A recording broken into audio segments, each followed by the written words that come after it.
The Count of Monte Cristo by Alexandre Dumas. Chapter 45. The Rain of Blood. As the jeweler returned to the apartment, he cast around him a scrutinizing glance, but there was nothing to excite a suspicion if it did not exist, or to confirm it if it were already awakened.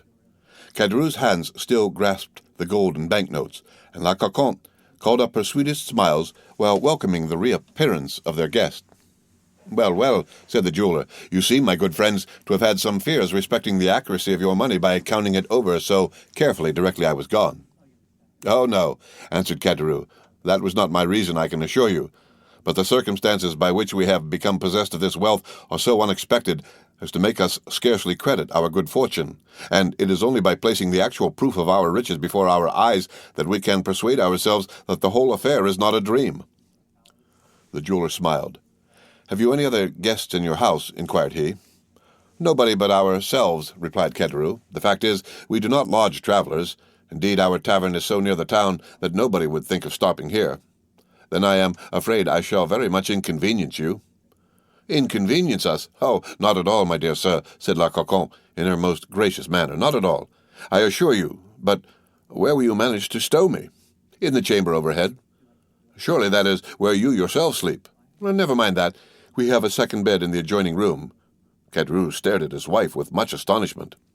The jeweler, meanwhile, was humming a song as he stood warming his back at the fire La Carconte had kindled to dry the wet garments of her guest, and this done, she next occupied herself in arranging his supper, by spreading a napkin at the end of the table, and placing on it the slender remains of their dinner, to which she added 3 or 4 fresh-laid eggs. Caderousse had once more parted with his treasure. The banknotes were replaced in the pocket-book, the gold put back into the bag, and the whole carefully locked in the cupboard. He then began pacing the room with a pensive and gloomy air, glancing from time to time at the jeweler, who stood reeking with the steam from his wet clothes, and merely changing his place on the warm hearth to enable the whole of his garments to be dried. "There," said La Carconte, as she placed a bottle of wine on the table, "supper is ready whenever you are." "And you?" asked Johannes. "I don't want any supper," said Caderousse. "We dined so very late," hastily interposed La Carconte. "Then it seemed I am to eat alone," remarked the jeweler. "Oh, we shall have the pleasure of waiting upon you," answered La Carconte, with an eager attention she was not accustomed to manifest, even to guests who paid for what they took. From time to time, Caderousse darted on his wife keen, searching glances, but rapid as the lightning flash. The storm still continued. "There, there," said La Carconte. "Do you hear that? Upon my word, you did well to come back." "Nevertheless," replied the jeweler, "if by the time I have finished my supper the tempest has at all abated, I shall make another start." "It's the mistral," said Caderousse, "and it will be sure to last till tomorrow morning." He sighed heavily. "Well," said the jeweler as he placed himself at table, "all I can say is, so much the worse for those who are abroad." "Yes," chimed in La Carconte, "they will have a wretched night of it." The jeweler began eating his supper, and the woman, who was ordinarily so querulous and indifferent to all who approached her, was suddenly transformed into the most smiling and attentive hostess. Had the unhappy man on whom she lavished her assiduities been previously acquainted with her, so sudden an alteration might well have excited suspicion in his mind, or at least have greatly astonished him. Caderousse, meanwhile, continued to pace the room in gloomy silence, sedulously avoiding the sight of his guest. But as soon as the stranger had completed his repast, the agitated innkeeper went eagerly to the door and opened it. "I believe the storm is over," said he. But, as if to contradict his statement, at that instant a violent clap of thunder seemed to shake the house to its very foundation, while a sudden gust of wind, mingled with rain, extinguished the lamp he held in his hand. Trembling and awestruck, Caderousse hastily shut the door and returned to his guest, while La Carconte lighted a candle by the smouldering ashes that glimmered on the hearth. "You must be tired," said she to the jeweler. "I have spread a pair of white sheets on your bed. Go up when you are ready, and sleep well." Johannes stayed for a while to see whether the storm seemed to abate in its fury, but a brief space of time sufficed to assure him that, instead of diminishing, the violence of the rain and thunder momentarily increased. Resigning himself, therefore, to what seemed inevitable, he bade his host a good night and mounted the stairs. He passed over my head, and I heard the floor creaking beneath his footsteps. The quick, eager glance of La Carconte followed him as he ascended, while Caderousse, on the contrary, turned his back, and seemed most anxiously to avoid even glancing at him. All these circumstances did not strike me as painfully at the time as they have since done. In fact, all that had happened, with the exception of the story of the diamond, which certainly did wear an air of improbability, appeared natural enough, and called for neither apprehension nor mistrust.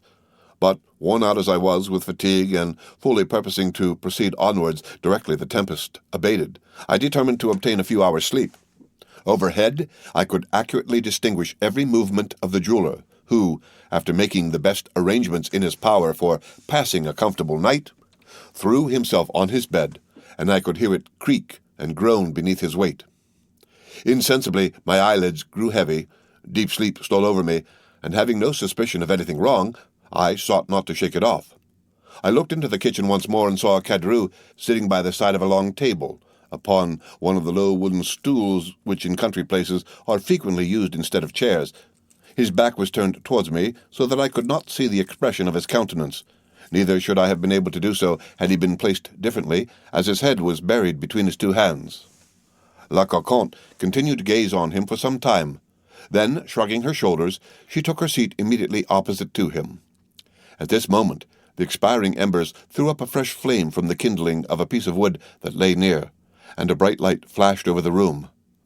La Carconte still kept her eyes fixed on her husband, but as he made no sign of changing his position, she extended her hard, bony hand and touched him on the forehead. Caderousse shuddered. The woman's lips seemed to move as though she were talking, but because she merely spoke in an undertone, or my senses were dulled by sleep, I did not catch a word she uttered. Confused sights and sounds seemed to float before me, and gradually I fell into a deep, heavy slumber. How long I had been in this unconscious state, I know not, when I was suddenly aroused by the report of a pistol, followed by a fearful cry. Weak and tottering footsteps resounded across the chamber above me, and the next instant a dull, heavy weight seemed to fall powerless on the staircase. I had not yet fully recovered consciousness when again I heard groans mingled with half-stifled cries, as if from persons engaged in a deadly struggle. A cry more prolonged than the others, and ending in a series of groans, effectually roused me from my drowsy lethargy. Hastily raising myself on one arm, I looked around, but all was dark, and it seemed to me as if the rain must have penetrated through the flooring of the room above, for some kind of moisture appeared to fall drop by drop upon my forehead, and when I passed my hand across my brow, I felt that it was wet and clammy. To the fearful noises that had awakened me had succeeded the most perfect silence, unbroken, save by the footsteps of a man walking about in the chamber above. The staircase creaked. He descended into the room below, and approached the fire and lit a candle. The man was Caderousse. He was pale, and his shirt was all blood. Having obtained the light, he hurried upstairs again, and once more I heard his rapid and uneasy footsteps.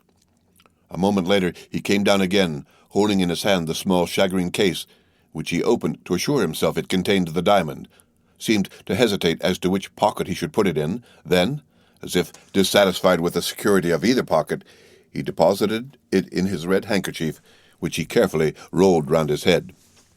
After this, he took from his cupboard the banknotes and gold he had put there, thrust the one into the pocket of his trousers, and the other into that of his waistcoat, hastily tied up a small bundle of linen, and rushing towards the door, disappeared in the darkness of the night.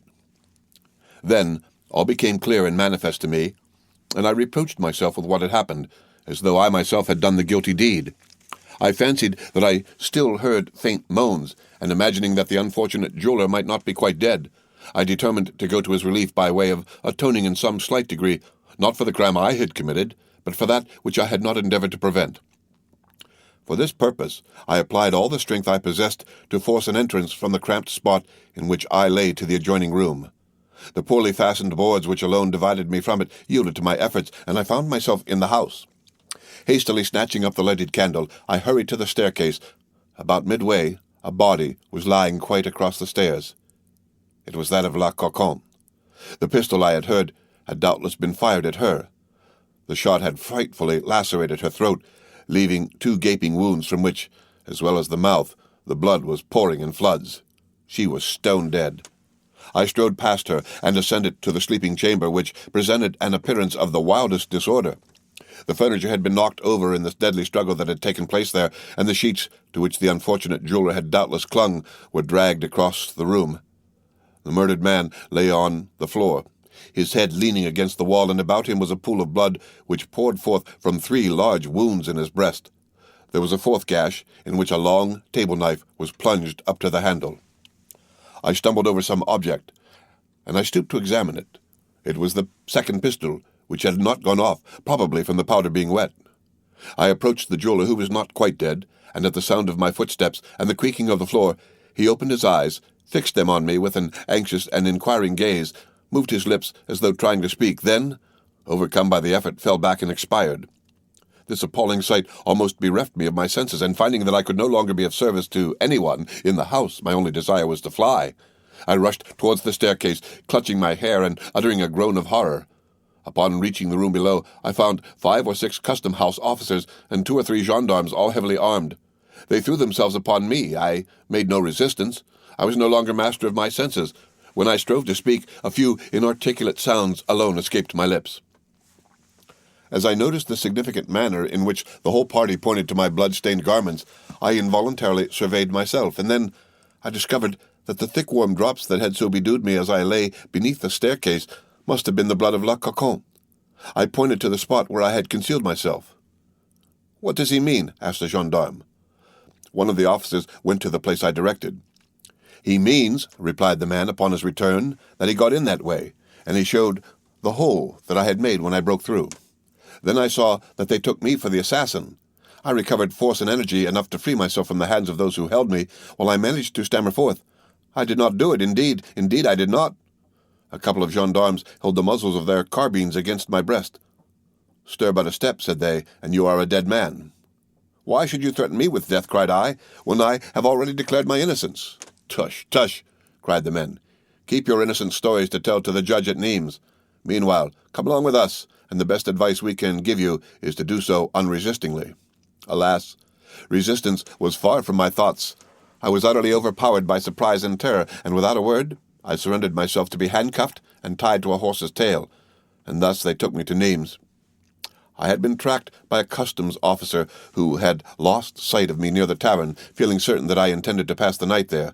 He had returned to summon his comrades, who just arrived in time to hear the report of the pistol, and to take me in the midst of such circumstantial proofs of my guilt as rendered all hopes of proving my innocence utterly futile.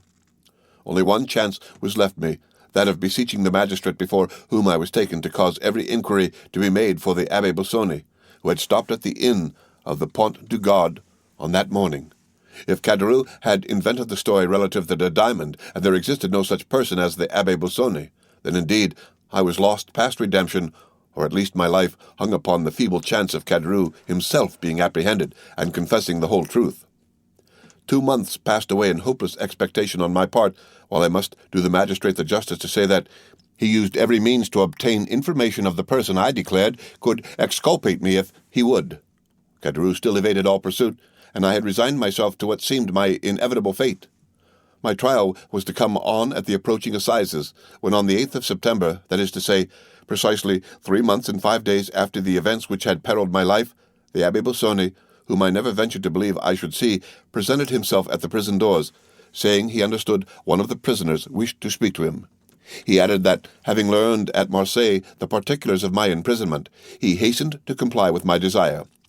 You may easily imagine with what eagerness I welcomed him, and how minutely I related the whole of what I had seen and heard. I felt some degree of nervousness as I entered upon the history of the diamond, but to my inexpressible astonishment he confirmed it in every particular, and to my equal surprise he seemed to place entire belief in all I said. And then it was that, won by his mild charity, seeing that he was acquainted with all the habits and customs of my own country, and considering also that pardon for the only crime of which I was really guilty might come with a double power from lips so benevolent and kind, I besought him to receive my confession, under the seal of which I recounted the Auteuil affair in all its details, as well as every other transaction of my life. That which I had done by the impulse of my best feelings produced the same effect as though it had been the result of calculation. My voluntary confession of the assassination at Auteuil proved to him that I had not committed that of which I stood accused. When he quitted me, he bade me be of good courage, and to rely upon his doing all in his power to convince my judges of my innocence. I had speedy proofs that the excellent abbé was engaged in my behalf, for the rigors of my imprisonment were alleviated by many trifling, though acceptable, indulgences, and I was told that my trial was to be postponed to the assizes following those now being held. In the interim, it pleased Providence to cause the apprehension of Caderousse, who was discovered in some distant country, and brought back to France, where he made a full confession, refused to make the fact of his wife's having suggested and arranged the murder an excuse for his own guilt. The wretched man was sentenced to the galleys for life, and I was immediately set at liberty. And then it was, I presume, said Monte Cristo, that you came to me as the bearer of a letter from the Abbé Busoni. It was, Your Excellency. The benevolent abbé took an evident interest in all that concerned me. Your mode of life as a smuggler, said he to me one day, will be the ruin of you. If you get out, don't pick it up again. But how, inquired I, am I to maintain myself and my poor sister?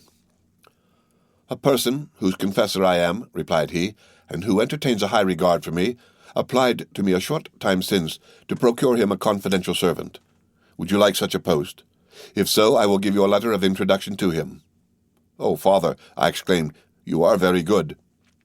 But you must swear solemnly that I shall never have reason to repent my recommendation.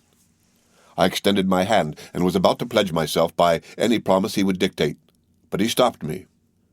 It is unnecessary for you to bind yourself by any vow, said he. I know and admire the Corsican nature too well to fear you. Here, take this, continued he, after rapidly writing the few lines I brought to your Excellency, and upon receipt of which you deigned to receive me into your service, and proudly I ask whether your Excellency has ever had cause to repent having done so? No, replied the Count. I take pleasure in saying that you have served me faithfully, Bertuccio, but you might have shown more confidence in me. I, your Excellency? Yes, you. How comes it that, having both a sister and an adopted son, you have never spoken to me of either? Alas, I have still to recount the most distressing period of my life. Anxious as you may suppose I was to behold and comfort my dear sister, I lost no time in hastening to Corsica, but when I arrived at Rogliano, I found a house of mourning, the consequences of a scene so horrible that the neighbors remember and speak of it to this day. Acting by my advice, my poor sister had refused to comply with the unreasonable demands of Benedetto, who was continually tormenting her for money, as long as he believed there was a sou left in her possession. One morning, that he had demanded money, threatening her with the severest consequences if she did not supply him with what he desired, he disappeared and remained away all day, leaving the kind-hearted Assunta, who loved him as if he were her own child, to weep over his conduct and bewail his absence. Evening came, and still, with all the patient solicitude of a mother, she watched for his return. As the 11th hour struck, he entered with a swaggering air, attended by two of the most dissolute and reckless of his boon companions.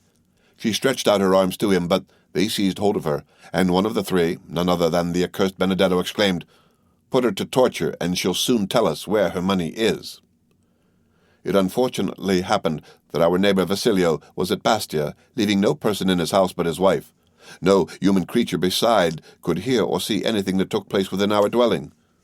Two held poor Assunta, who, unable to conceive that any harm was intended to her, smiled in the face of those who were soon to become her executioners. The third proceeded to barricade the doors and windows, then returned, and the three united in stifling the cries of terror incited by the sign of these precautions, and then dragged Assunta feet foremost towards the brazier, expecting to wring from her an avowal of where her supposed treasure was secreted. In the struggle her clothes caught fire, and they were obliged to let go their hold in order to preserve themselves from sharing the same fate. Covered with flames, Assunta rushed wildly to the door, but it was fastened. She flew to the windows, but they were also secured. Then the neighbors heard frightful shrieks. It was Assunta calling for help. The cries died away in groans, and next morning, as soon as Vasilio's wife could muster up courage to venture abroad, she caused the door of our dwelling to be opened by the public authorities. When Assunta, although dreadfully burnt, was found still breathing, every drawer and closet in the house had been forced open, and the money stolen. Benedetto never again appeared at Rogliano. Neither have I since that day either seen or heard anything concerning him. It was subsequently to these dreadful events that I waited on your Excellency, to whom it would have been folly to have mentioned Benedetto, since all trace of him seemed entirely lost, or of my sister, since she was dead. And in what light did you view the occurrence?" inquired Monte Cristo. "As a punishment for the crime I had committed," answered Bertuccio. "Oh, those Villeforts are an accursed race." "Truly they are," murmured the Count in a lugubrious tone. "And now," resumed Bertuccio, "your Excellency may perhaps be able to comprehend that this place which I revisit for the first time, this garden, the actual scene of my crime, must have given rise to reflections of no very agreeable nature, and produced that gloom and depression of spirits which excited the notice of your Excellency, who is pleased to express a desire to know the cause. At this instant a shudder passes over me, as I reflect that possibly I am now standing on the very grave in which lies Monsieur de Villefort, by whose hand the ground was dug to receive the corpse of his child." "Everything is possible," said Monte Cristo, rising from the bench on which he had been sitting. "Even," he added in an inaudible voice, "even that the procurer be not dead. The Abbé Busoni did right to send you to me," he went on in his ordinary tone, "and you have done well in relating to me the whole of your history, as it will prevent my forming any erroneous opinions concerning you in the future. As for that Benedetto, who so grossly belied his name, have you never made any effort to trace out whither he has gone, or what has become of him?" "No. Far from wishing to learn whither he has betaken himself, I should shun the possibility of meeting him as I would a wild beast. Thank God, I have never heard his name mentioned by any person, and I hope and believe he is dead." "Do not think so, Bertuccio," replied the Count, "for the wicked are not so easily disposed of, for God seems to have them under his special watch care, to make of them instruments of his vengeance." "So be it," replied Bertuccio. "All I ask of heaven is that I may never see him again. And now, your Excellency," he added, bowing his head, "you know everything. You are my judge on earth as the Almighty is in heaven. Have you for me no words of consolation?" "My good friend, I can only repeat the words addressed to you by Abbé Busoni. Villefort merited punishment for what he had done to you, and perhaps to others. Benedetto, if still living, will become the instrument of divine retribution in some way or other, and then be duly punished in his turn. As far as you yourself are concerned, I see but one point at which you are really guilty. Ask yourself wherefore, after rescuing the infant from its living grave, you did not restore it to its mother. There was the crime, Bertuccio. That was where you became really culpable." "True, Excellency, that was the crime, the real crime, for in that I acted like a coward. My first duty directly I had succeeded in recalling the babe to life was to restore it to its mother. But in order to do so, I must have made close and careful inquiry, which would, in all probability, have led to my own apprehension, and I clung to life, partly on my sister's account, and partly from that feeling of pride inborn in our hearts of desiring to come off untouched and victorious in the execution of our vengeance. Perhaps, too, the natural and instinctive love of life made me wish to avoid endangering my own. And then again, I am not as brave and courageous as was my poor brother." Bertuccio hid his face in his hands as he uttered these words, while Monte Cristo fixed on him a look of inscrutable meaning. After a brief silence, rendered still more solemn by the time and place, the Count said in a tone of melancholy wholly unlike his usual manner, "In order to bring this conversation to a fitting termination, the last we shall ever hold upon this subject, I will repeat to you some words I have heard from the lips of the Abbé Busoni. For all evils there are two remedies, time and silence. And now leave me, Monsieur Bertuccio, to walk alone here in the garden. The very circumstances which inflict on you, as a principal in the tragic scene enacted here, such painful emotions are to me, on the contrary, a source of something like contentment, and serve but to enhance the value of this dwelling in my estimation. The chief beauty of trees consists in the deep shadow of their umbrageous boughs, while fancy pictures a moving multitude of shapes and forms, flitting and passing beneath that shade.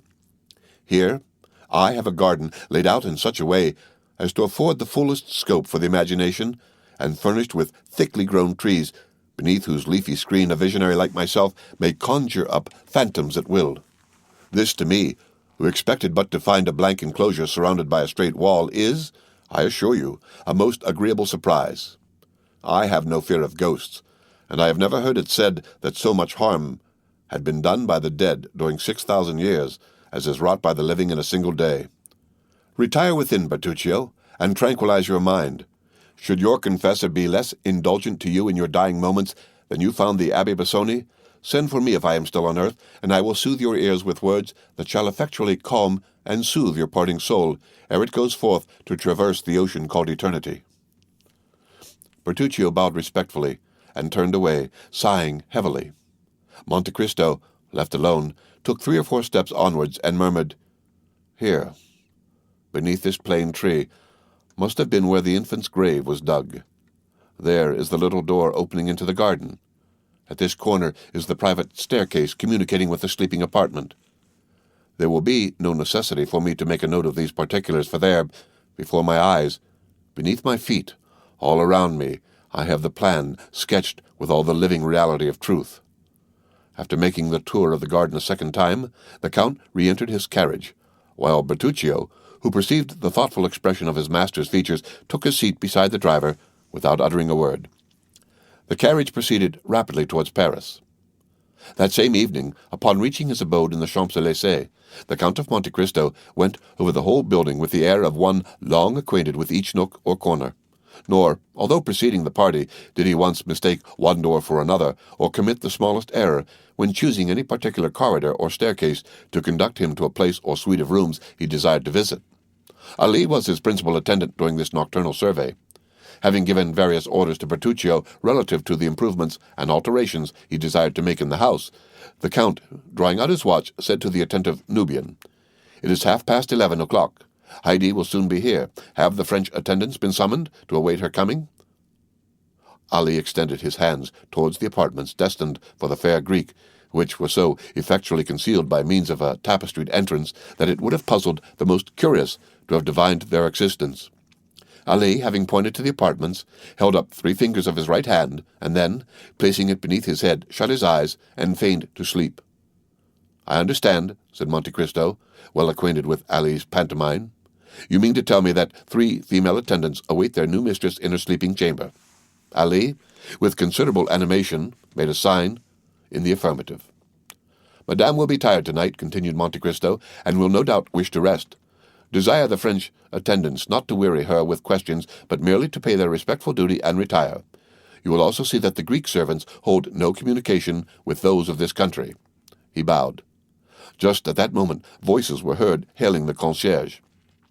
The gate opened, a carriage rolled down the avenue, and stopped at the steps. The Count hastily descended, presented himself at the already opening carriage door, and held out his hand to a young woman completely enveloped in a green silk mantle heavily embroidered with gold.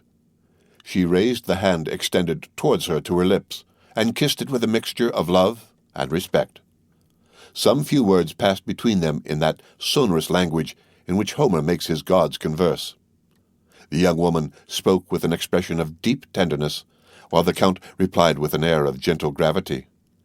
Preceded by Ali, who carried a rose-colored flambeau in his hand, the newcomer, who was no other than the lovely Greek who had been Monte Cristo's companion in Italy, was conducted to her apartments, while the Count retired to the pavilion reserved for himself.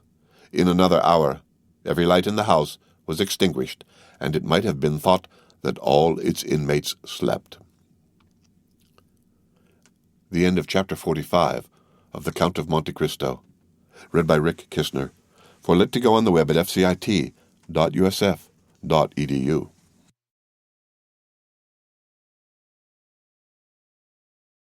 The Count of Monte Cristo, by Alexandre Dumas.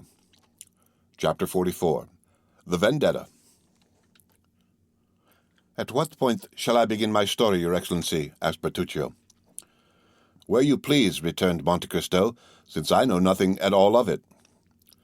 "I thought the Abbé Busoni had told Your Excellency." "Some particulars, doubtless, but that is 7 or 8 years ago, and I have forgotten them."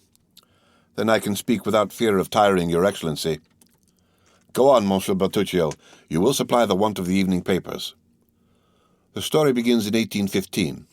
"Ah," said Monte Cristo, "1815 is not yesterday." "No, monsieur, and yet I recollect all things as clearly as if they had happened but then. I had a brother, an elder brother, who was in the service of the Emperor. He had become lieutenant in a regiment composed entirely of Corsicans. This brother was my only friend. We became orphans, I at 5, he at 18. He brought me up as if I had been his son, and in 1814 he married. When the emperor returned from the island of Elba, my brother instantly joined the army, was slightly wounded at Waterloo, and retired with the army beyond the Loire. But that is the history of the 100 Days, Monsieur Bertuccio, said the Count. Unless I am mistaken, it has been already written. Excuse me, Excellency, but these details are necessary, and you promised to be patient. Go on, I will keep my word. One day we received a letter. I should tell you that we lived in the little village of Rogliano at the extremity of Cape Corso. This letter was from my brother. He told us that the army was disbanded, and that he should return by Chartreux, Clermont-Ferrand, Le Puy, and Nimes, and if I had any money, he prayed me to leave it for him at Nimes with an innkeeper with whom I had dealings. In the smuggling line, said Monte Cristo. Your Excellency, everyone must live. Certainly, go on. I loved my brother tenderly, as I told your Excellency, and I resolved not to send the money, but to take it to him myself. I possessed 1,000 francs. I left 500 with Assunta, my sister-in-law, and with the other 500 I set off for Nimes. It was easy to do so, and as I had my boat and a lading to take in at sea, everything favored my project. But after we had taken in our cargo, the wind became contrary, so that we were 4 or 5 days without being able to enter the Rhone. At last, however, we succeeded and worked up to Arles. I left the boat between Bellegarde and Bocage and took the road to Nimes. We are getting to the story now. Yes, Your Excellency, excuse me, but as you will see, I only tell you what is absolutely necessary. Just at this time, the famous massacres took place in the south of France. 3 brigands called Trestaillon, Truphamy, and Greffon publicly assassinated everybody whom they suspected of Bonapartism. You have doubtless heard of these massacres, Your Excellency? Vaguely. I was far from France at that period. Go on. As I entered Nimes, I literally waded in blood. At every step you encountered dead bodies and bands of murderers who killed, plundered, and burned. At the sight of this slaughter and devastation, I became terrified, not for myself, for I, a simple Corsican fisherman, had nothing to fear. On the contrary, that time was most favorable for us smugglers. But for my brother, a soldier of the Empire, returning from the army of the Loire, with his uniform and his epaulets, there was everything to apprehend. I hastened to the innkeeper. My misgivings had been but too true. My brother had arrived the previous evening at Nimes, and at the very door of the house where he was about to demand hospitality, he had been assassinated.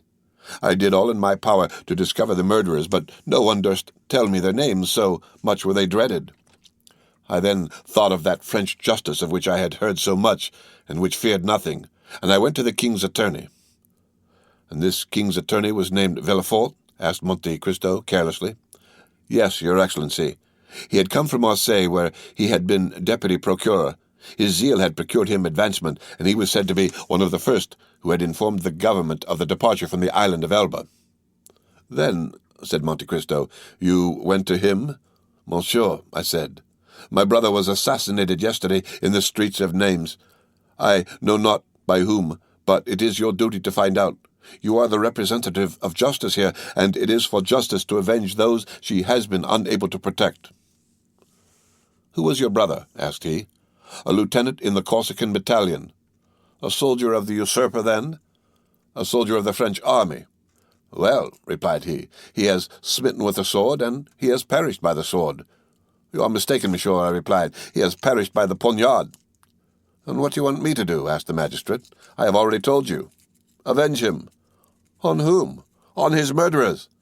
How should I know who they are? Order them to be sought for. Why, your brother has been involved in a quarrel and killed in a duel. All these old soldiers commit excesses which were tolerated in the time of the emperor, but which are not suffered now, for the people here do not like soldiers of such disorderly conduct. Monsieur, I replied, it is not for myself that I entreat your interference. I should grieve for him or avenge him, but my poor brother had a wife, and were anything to happen to me, the poor creature would perish from what? For my brother's pay alone kept her. Pray, try and obtain a small government pension for her. Every revolution has its catastrophes, returned Monsieur de Villefort. Your brother has been the victim of this. It is a misfortune, and government owes nothing to his family. If we ought to judge by all the vengeance that the followers of the usurper exercised on the partisans of the king, when in their turn they were in power, your brother would be today in all probability condemned to death. What has happened is quite natural, and in conformity with the law of reprisals. What, cried I, do you, a magistrate, speak thus to me? All these Corsicans are mad, on my honour, replied M. de Villefort. They fancy that their countryman is still emperor. You have mistaken the time. You should have told me this 2 months ago. It is too late now. Go now, at once, or I shall have you put out. I looked at him an instant to see if there was anything to hope from further entreaty, but he was a man of stone. I approached him and said in a low voice, Well, since you know the Corsicans so well, you know that they always keep their word. You think that it was a good deed to kill my brother who was a Bonapartiste because you are a royalist. Well, I, who am a Bonapartiste, also declare one thing to you, which is that I will kill you. From this moment I declare the vendetta against you, so protect yourself as well as you can, for the next time we meet, your last hour has come. And before he had recovered from his surprise, I opened the door and left the room. Well, said Monte Cristo, such an innocent-looking person as you are to do those things, Monsieur Bertuccio, and to a king's attorney at that.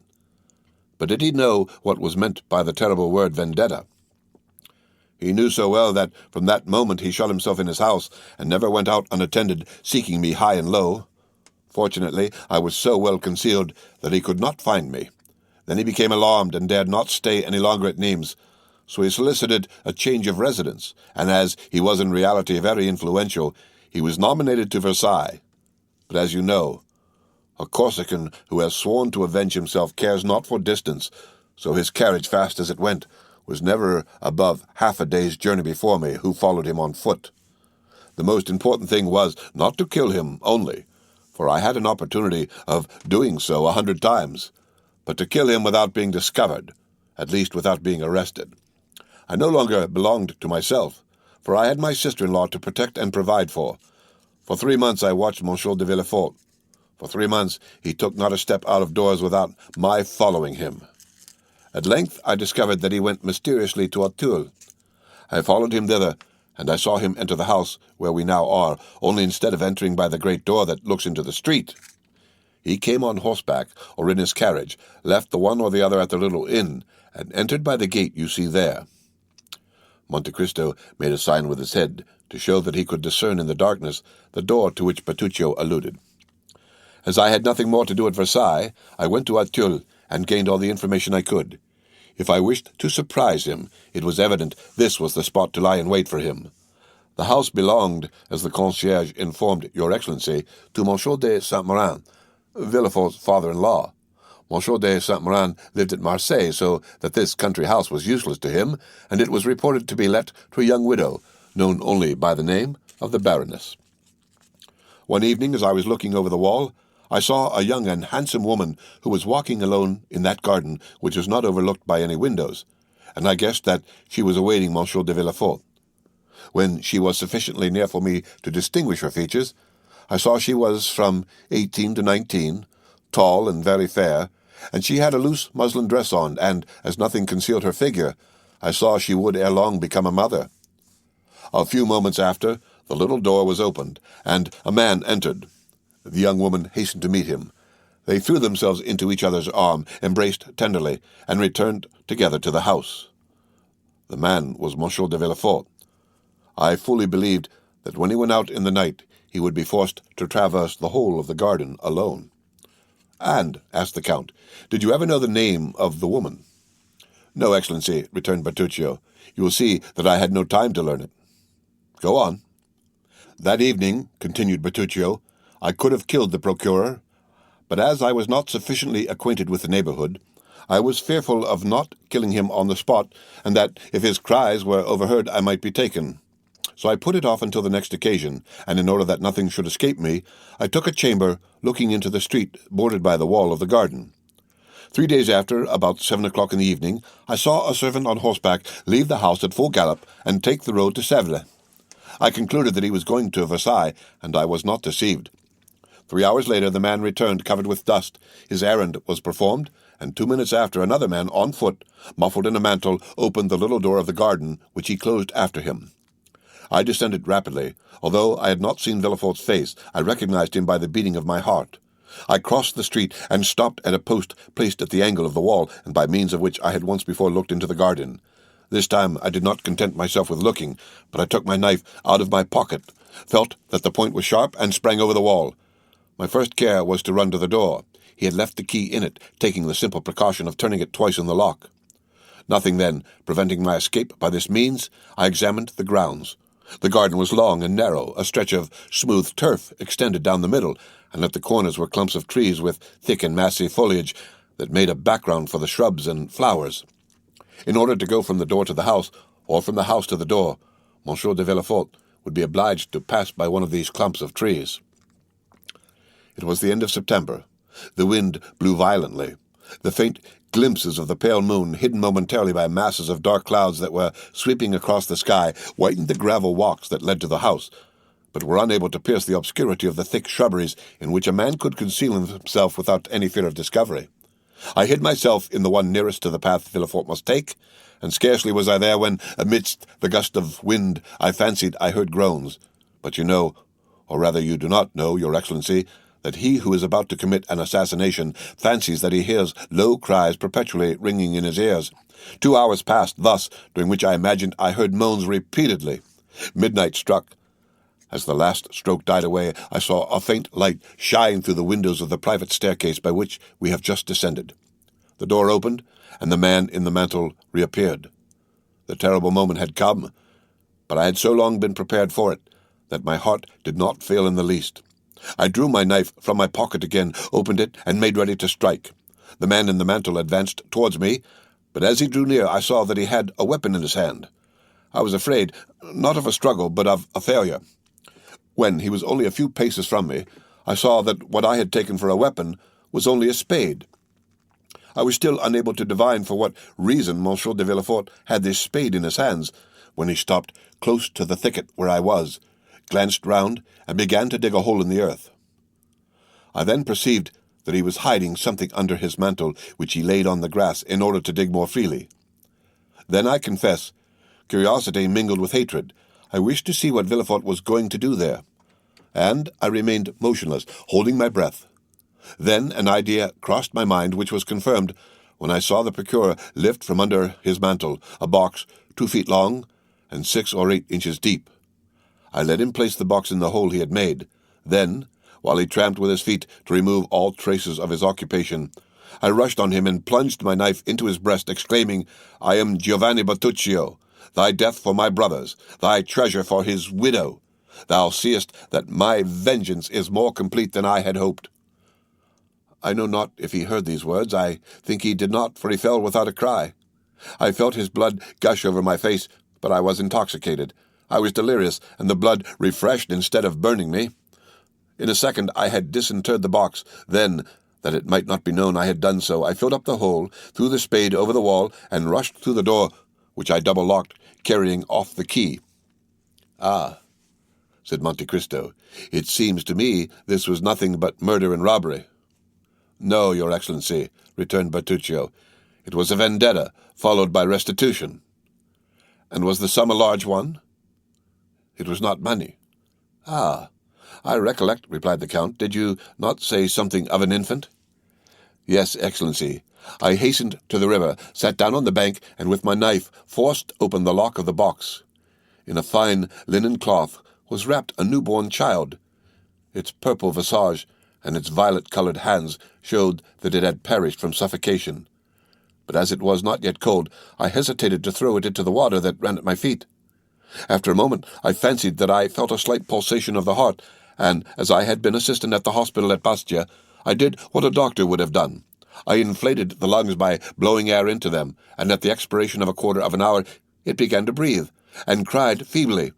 In my turn I uttered a cry, but a cry of joy. "God has not cursed me then," I cried, "since he permits me to save the life of a human creature in exchange for the life I have taken away."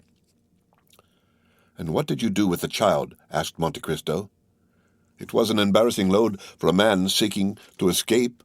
I had not for a moment the idea of keeping it, but I knew that at Paris there was an asylum where they received such creatures. As I passed the city gates, I declared that I had found the child on the road, and I inquired where the asylum was. The box confirmed my statement. The linen proved that the infant belonged to wealthy parents. The blood with which I was covered might have proceeded from the child as well as from anyone else. No objection was raised, but they pointed out the asylum, which was situated at the upper end of the Rue d'Enfer, and after having taken the precaution of cutting the linen in 2 pieces so that one of the 2 letters which marked it was on the piece wrapped around the child, while the other remained in my possession, I rang the bell and fled with all speed. A fortnight after I was at Rogliano, and I said to Assunta, "Console thyself, sister. Israel is dead, but he is avenged." She demanded what I meant, and when I told her all, "Giovanni," said she, "you should have brought this child with you. We would have replaced the parents it has lost, have called it Benedetto, and then, in consequence of this good action, God would have blessed us." In reply, I gave her the half of the linen I had kept in order to reclaim him if we became rich. "What letters were marked on the linen?" said Monte Cristo. "An H and an N, surmounted by a baron's coronet." "By heaven, Monsieur Bertuccio, you make use of heraldic terms. Where did you study heraldry?" "In your service, Excellency, where everything is learned." "Go on. I am curious to know 2 things." "What are they, Your Excellency? What became of this little boy? For I think you told me it was a boy, Monsieur Bertuccio." "No, Excellency, I do not recall telling you that." "I thought you did. I must have been mistaken." "No, you are not, for it was in reality a little boy, but Your Excellency wished to know 2 things. What was the second?" "The second was the crime of which you were accused when you asked for a confessor, and the Abbé Busoni came to visit you at your request in the prison at Nimes." "The story will be very long, Excellency." "What matter? You know I take but little sleep, and I do not suppose you are very much inclined for it either." Bertuccio bowed and resumed his story. "Partly to drown the recollection of the past that haunted me, partly to supply the wants of the poor widow, I eagerly returned to my trade of smuggler, which had become more easy since that relaxation of the laws which always follow a revolution. The southern districts were ill-watched in particular, in consequence of the disturbances that were perpetually breaking out in Avignon, Nimes, or Uzes. We profited by this respite on the part of the government to make friends everywhere. Since my brother's assassination in the streets of Nimes, I had never entered the town. The result was that the innkeeper with whom we were connected, seeing that we would no longer come to him, was forced to come to us, and had established a branch to his inn on the road from Bellegarde to Beaucaire, at the sign of the Pont du Gard. We had thus, at Aigues Mortes, Montigres, or Bouc, a dozen places where we left our goods, and where, in case of necessity, we concealed ourselves from the gendarmes and custom-house officers. Smuggling is a profitable trade when a certain degree of vigor and intelligence is employed.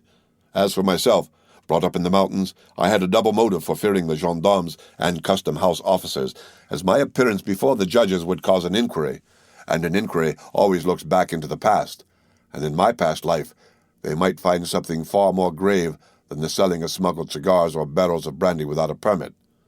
So, preferring death to capture, I accomplished the most astonishing deeds, and which, more than once, showed me that the too great care we take of our bodies is the only obstacle to the success of those projects which require rapid decision and vigorous and determined execution. In reality, when you have once devoted yourself to your enterprises, you are no longer the equal of other men, or rather, other men are no longer your equals, and whosoever has taken this resolution feels his strength and resources doubled." "Philosophy, Monsieur Bertuccio," interrupted the Count. "You have done a little of everything in your life." "Oh, Excellency, no, but philosophy at 10:30 at night is somewhat late. Yet I have no other observation to make, for what you say is correct, which is more than can be said for all philosophy. My journeys became more and more extensive and more productive. Assunta took care of all, and our little fortune increased. One day, as I was setting off on an expedition, "Go," said she. "At your return I will give you a surprise." I questioned her, but in vain. She would tell me nothing, and I departed. Our expedition lasted nearly 6 weeks.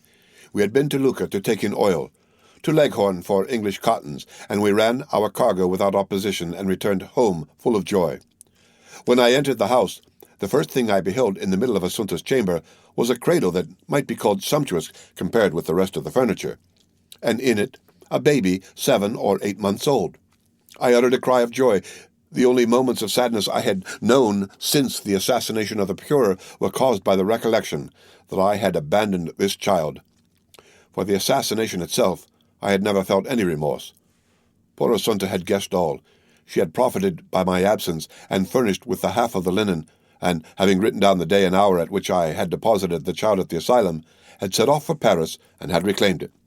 No objection was raised, and the infant was given up to her. I confess, Your Excellency, when I saw this poor creature sleeping peacefully in its cradle, I felt my eyes filled with tears. Ah, Assunta, cried I, you are an excellent woman, and heaven will bless you. This, said Monte Cristo, is less correct than your philosophy. It is only faith. Alas, Your Excellency is right, replied Bertuccio, and God made this infant the instrument of our punishment. Never did a perverse nature declare itself more prematurely, and yet it was not owing to any fault in his bringing up. He was a most lovely child, with large blue eyes of that deep color that harmonizes so well with the blonde complexion. Only his hair, which was too light, gave his face a most singular expression, and added to the vivacity of his look and the malice of his smile. Unfortunately, there is a proverb which says that red is either altogether good or altogether bad. The proverb was but too correct as regarded Benedetto, and even in his infancy he manifested the worst disposition. It is true that the indulgence of his foster mother encouraged him. This child, for whom my poor sister would go to the town 5 or 6 leagues off to purchase the earliest fruits and the most tempting sweetmeats, preferred to Palma grapes or Genoese preserves the chestnuts stolen from a neighbor's orchard or the dried apples in his loft, when he could eat as well of the nuts and apples that grew in my garden. One day, when Benedetto was about 5 or 6, our neighbor, Vasilio, who, according to the custom of the country, never locked up his purse or his valuables, for as Your Excellency knows, there are no thieves in Corsica, complained that he had lost a louis out of his purse. We thought he must have made a mistake in counting his money, but he persisted in the accuracy of his statement. One day, Benedetto, who had been gone from the house since morning to our great anxiety, did not return until late in the evening, dragging a monkey after him, which he said he had found chained to the foot of a tree. For more than a month past, the mischievous child, who knew not what to wish for, had taken it into his head to have a monkey. A boatman who had passed by Rogliano, and who had several of these animals whose tricks had greatly diverted him, had doubtless suggested this idea to him. Monkeys are not found in our woods chained to trees, said I. Confess how you obtained this animal. Benedetto maintained the truth of what he had said, and accompanied it with details that did more honor to his imagination than to his veracity. I became angry. He began to laugh. I threatened to strike him, and he made 2 steps backwards. You cannot beat me, said he. You have no right, for you are not my father. We never knew who had revealed this fatal secret which we had so carefully concealed from him. However, it was this answer, in which the child's whole character revealed itself, that almost terrified me, and my arm fell without touching him. The boy triumphed, and this victory rendered him so audacious that all the money of Assunta, whose affection for him seemed to increase as he became more unworthy of it, was spent in caprices she knew not how to contend against, and follies she had not the courage to prevent. When I was at Rogliano, everything went on properly, but no sooner was my back turned than Benedetto became master, and everything went ill. When he was only 11, he chose his companions from among the young men of 18 or 20, the worst characters in Bastia, or indeed in Corsica, and they had already, for some mischievous pranks, been several times threatened with a prosecution. I became alarmed, as any prosecution might be attended with serious consequences. I was compelled at this period to leave Corsica on an important expedition. I reflected for a long time, and with the hope of averting some impending misfortune, I resolved that Benedetto should accompany me. I hoped that the active and laborious life of a smuggler, with a severe discipline on board, would have a salutary effect on his character, which was now well nigh, if not quite corrupt. I spoke to Benedetto alone, and proposed to him to accompany me, endeavoring to tempt him by all the promises most likely to dazzle the imagination of a child of 12. He heard me patiently, and when I had finished, burst out laughing. "Are you mad, uncle?" He called me by this name when he was in good humor. "Do you think I am going to change the life I lead for your mode of existence? My agreeable indolence for the hard and precarious toil you impose on yourself, exposed to the bitter frost at night and the scorching heat by day, compelled to conceal yourself, and when you are perceived, receive a volley of bullets, all to earn a paltry sum? Why, I have as much money as I want. Mother Assunta always furnishes me when I ask for it. You see that I should be a fool to accept your offer." The arguments and his audacity perfectly stupefied me. Benedetto rejoined his associates, and I saw him from a distance point me out to them as a fool. "Sweet child," murmured Monte Cristo. "Oh, had he been my own son," replied Bertuccio, "or even my nephew, I would have brought him back to the right road, for the knowledge that you are doing your duty gives you strength. But the idea that I was striking a child whose father I had killed made it impossible for me to punish him. I gave my sister, who constantly defended the unfortunate boy, good advice, and as she confessed that she had several times missed money to a considerable amount, I showed her a safe place in which to conceal our little treasure for the future. My mind was already made up. Benedetto could read, write, and cipher perfectly, for when the fit seized him, he learned more in a day than others in a week. My intention was to enter him as a clerk in some ship, and without letting him know anything of my plan, to convey him some morning on board. By this means his future treatment would depend upon his own conduct. I set off for France after having fixed upon the plan. Our cargo was to be landed in the Gulf of Lyons, and this was a difficult thing to do because it was then the year 1829. The most perfect tranquillity was restored, and the vigilance of the custom-house officers was redoubled, and their strictness was increased at this time, in consequence of the fair at Beaucaire. Our expedition made a favorable beginning. We anchored our vessel, which had a double hold where our goods were concealed, amidst a number of other vessels that bordered the banks of the Rhone from Beaucaire to Arles. On our arrival, we began to discharge our cargo in the night, and to convey it into the town by the help of the innkeeper with whom we were connected. Whether success rendered us imprudent, or whether we were betrayed, I know not. But one evening about 5 o'clock our little cabin boy came breathlessly to inform us that he had seen a detachment of custom-house officers advancing in our direction. It was not their proximity that alarmed us, for detachments were constantly patrolling along the banks of the Rhone, but the care, according to the boy's account, that they took to avoid being seen. In an instant we were on the alert, but it was too late. Our vessel was surrounded, and amongst the custom-house officers I observed 3 gendarmes, and as terrified at the sight of their uniforms as I was brave at the sight of any other, I sprang into the hold, opened a port, and dropped into the river, dived, and only rose at intervals to breathe until I reached a ditch that had recently been made from the Rhone to the canal that runs from Beaucaire to Aigues-Mortes. I was now safe, for I could swim along the ditch without being seen, and I reached the canal in safety. I had designedly taken this direction. I have already told your Excellency of an innkeeper from Nimes who had set up a little tavern on the road from Bellegarde to Beaucaire. "Yes," said Monte Cristo, "I perfectly recollect him. I think he was your colleague?" "Precisely," answered Bertuccio, "but he had 7 or 8 years before this period sold his establishment to a tailor at Marseilles, who, having almost ruined himself in his old trade, wished to make his fortune in another. Of course, we made the same arrangements with the new landlord that we had with the old, and it was of this man that I intended to ask shelter." "What was his name?" inquired the Count, who seemed to become somewhat interested in Bertuccio's story. "Gaspard Caudrot. He had married a woman from the village of Cacon, and whom we did not know by any other name than that of her village. She was suffering from malarial fever, and seemed dying by inches. As for her husband, he was a strapping fellow of 40 or 45, who had more than once in times of danger given ample proof of his presence of mind and courage." "And you say," interrupted Monte Cristo, "that this took place towards the year 1829, your Excellency?" "In what month?" "June." "The beginning or the end?"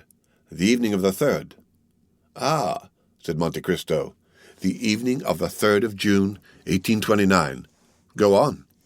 "It was from Caudrot that I intended demanding shelter, and, as we never entered by the door that opened onto the road, I resolved not to break through the rules, so, climbing over the garden hedge, I crept amongst the olive and wild fig trees, and fearing that Caudrot might have some guest, I entered a kind of shed in which I had often passed the night, and which was only separated from the inn by a partition in which holes had been made in order to enable us to watch an opportunity of announcing our presence. My intention was, if Caudrot was alone, to acquaint him with my presence, finish the meal the custom-house officers had interrupted, and profit by the threatened storm to return to the Rhone and ascertain the state of our vessel and its crew. I stepped into the shed, and it was fortunate I did so, for at that moment Caderousse entered with a stranger. I waited patiently, not to overhear what they said, but because I could do nothing else. Besides, the same thing had occurred often before.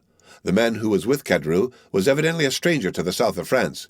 He was one of those merchants who come to sell jewelry at the Beaucaire fair, and who, during the month the fair lasts, and during which there is so great an influx of merchants and customers from all parts of Europe, often have dealings to the amount of 100,000 to 150,000 francs.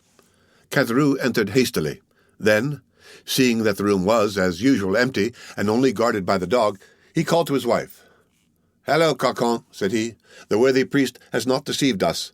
The diamond is real." An exclamation of joy was heard, and the staircase creaked beneath a feeble step.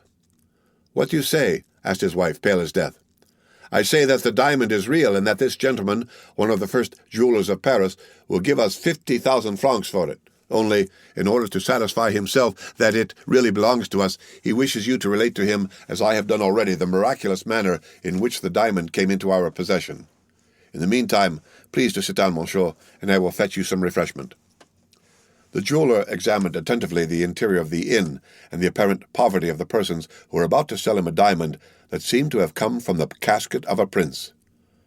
"Relate your story, madame," said he, wishing no doubt to profit by the absence of the husband, so that the latter could not influence the wife's story to see if the two recitals tallied. "Oh," returned she, "it was a gift of heaven. My husband was a great friend in 1814 or 1815 of a sailor named Edmond Dantes. The poor fellow whom Caderousse had not forgotten him, and at his death he bequeathed this diamond to him." "But how did he obtain it?" asked the jeweler. "Had he had it before he was imprisoned?" "No, monsieur, but it appeared that in prison he made the acquaintance of a rich Englishman, and, as in prison he fell sick, and Dantes took the same care of him as if he had been his brother, the Englishman, when he was set free, gave this stone to Dantes, who, less fortunate, died, and in his turn left it to us, and charged the excellent abbé who was here this morning to deliver it." "The same story," muttered the jeweler, "and improbable as it seemed at first, it may be true. There's only the price we are not agreed about." "How not agreed about?" said Caderousse. "I thought we agreed for the price I asked." "That is," replied the jeweler, "I offered 40,000 francs." 40,000, cried La Coquante. "We will not part with it for that sum. The abbé told us it was worth 50,000 without the setting." "What was the abbé's name?" asked the indefatigable questioner. "The Abbé Busoni," said La Coquante. "He was a foreigner, an Italian from the neighborhood of Mantua, I believe." "Let me see this diamond again," replied the jeweler. "The first time you are often mistaken as to the value of a stone." Caderousse took from his pocket a small case of black shagreen, opened, and gave it to the jeweler. At the sight of the diamond, which was as large as a hazelnut, La Coquante's eyes sparkled with cupidity. "And what did you think of this fine story, eavesdropper?" said Monte Cristo. "Did you credit it?" "Yes, your excellency. I did not look on Caderousse as a bad man, and I thought him incapable of committing a crime or even a theft." "That did more honor to your heart than to your experience, Monsieur Bertuccio. Had you known this Edmond Dantes of whom they spoke?" "No, your excellency. I had never heard of him before, and never but once afterwards, and that was from the Abbé Busoni himself, when I saw him in the prison at Nimes." "Go on." The jeweler took the ring, and, drawing from his pocket a pair of steel pliers and a small set of copper scales, he took the stone out of its setting and weighed it carefully. "I will give you 45,000, said he, "but not a sou more. Besides, as that is the exact value of the stone, I brought just that sum with me." "Oh, that's no matter," replied Caderousse. "I will go back with you to fetch the other 5,000 francs." "No," returned the jeweler, giving back the diamond and the ring to Caderousse. "No, it is worth no more, and I am sorry I offered so much, for the stone has a flaw in it which I had not seen. However, I will not go back on my word, and I will give 45,000. At least, replace the diamond in the ring," said Le Carconte sharply. True," replied the jeweler, and he reset the stone. "No matter," observed Caderousse, replacing the box in his pocket. "Someone else will purchase it."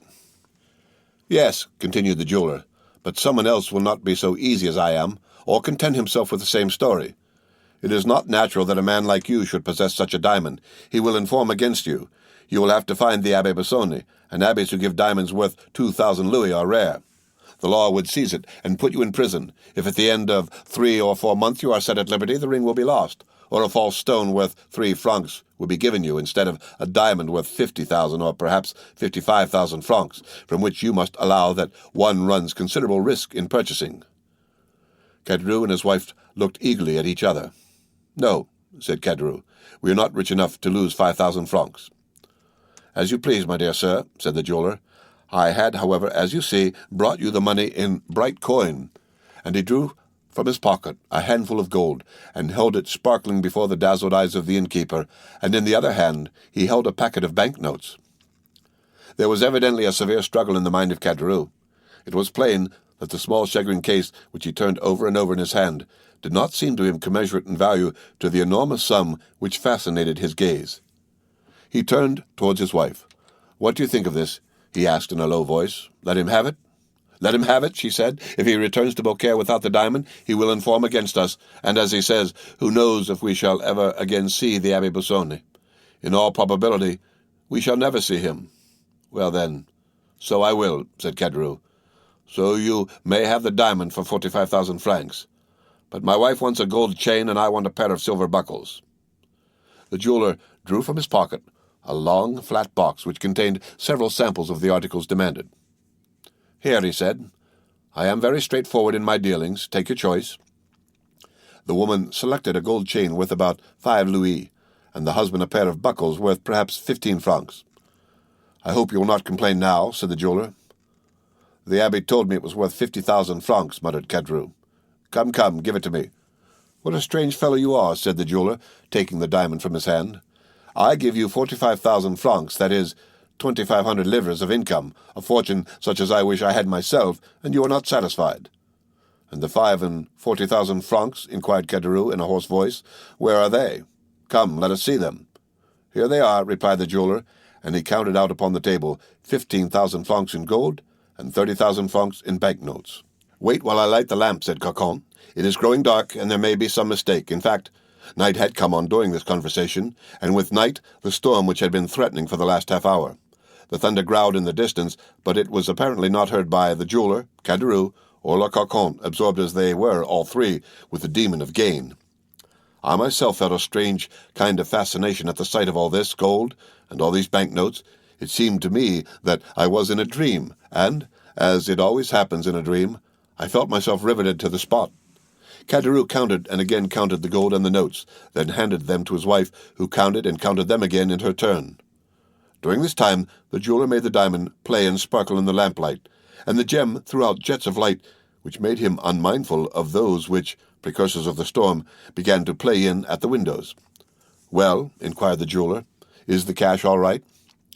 "Yes," said Caderousse. "Give me the pocketbook, La Cocon, and find a bag somewhere." La Cocon went to a cupboard and returned with an old leathern pocketbook and a bag. From the former she took some greasy letters and put in their place the banknotes, and from the bag took 2 or 3 crowns of 6 livres each, which in all probability formed the entire fortune of the miserable couple. "There," said Caderousse. "And now, although you have wronged us of perhaps 10,000 francs, will you have supper with us? I invite you with good will." "Thank you," replied the jeweller. "It must be getting late, and I must return to Beaucaire. My wife will be getting uneasy." He drew out his watch and exclaimed, "Morbleu, nearly 9 o'clock. Why, I shall not get back to Beaucaire before midnight. Good night, my friends. If the Abbé Busoni should by any accident return, think of me." "In another week you will have left Beaucaire," remarked Caderousse, "for the fair ends in a few days." "True, but that makes no difference. Write to me at Paris, to Monsieur Johan, in the Palais Royal, Arcade Pierre, No. 45. I will make the journey on purpose to see him, if it is worth while." At this moment there was a tremendous clap of thunder, accompanied by a flash of lightning, so vivid that it quite eclipsed the light of the lamp. "See here," exclaimed Caderousse, "you cannot think of going out in such weather as this." "Oh, I am not afraid of thunder," said the jeweller. "And then there are robbers," said Le Cocon. "The road is never very safe during fair time." "Oh, as to the robbers," said Johann, "here is something for them." And he drew from his pocket a pair of small pistols loaded to the muzzle. "Here," said he, "are dogs who bark and bite at the same time. They are for the 2 first who shall have a longing for your diamond, friend Caderousse." Caderousse and his wife again interchanged a meaning look. It seemed as though they were both inspired at the same time with some horrible thought. "Well, then, a good journey to you," said Caderousse. "Thanks," replied the jeweler. He then took his cane, which he had placed against an old cupboard, and went out. At the moment when he opened the door, such a gust of wind came in that the lamp was nearly extinguished. "Oh," said he, "this is very nice weather, and 2 leagues to go in such a storm." "Remain," said Caderousse. "You can sleep here." "Yes, do stay," added La Coquante in a tremulous voice. "We will take every care of you." "No, I must sleep at Beaucaire. So once more, good night." Caderousse followed him slowly to the threshold. "I can see neither heaven nor earth," said the jeweler, who was outside the door. "Do I turn to the right or to the left hand?" "To the right," said Caderousse. "You cannot go wrong. The road is bordered by trees on both sides." "Good." "All right," said a voice, almost lost in the distance. "Close the door," said La Coquante. "I do not like open doors when it thunders, particularly when there is money in the house, eh?" answered Caderousse, double-locking the door. He came into the room, went to the cupboard, and took out the bag and pocketbook, and both began for the third time to count their gold and banknotes.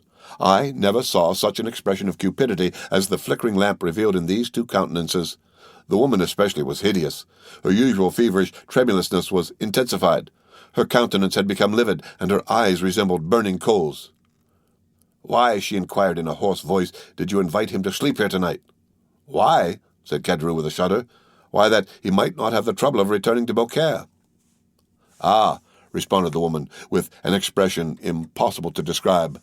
"I thought it was for something else." "Woman! Woman! Why do you have such ideas?" cried Caderousse. "Or if you have them, why don't you keep them to yourself?" "Well," said La Comte after a moment's pause, "you are not a man." "What do you mean?" added Caderousse. "If you had been a man, you would not have let him go from here." "Woman! Or else he should not have reached Beaucaire." "Woman! The road takes a turn. He is obliged to follow it, while alongside of the canal there is a shorter road. Woman! You offend the good God. There, listen." And at this moment there was a tremendous peal of thunder, while the livid lightning illumined the room, and the thunder, rolling away in the distance, seemed to withdraw unwillingly from the cursed abode. "Mercy!" said Caderousse, crossing himself. At the same moment, and in the midst of the terrifying silence which usually follows a clap of thunder, they heard a knocking at the door. Caderousse and his wife started and looked aghast at each other. "Who's there?" cried Caderousse, rising and drawing up in a heap the gold and notes scattered over the table, and which he covered with his 2 hands. "It is I," shouted a voice. "And who are you?" "Part-2, Johann, the jeweler." "Well, and you said I offended the good God," said La Coquante, with a horrid smile. "Why, the good God sends him back again." Caderousse sank pale and breathless into his chair. La Coquante, on the contrary, rose, and going with a firm step towards the door, opened it, saying as she did so, "Come in, dear Monsieur Johann." "Ma foi," said the jeweler, drenched with rain, "I am not destined to return to Beaucaire tonight. The shortest follies are best, my dear Caderousse. You offered me hospitality, and I accept it, and have returned to sleep beneath your friendly roof." Caderousse stammered out something while he wiped away the sweat that started to his brow. La Coquante double-locked the door behind the jeweler. The end of Chapter 44 of The Count of Monte Cristo. Read by Rick Kishner for Lit2Go on the web at fcit.usf.edu.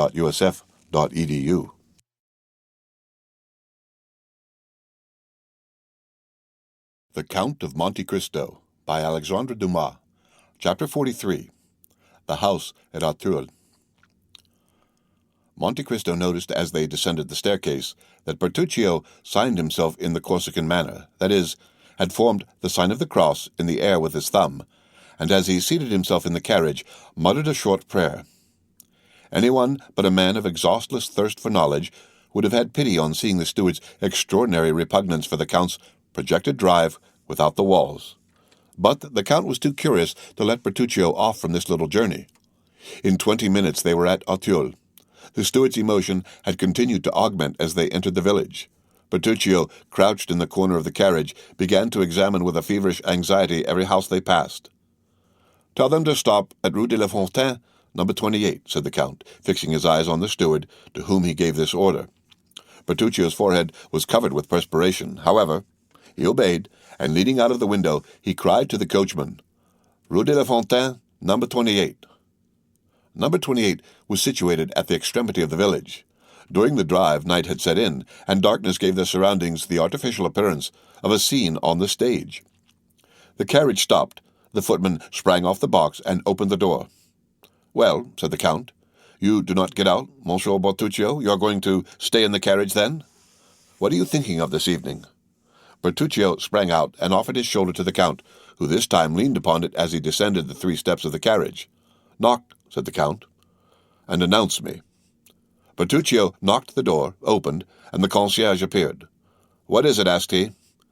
"It is your new master, my good fellow," said the footman, and he held out to the concierge the notary's order.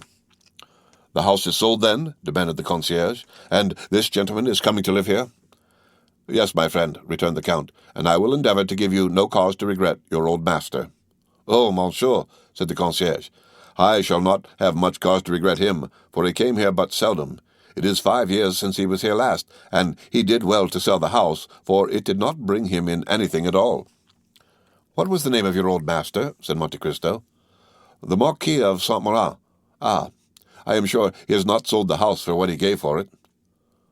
"The Marquis of Saint-Méran," returned the Count. "The name is not unknown to me. The Marquis of Saint-Méran," and he appeared to meditate. "An old gentleman," continued the concierge, "a stanch follower of the Bourbons. He had an only daughter who married Monsieur de Villefort, who had been the king's attorney at Nimes and afterwards at Versailles." Monte Cristo glanced at Bertuccio, who became whiter than the wall against which he leaned to prevent himself from falling.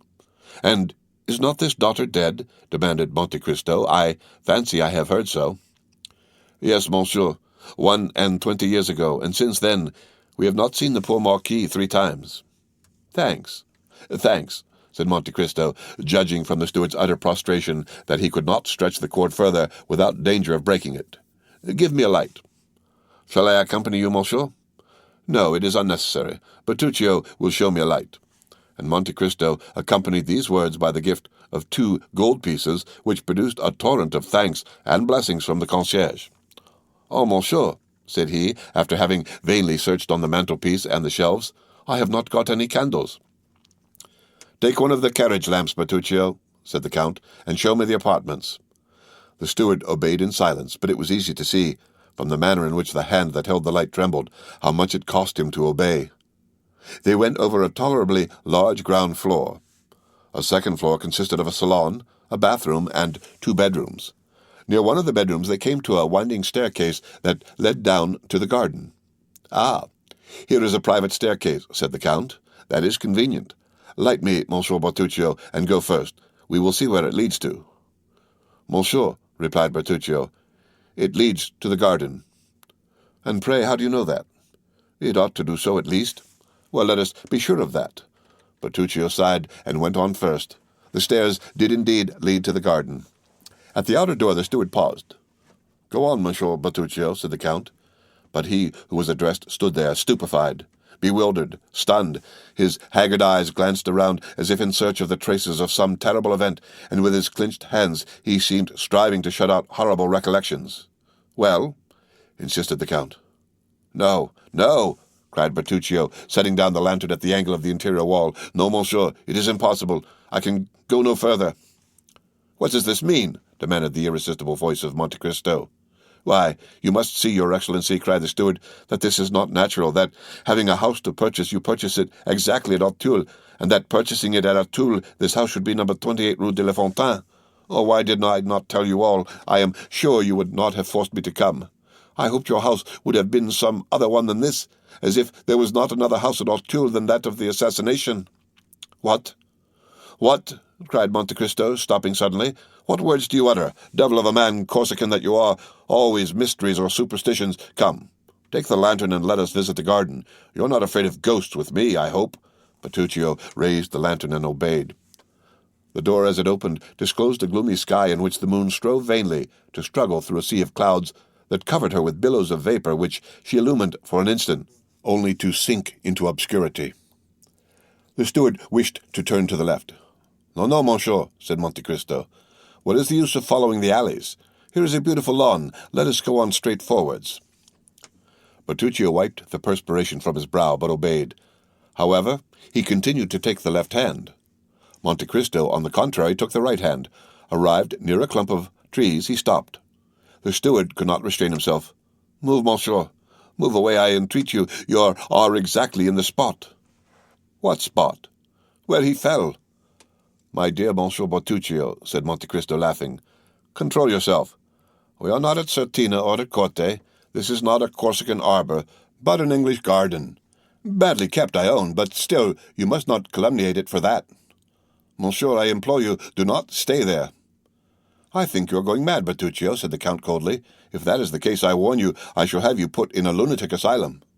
"Alas, Excellency," returned Bertuccio, joining his hands and shaking his head in a manner that would have excited the Count's laughter, had not thoughts of a superior interest occupied him and rendered him attentive to the least revelation of this timorous conscience. "Alas, Excellency, the evil has arrived." "Monsieur Bertuccio," said the Count, "I am very glad to tell you that while you gesticulate, you wring your hands and roll your eyes like a man possessed by a devil who will not leave him, and I have always observed that the devil most obstinate to be expelled is a secret. I knew you were a Corsican. I knew you were gloomy and always brooding over some old history of the vendetta, and I overlooked that in Italy, because in Italy those things are thought nothing of. But in France they are considered in very bad taste. There are gendarmes who occupy themselves with such affairs, judges who condemn, and scaffolds which avenge." Bertuccio clasped his hands, and as in all these evolutions he did not let fall the lantern, the light showed his pale and altered countenance.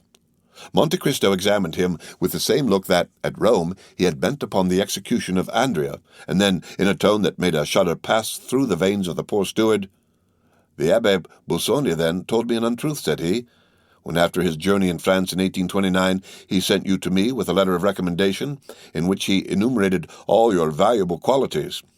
Well, I shall write to the Abbé, I shall hold him responsible for his protégé's misconduct, and I shall soon know all about this assassination. Only I warn you that when I reside in a country, I conform to all its code, and I have no wish to put myself within the compass of the French laws for your sake." "Oh, do not do that, Excellency. I have always served you faithfully," cried Bertuccio in despair. "I have always been an honest man, and, as far as lay in my power, I have done good." "I do not deny it," returned the Count.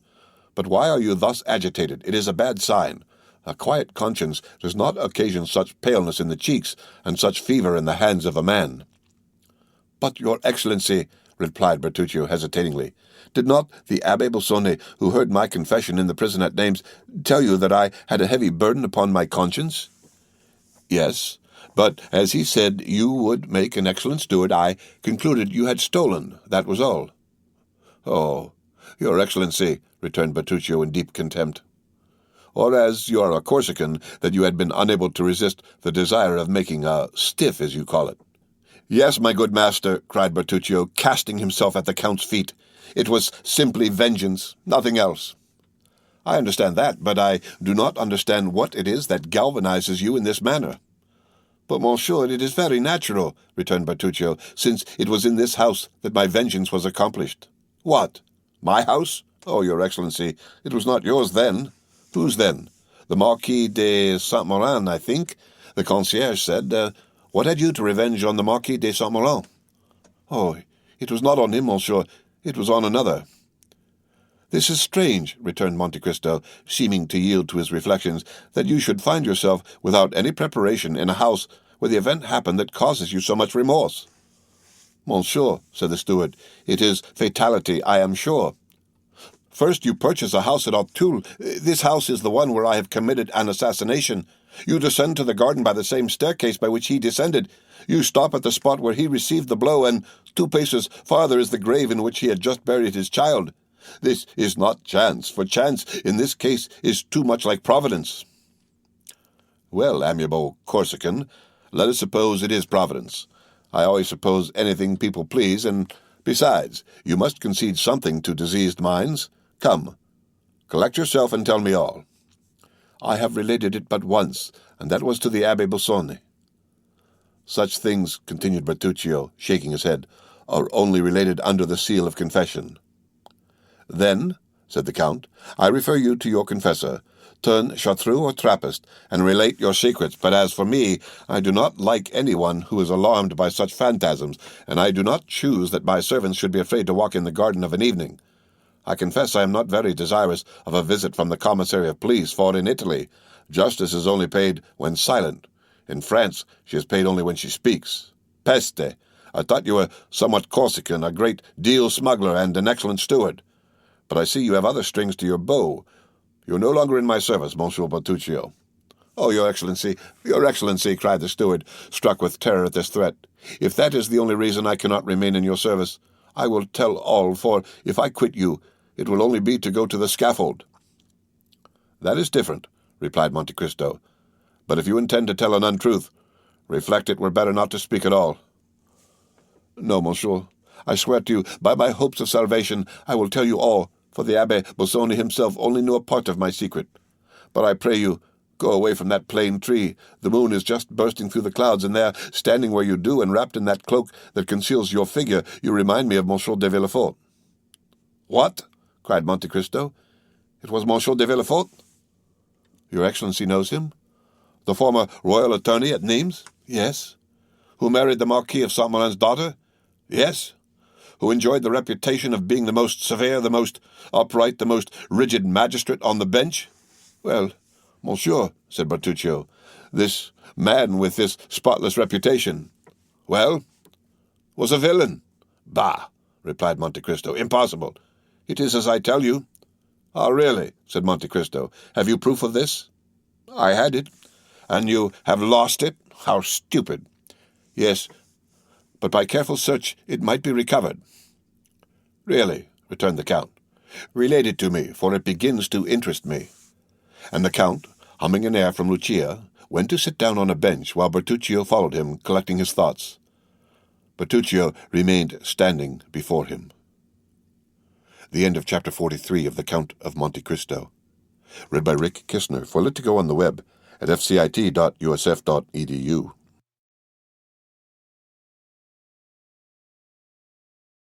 The Count of Monte Cristo by Alexandre Dumas. Chapter 42. Monsieur Bertuccio.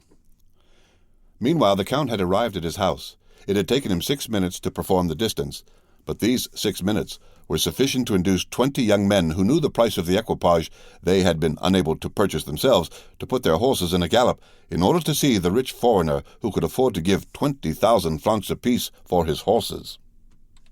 The house Ali had chosen, and which was to serve as a town residence to Monte Cristo, was situated on the right hand as you ascend the Champs-Élysées. A thick clump of trees and shrubs rose in the center, and masked a portion of the front. Around this shrubbery 2 alleys, like 2 arms, extended right and left, and formed a carriage drive from the iron gates to a double portico, on every step of which stood a porcelain vase filled with flowers. This house, isolated from the rest, had besides the main entrance another in the Rue Ponthieu.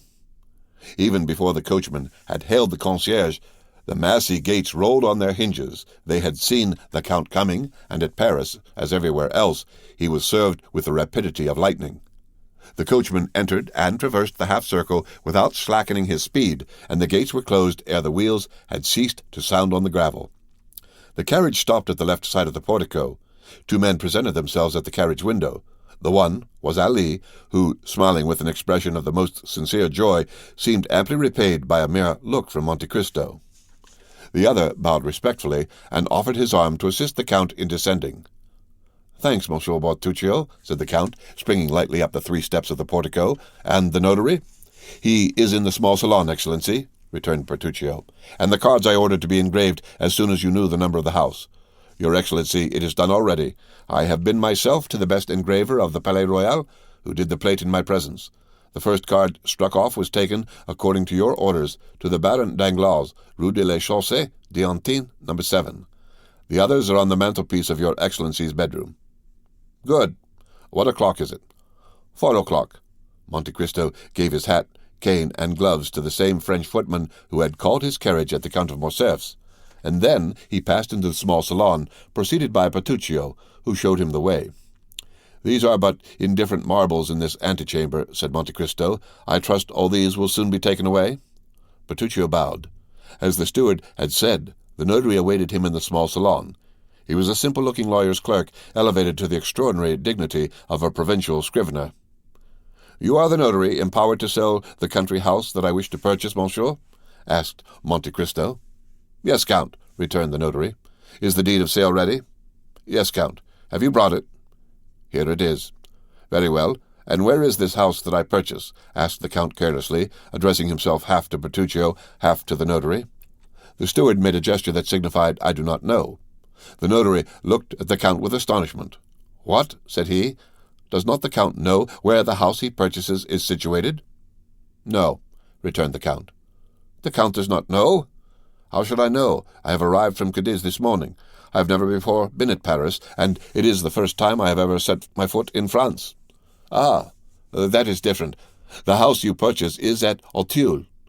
At these words Bertuccio turned pale. "And where is Auteuil?" asked the Count.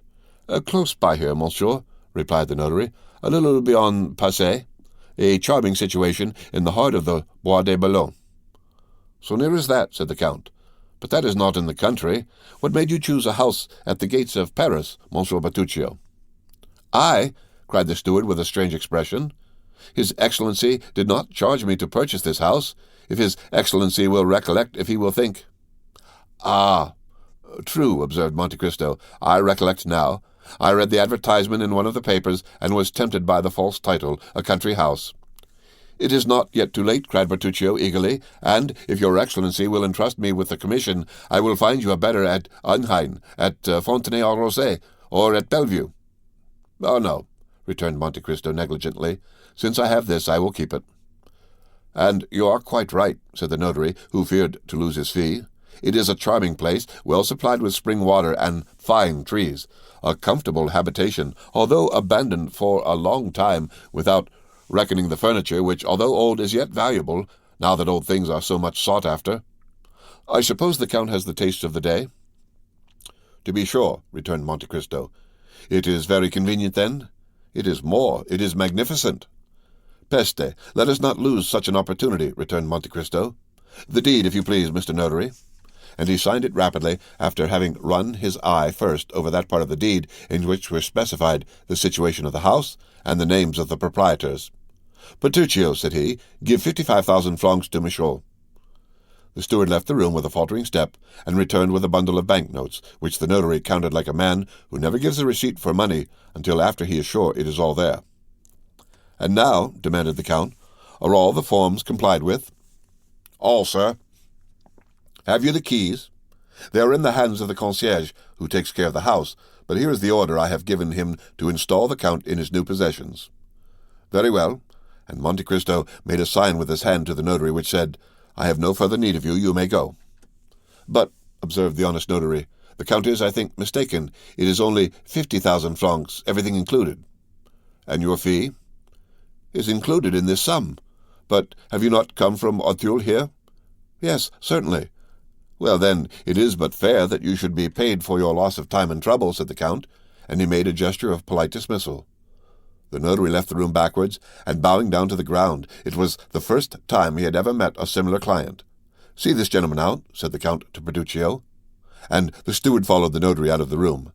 Scarcely was the Count alone when he drew from his pocket a book closed with a lock and opened it with a key which he wore round his neck, and which never left him. After having sought for a few minutes, he stopped at a leaf which had several notes, and compared them with the deed of sale which lay on the table. "Auteuil, Rue de la Fontaine, number 28. "It is indeed the same," said he. "And now am I to rely upon an avowal extorted by religious or physical terror? However, in an hour I shall know all.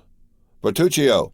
cried he, striking a light hammer with a pliant handle on a small gong. "Bertuccio!" The steward appeared at the door. "Monsieur Bertuccio," said the Count, "did you never tell me that you had travelled in France?" "In some parts of France, yes, Excellency." "You know the environs of Paris, then?" "No, Excellency, no," returned the steward with a sort of nervous trembling which Monte Cristo, a connoisseur in all emotions, rightly attributed to great disquietude. "It is unfortunate," returned he, "that you have never visited the environs, for I wish to see my new property this evening, and had you gone with me, you could have given me some useful information." "To Auteuil?" cried Bertuccio, whose copper complexion became livid. "I? Go to Auteuil?" "Well, what is there surprising in that? When I live at your tool, you must come there as you belong to my service." Petruchio hung down his head before the imperious look of his master, and remained motionless without making any answer. "Why, what has happened to you? Are you going to make me ring a second time for the carriage?" asked Monte Cristo in the same tone that Louis XIV pronounced the famous, "I have been almost obliged to wait." Petruchio made but one bound to the antechamber, and cried in a hoarse voice, "His Excellency's horses!" Monte Cristo wrote 2 or 3 notes, and as he sealed the last, the steward appeared. "Your Excellency's carriage is at the door," said he. "Well, take your hat and gloves," returned Monte Cristo. "Am I to accompany you, your Excellency?" cried Petruchio. "Certainly, you must give the orders, for I intend residing at the house." It was unexampled for a servant of the Count's to dare to dispute an order of his, so the steward, without saying a word, followed his master, who got into the carriage, and signed to him to follow, which he did, taking his place respectfully on the front seat. The end of Chapter 42 of The Count of Monte Cristo, read by Rick Kishner for Lit2Go on the web at fcit.usf.edu.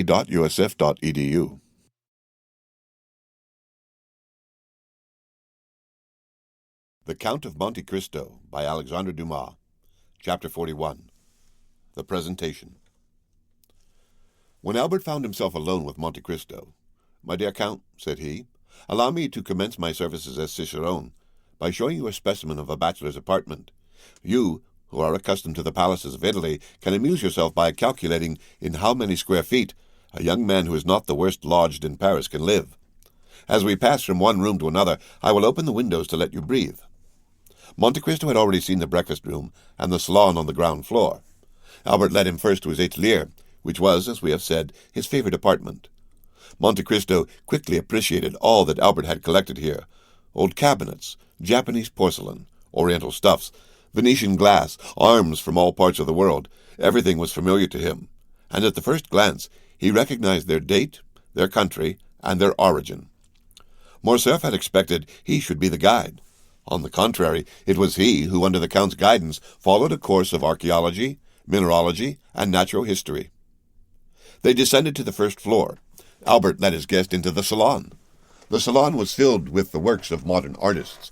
There were landscapes by Dupré, with their long reeds and tall trees, their lowing oxen and marvelous skies; Delacroix's Arabian cavaliers, with their long white burnouses, their shining belts, their damasked arms; their horses, who tore each other with their teeth, while their riders contended fiercely with their maces; aquarelles of Bollinger, representing Notre-Dame de Paris with that vigor that makes the artist the rival of the poet. There were paintings by Diaz, who makes his flowers more beautiful than flowers, his suns more brilliant than the sun; designs by Decamp, as vividly colored as those of Salvator Rosa, but more poetic; pastels by Giraud and Muller, representing children like angels and women with the features of a virgin; sketches torn from the album of Dusat's Travels in the East that had been made in a few seconds on the saddle of a camel, or beneath the dome of a mosque. In a word, all that modern art can give in exchange and as recompense for the art lost and gone, with ages long since past. Albert expected to have something new this time to show to the traveler, but, to his great surprise, the latter, without seeking for the signatures, many of which indeed were only initials, named instantly the author of every picture in such a manner that it was easy to see that each name was not only known to him, but that each style associated with it had been appreciated and studied by him. From the salon they passed into the bedchamber. It was a model of taste and simple elegance. A single portrait, signed by Leopold Robert, shone in its carved and gilded frame. This portrait attracted the Count of Monte Cristo's attention, for he made 3 rapid steps in the chamber and stopped suddenly before it. It was the portrait of a young woman of 5 or 26, with a dark complexion and light and lustrous eyes veiled beneath long lashes.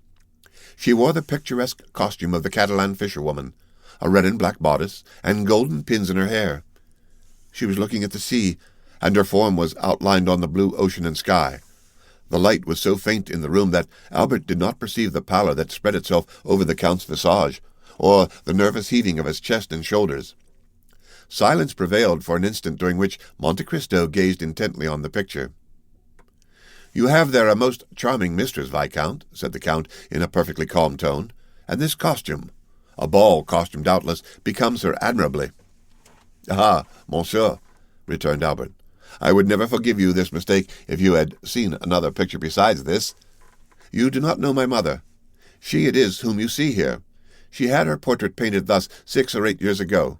This costume is a fancy one, it appears, and the resemblance is so great that I think I still see my mother the same as she was in 1830. The Countess had this portrait painted during the Count's absence.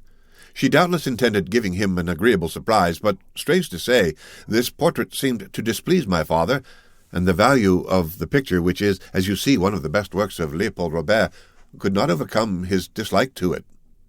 It is true, between ourselves, that Monsieur de Morcerf is one of the most assiduous peers at the Luxembourg, a general renowned for theory, but a most mediocre amateur of art. It is different with my mother, who paints exceedingly well, and who, unwilling to part with so valuable a picture, gave it to me to put here, where it would be less likely to displease Monsieur de Morcerf, whose portrait by Gros I will also show you. Excuse my talking of family matters, but as I shall have the honor of introducing you to the Count, I tell you this to prevent you making any allusions to this picture. The picture seems to have a malign influence, for my mother rarely comes here without looking at it, and still more rarely does she look at it without weeping. This disagreement is the only one that has ever taken place between the Count and Countess, who are still as much united, although married more than 20 years, as on the first day of their wedding."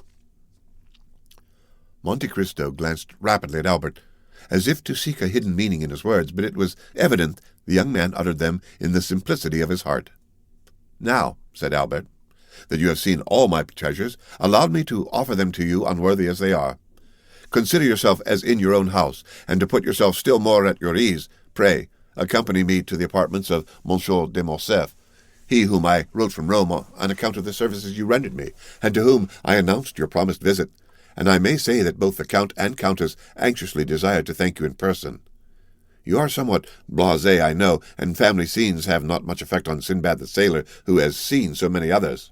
However, accept what I propose to you as an initiation into Parisian life, a life of politeness, visiting, and introductions." Monte Cristo bowed without making any answer. He accepted the offer without enthusiasm, and without regret, as one of those conventions of society which every gentleman looks upon as a duty. Albert summoned his servant, and ordered him to acquaint Monsieur and Madame de Morcerf of the arrival of the Count of Monte Cristo. Albert followed him with the Count.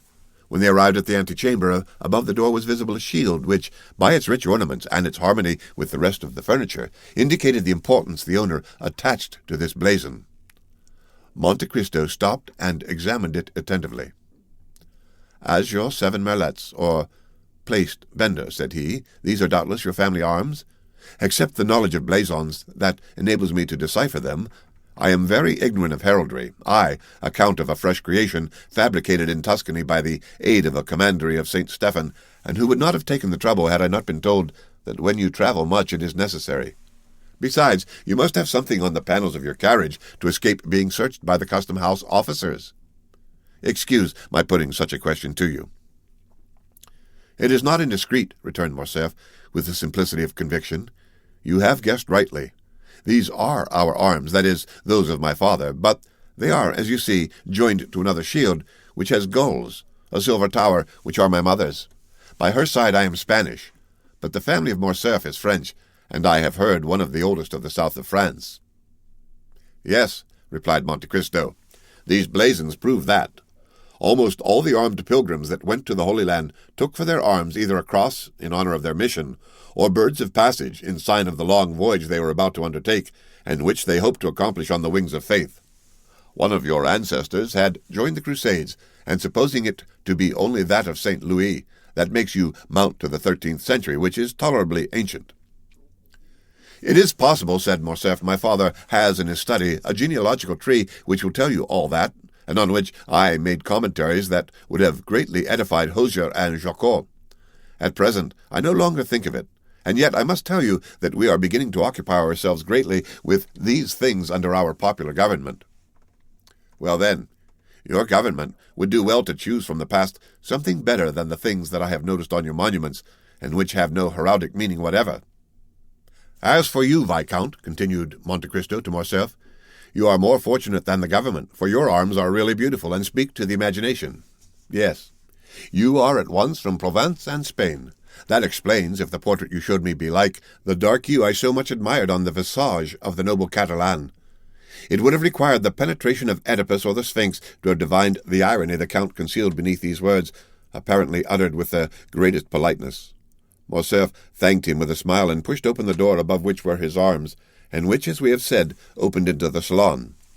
In the most conspicuous part of the salon was another portrait. It was that of a man from 5 to 38 in the uniform of a general officer, wearing the double epaulette of heavy bullion that indicates superior rank, the ribbon of the Legion of Honor around his neck which showed he was a commander, and on the right breast the star of a grand officer of the Order of the Saviour, and on the left that of the Grand Cross of Charles III, which proved that the person represented by the picture had served in the wars of Greece and Spain, or, what was just the same thing as regarded decorations, had fulfilled some diplomatic mission in the two countries. Monte Cristo was engaged in examining this portrait with no less care than he had bestowed upon the other, when another door opened, and he found himself opposite to the Count of Morcerf in person. He was a man of 40 to 45 years, but he seemed at least 50, and his black moustache and eyebrows contrasted strangely with his almost white hair, which was cut short in the military fashion. He was dressed in plain clothes, and wore at his buttonhole the ribbons of the different orders to which he belonged. He entered with a tolerably dignified step and some little haste. Monte Cristo saw him advance towards him without making a single step. It seemed as if his feet were rooted to the ground, and his eyes on the Count of Morcerf. "Father," said the young man, "I have the honor of presenting to you the Count of Monte Cristo, the generous friend whom I had the good fortune to meet in the critical situation of which I have told you." "You are most welcome, monsieur," said the Count of Morcerf, saluting Monte Cristo with a smile, "and monsieur has rendered our house, in preserving its only heir, a service which ensures him our eternal gratitude." As he said these words, the Count of Morcerf pointed to a chair, while he seated himself in another opposite the window. Monte Cristo, in taking the seat Morcerf offered him, placed himself in such a manner as to remain concealed in the shadow of the large velvet curtains, and read on the careworn and livid features of the Count a whole history of secret griefs, written in each wrinkle time had planted there. "The Countess," said Morcerf, "was at her toilet when she was informed of the visit she was about to receive. She will, however, be in the salon in 10 minutes. "It is a great honor to me," returned Monte Cristo, "to be thus, on the first day of my arrival in Paris, brought in contact with a man whose merit equals his reputation, and to whom fortune has for once been equitable. But has she not still on the plains of Metigia, or in the mountains of Atlas, a marshal's staff to offer you?" "Oh," replied Morcerf, reddening slightly, "I have left the service, monsieur. Made a peer at the Restoration, I served through the first campaign under the orders of Marshal Beaumont. I could therefore expect a higher rank, and who knows what might have happened had the elder branch remained on the throne. But the Revolution of July was, it seems, sufficiently glorious to allow itself to be ungrateful, and it was so for all services that did not date from the imperial period. I tendered my resignation, for when you have gained your epaulets on the battlefield, you do not know how to maneuver on the slippery grounds of the salons. I have hung up my sword, and cast myself into politics. I have devoted myself to industry. I study the useful arts. During the 20 years I served, I often wished to do so, but I had not the time." "These are the ideas that render your nation superior to any other," returned Monte Cristo. "A gentleman of high birth, possessor of an ample fortune, you have consented to gain your promotion as an obscure soldier, step by step. This is uncommon. Then become general, peer of France, commander of the Legion of Honor, you consent to again commence a second apprenticeship without any other hope or any other desire than that of one day becoming useful to your fellow creatures. This, indeed, is praiseworthy. Nay, more, it is sublime." Albert looked on and listened with astonishment. He was not used to see Monte Cristo give vent to such bursts of enthusiasm. "Alas," continued the stranger, doubtless to dispel the slight cloud that covered Morcerf's brow, "we do not act thus in Italy. We grow according to our race and our species, and we pursue the same lines, and often the same uselessness all our lives. "But, monsieur," said the Count of Morcerf, "for a man of your merit, Italy is not a country, and France opens her arms to receive you. Respond to her call. France will not perhaps be always ungrateful. She treats her children ill, but she always welcomes strangers." "Ah, father," said Albert with a smile, "it is evident you do not know the Count of Monte Cristo.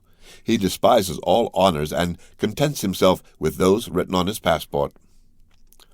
"That is the most just remark," replied the stranger, "I ever heard made concerning myself." "You have been free to choose your career," observed the Count of Morcerf with a sigh, "and you have chosen the path strewed with flowers." "Precisely, monsieur," replied Monte Cristo, with one of those smiles that a painter could never represent, or a physiologist analyze. "If I did not fear to fatigue you," said the general, evidently charmed with the Count's manners, "I would have taken you to the chamber. There is a debate very curious to those who are strangers to our modern senators." "I shall be most grateful, monsieur, if you will at some time in the future renew your offer, but I have been flattered with the hope of being introduced to the Countess, and I will therefore wait." "Ah, here is my mother," cried the Viscount. Monte Cristo turned round hastily and saw Madame de Morcerf at the entrance of the salon, at the door opposite to that by which her husband had entered, pale and motionless. When Monte Cristo turned round, she let fall her arm, which, for some unknown reason, had been resting on the gilded doorpost. She had been there some moments, and had heard the last words of the visitor. The latter rose and bowed to the Countess, who inclined herself without speaking. "Ah, good heavens, madame," said the Count. "Are you ill, or is it the heat of the room that affects you?" "Are you ill, mother?" cried the Viscount, springing towards her. She thanked them both with a smile. "No," returned she, "but I feel some emotion on seeing, for the first time, the man without whose intervention we should have been in tears and desolation." "Monsieur," continued the Countess, advancing with the majesty of a queen, "I owe to you the life of my son, and for this I bless you. Now, I thank you for the pleasure you give me in thus affording me the opportunity of thanking you, as I have blessed you, from the bottom of my heart." The Count bowed again, but lower than before. He was even paler than Mercédès. "Madame," said he, "the Count and yourself recompense too generously a simple action. To save a man, to spare a father's feelings or a mother's sensibility, is not to do a good action, but a simple deed of humanity." At these words, uttered with the most exquisite sweetness and politeness, Madame de Morcerf replied, "It is very fortunate for my son, monsieur, that he found such a friend, and I thank God that things are thus." And Mercédès raised her fine eyes to heaven with so fervent an expression of gratitude that the Count fancied he saw tears in them. Monsieur de Morcerf approached her. "Madam," said he, "I have already made my excuses to the Count for quitting him, and I pray you to do so also. The sitting commences at 2. It is now 3, and I am to speak." "Go then, and Monsieur and I will strive our best to forget your absence," replied the Countess, with the same tone of deep feeling. "Monsieur," continued she, turning to Monte Cristo, "will you do us the honor of passing the rest of the day with us?" "Believe me, madam, I feel most grateful for your kindness, but I got out of my traveling carriage at your door this morning, and I am ignorant how I am installed in Paris, which I scarcely know. This is but a trifling inquietude, I know, but one that may be appreciated." "We shall have the pleasure another time," said the Countess. "You promise that?" Monte Cristo inclined himself without answering, but the gesture might pass for assent. "I will not detain you, monsieur," continued the Countess. "I would not have our gratitude become indiscreet or importunate." "My dear Count," said Albert, "I will endeavor to return your politeness at Rome, and place my coupe at your disposal until your own be ready." "A thousand thanks for your kindness, Viscount," returned the Count of Monte Cristo, "but I suppose that Monsieur Bertuccio has suitably employed the 4 hours and a half I have given him, and that I shall find a carriage of some sort ready at the door." Albert was used to the Count's manner of proceeding. He knew that, like Nero, he was in search of the impossible, and nothing astonished him. But wishing to judge with his own eyes how far the Count's orders had been executed, he accompanied him to the door of the house. Monte Cristo was not deceived. As soon as he appeared in the Count of Morcerf's antechamber, a footman, the same who at Rome had brought the Count's card to the two young men and announced his visit, sprang into the vestibule, and when he arrived at the door the illustrious traveller found his carriage awaiting him. It was a coupe of Kohler's building, and with horses and harness, for which Drake had, to the knowledge of all the lions of Paris, refused on the previous day 700 guineas. "Monsieur," said the Count to Albert, "I do not ask you to accompany me to my house, as I can only show you a habitation fitted up in a hurry, and I have, as you know, a reputation to keep up as regards not being taken by surprise. Give me, therefore, one more day before I invite you. I shall then be certain not to fail in my hospitality." "If you ask me for a day, Count, I know what to anticipate. It will not be a house I shall see, but a palace. You have decidedly some genius at your control."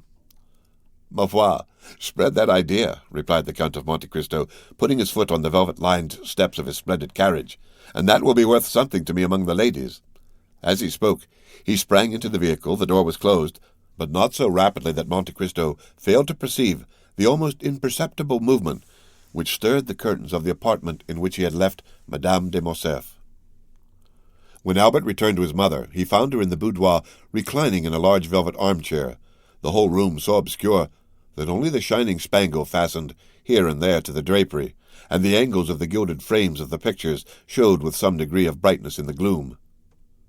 Albert could not see the face of the Countess, as it was covered with a thin veil she had put on her head, and which fell over her features in misty folds, but it seemed to him as though her voice had altered.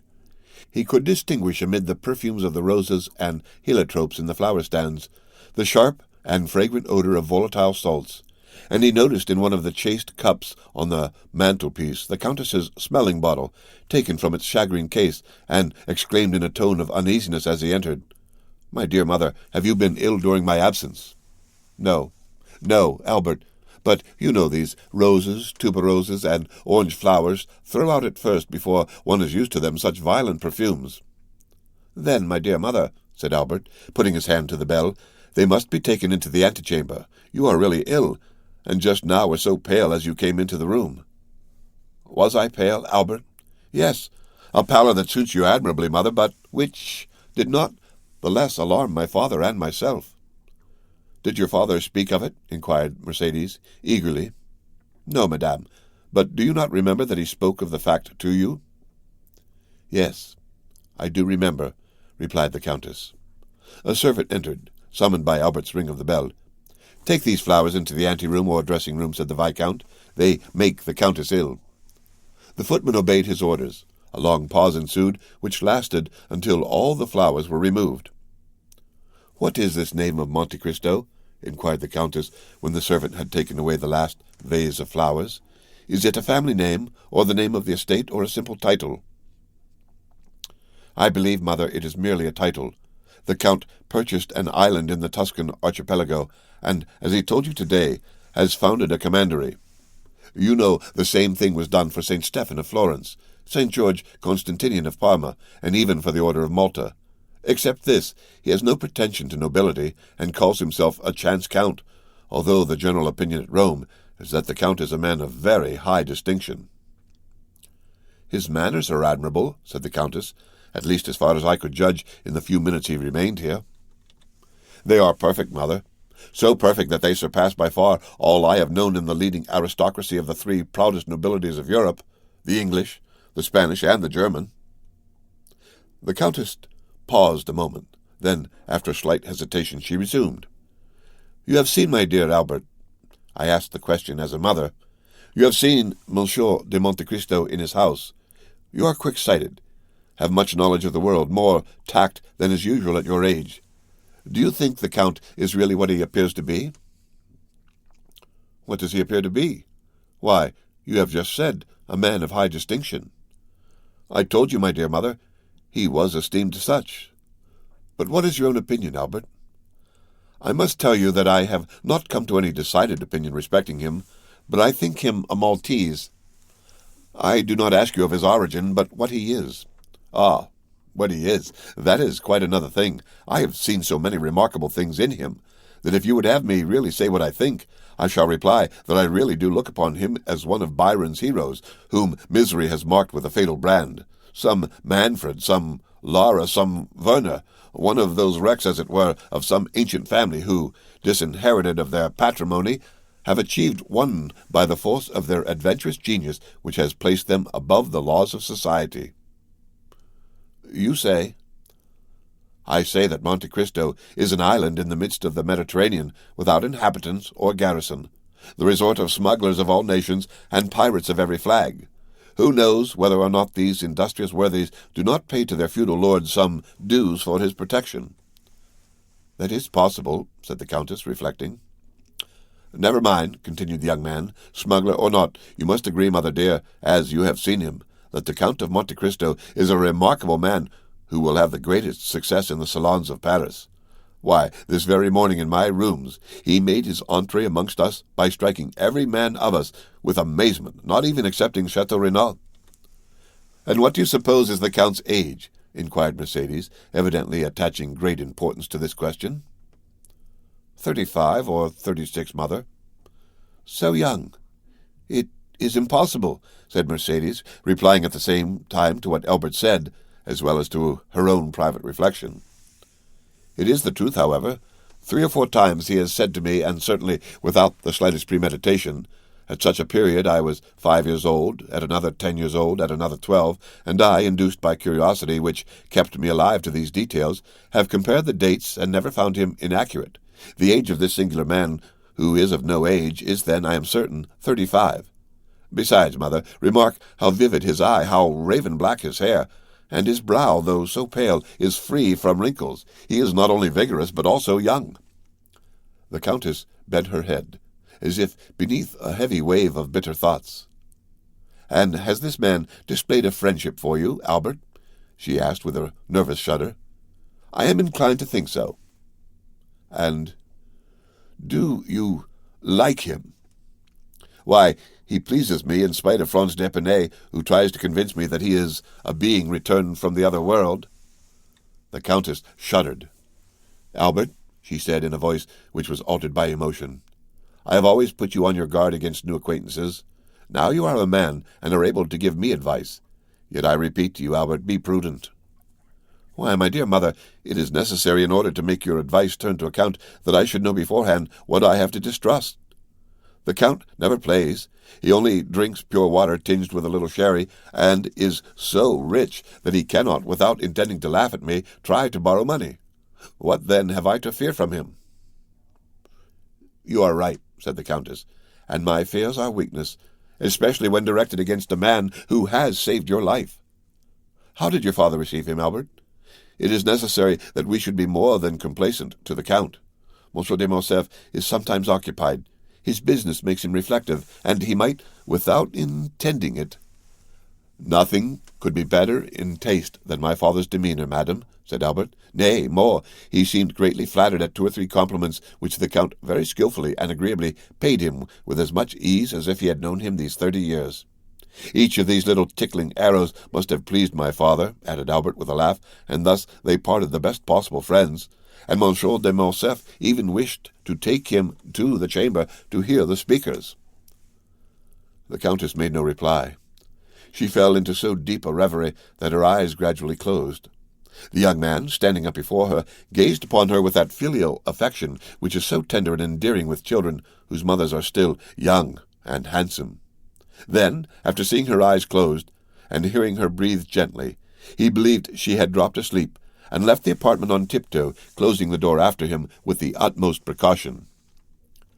This devil of a fellow, he muttered, shaking his head. I said at the time he would create a sensation here, and I measure his effect by an infallible thermometer. My mother has noticed him, and he must therefore perforce be remarkable.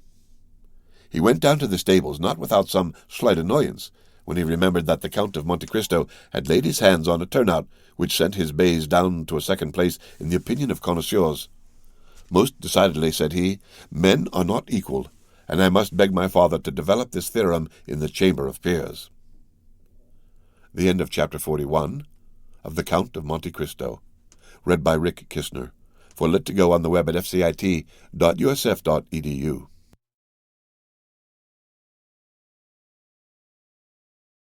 The Count of Monte Cristo, by Alexandre Dumas, Chapter 40, The Breakfast. "And what sort of persons do you expect to breakfast?" said Beauchamp. "A gentleman and a diplomatist." "Then we shall have to wait 2 hours for the gentleman and 3 for the diplomatist. I shall come back to dessert. Keep me some strawberries, coffee, and cigars. I shall take a cutlet on my way to the chamber." "Do not do anything of the sort, for were this gentleman Montmorency and the diplomatist Metternich, we will breakfast at 11. In the meantime, follow Debray's example and take a glass of sherry and a biscuit." "Be it so, I will stay. I must do something to distract my thoughts." "You are like Debray, and yet it seems to me that when the minister is out of spirits, the opposition ought to be joyous." "Ah, you do not know with what I am threatened. I shall hear this morning that Monsieur Danglars made a speech at the Chamber of Deputies, and at his wife's this evening I shall hear the tragedy of a peer of France. The devil take the constitutional government, and since we had our choice, as they say, at least, how could we choose that?" "I understand. You must lay in a stock of hilarity." "Do not run down Monsieur Danglars' speeches," said Debray. "He votes for you, for he belongs to the opposition." "Pardieu, that is exactly the worst of all. I am waiting until you send him to speak at the Luxembourg to laugh at my ease." "My dear friend," said Albert to Beauchamp, "it is plain that the affairs of Spain are settled, for you are most desperately out of humour this morning. Recollect that Parisian gossip has spoken of a marriage between myself and Mademoiselle Eugénie Danglars. I cannot in conscience, therefore, let you run down the speeches of a man who will one day say to me, 'Vicomte, you know I give my daughter 2 millions.'" "Ah, this marriage will never take place," said Beauchamp. "The king has made him a baron, and can make him a peer, but he cannot make him a gentleman, and the Count of Morcerf is too aristocratic to consent for the paltry sum of 2,000,000 francs to a misalliance. The Viscount of Morcerf can only wed a marchioness." "But 2,000,000 francs make a nice little sum," replied Morcerf. "It is the social capital of a theatre on the boulevard, or a railroad from the Jardin des Plantes to La Râpée." "Never mind what he says, Morcerf," said Debray. "Do you marry her. You marry a money-bag label, it is true. Well, but what does that matter? It is better to have a blazon less and a figure more on it. You have 7 martlets on your arms. Give 3 to your wife, and you will still have 4. That is 1 more than Monsieur de Guy had, who so nearly became King of France, and whose cousin was Emperor of Germany." "On my word, I think you're right, Lucien," said Albert absently. "To be sure. Besides, every millionaire is as noble as a bastard. That is, he can be." "Do not say that, Debray," returned Beauchamp, laughing, "for here is Chateau Renaud, who, to cure you of your mania for paradoxes, will pass the sword of Renaud de Montauban, his ancestor, through your body." "He will sully it, then," returned Lucien, "for I am low, very low." "Oh, heavens!" cried Beauchamp. "The minister quotes Berenger. What shall we come to next?" "Monsieur de Chateau Renaud, Monsieur Maximilien Morel," said the servant, announcing 2 fresh guests. "Now then to breakfast," said Beauchamp, "for if I remember you told me you only expected 2 persons, Albert." "Morel," muttered Albert. "Morel, who is he?" But before he had finished, Monsieur de Chateau Renaud, a handsome young man of 30, gentleman all over, that is, with the figure of a Guiche and the wit of a Montmort, took Albert's hand. "My dear Albert," said he, "let me introduce you to Monsieur Maximilien Morel, captain of Spahis, my friend, and what is more, however, the man speaks for himself, my preserver. Salute my hero, Viscount." And he stepped on one side to give place to a young man of refined and dignified bearing, with large and open brow, piercing eyes, and black moustache, whom our readers have already seen at Marseilles under circumstances sufficiently dramatic not to be forgotten. A rich uniform, half French, half Oriental, set off his graceful and stalwart figure, and his broad chest was decorated with the Order of the Legion of Honor. The young officer bowed with easy and elegant politeness. "Monsieur," said Albert, with affectionate courtesy, "the Count de Chateau Renaud knew how much pleasure this introduction would give me. You are his friend. Be ours also." "Well said," interrupted Chateau Renaud, "and pray that, if you should ever be in a similar predicament, he may do as much for you as he did for me." "What has he done?" asked Albert. "Oh, nothing worth speaking of," said Morel. "Monsieur de Chateau Renaud exaggerates." "Not worth speaking of," cried Chateau Renaud. "Life is not worth speaking of. That is rather too philosophical on my word, Morel. It is very well for you who risk your life every day, but for me, who only did so once." "We gather from all this, Baron, that Captain Morel saved your life?" "Exactly so." "On what occasion?" asked Beauchamp. "Beauchamp, my good fellow, you know I am starving," said Debray. "Do not set him off on some long story." "Well, I do not prevent your sitting down to table," replied Beauchamp. Chateau Renaud can tell us while we eat our breakfast. Gentlemen, said Morcerf, it is only 10:15, and I expect someone else. Ah, true, a diplomatist, observed Debray. Diplomat or not, I don't know. I only know that he charged himself on my account with a mission which he terminated so entirely to my satisfaction that had I been king, I should have instantly created him knight of all my orders, even had I been able to offer him the golden fleece and the garter. Well, since we are not to sit down to table, said Debray, take a glass of sherry and tell us all about it. You all know that I had the fancy of going to Africa? It is a road your ancestors have traced for you, said Albert gallantly. Yes, but I doubt that your object was like theirs, to rescue the Holy Sepulchre. You are quite right, Beauchamp, observed the young aristocrat. It was only to fight as an amateur. I cannot bear duelling, since 2 seconds whom I had chosen to arrange an affair forced me to break the arm of one of my best friends, one whom you all know, poor Franz d'Epinay. Ah, true, said Debray. You did fight some time ago. About what? The devil take me if I remember, returned Chateau Renaud. But I recollect perfectly one thing, that being unwilling to let such talents as mine sleep, I wished to try upon the Arabs the new pistols that had been given to me. In consequence, I embarked for Oran, and went from thence to Constantine, where I arrived just in time to witness the raising of the siege. I retreated with the rest for 48 hours. I endured the rain during the day and the cold during the night tolerably well, but the third morning my horse died of cold. Poor brute! Accustomed to be covered up and to have a stove in the stable, the Arabian finds himself unable to bear 10 degrees of cold in Arabia. That's why you want to purchase my English horse, said Debray. You think he will bear the cold better. You are mistaken, for I have made a vow never to return to Africa. You were very much frightened then? Asked Beauchamp. Well, yes, and I had good reason to be so, replied Chateau Renaud. I was retreating on foot, for my horse was dead. 6 Arabs came up full gallop to cut off my head. I shot 2 with my double-barreled gun, and 2 more with my pistols, but I was then disarmed, and 2 were still left. One seized me by the hair, that is why I now wear it so short, for no one knows what may happen. The other swung a yatagan, and I already felt the cold steel on my neck, when this gentleman whom you see here charged them, shot the one who held me by the hair, and cleft the skull of the other with a sabre. He had assigned himself the task of saving a man's life that day.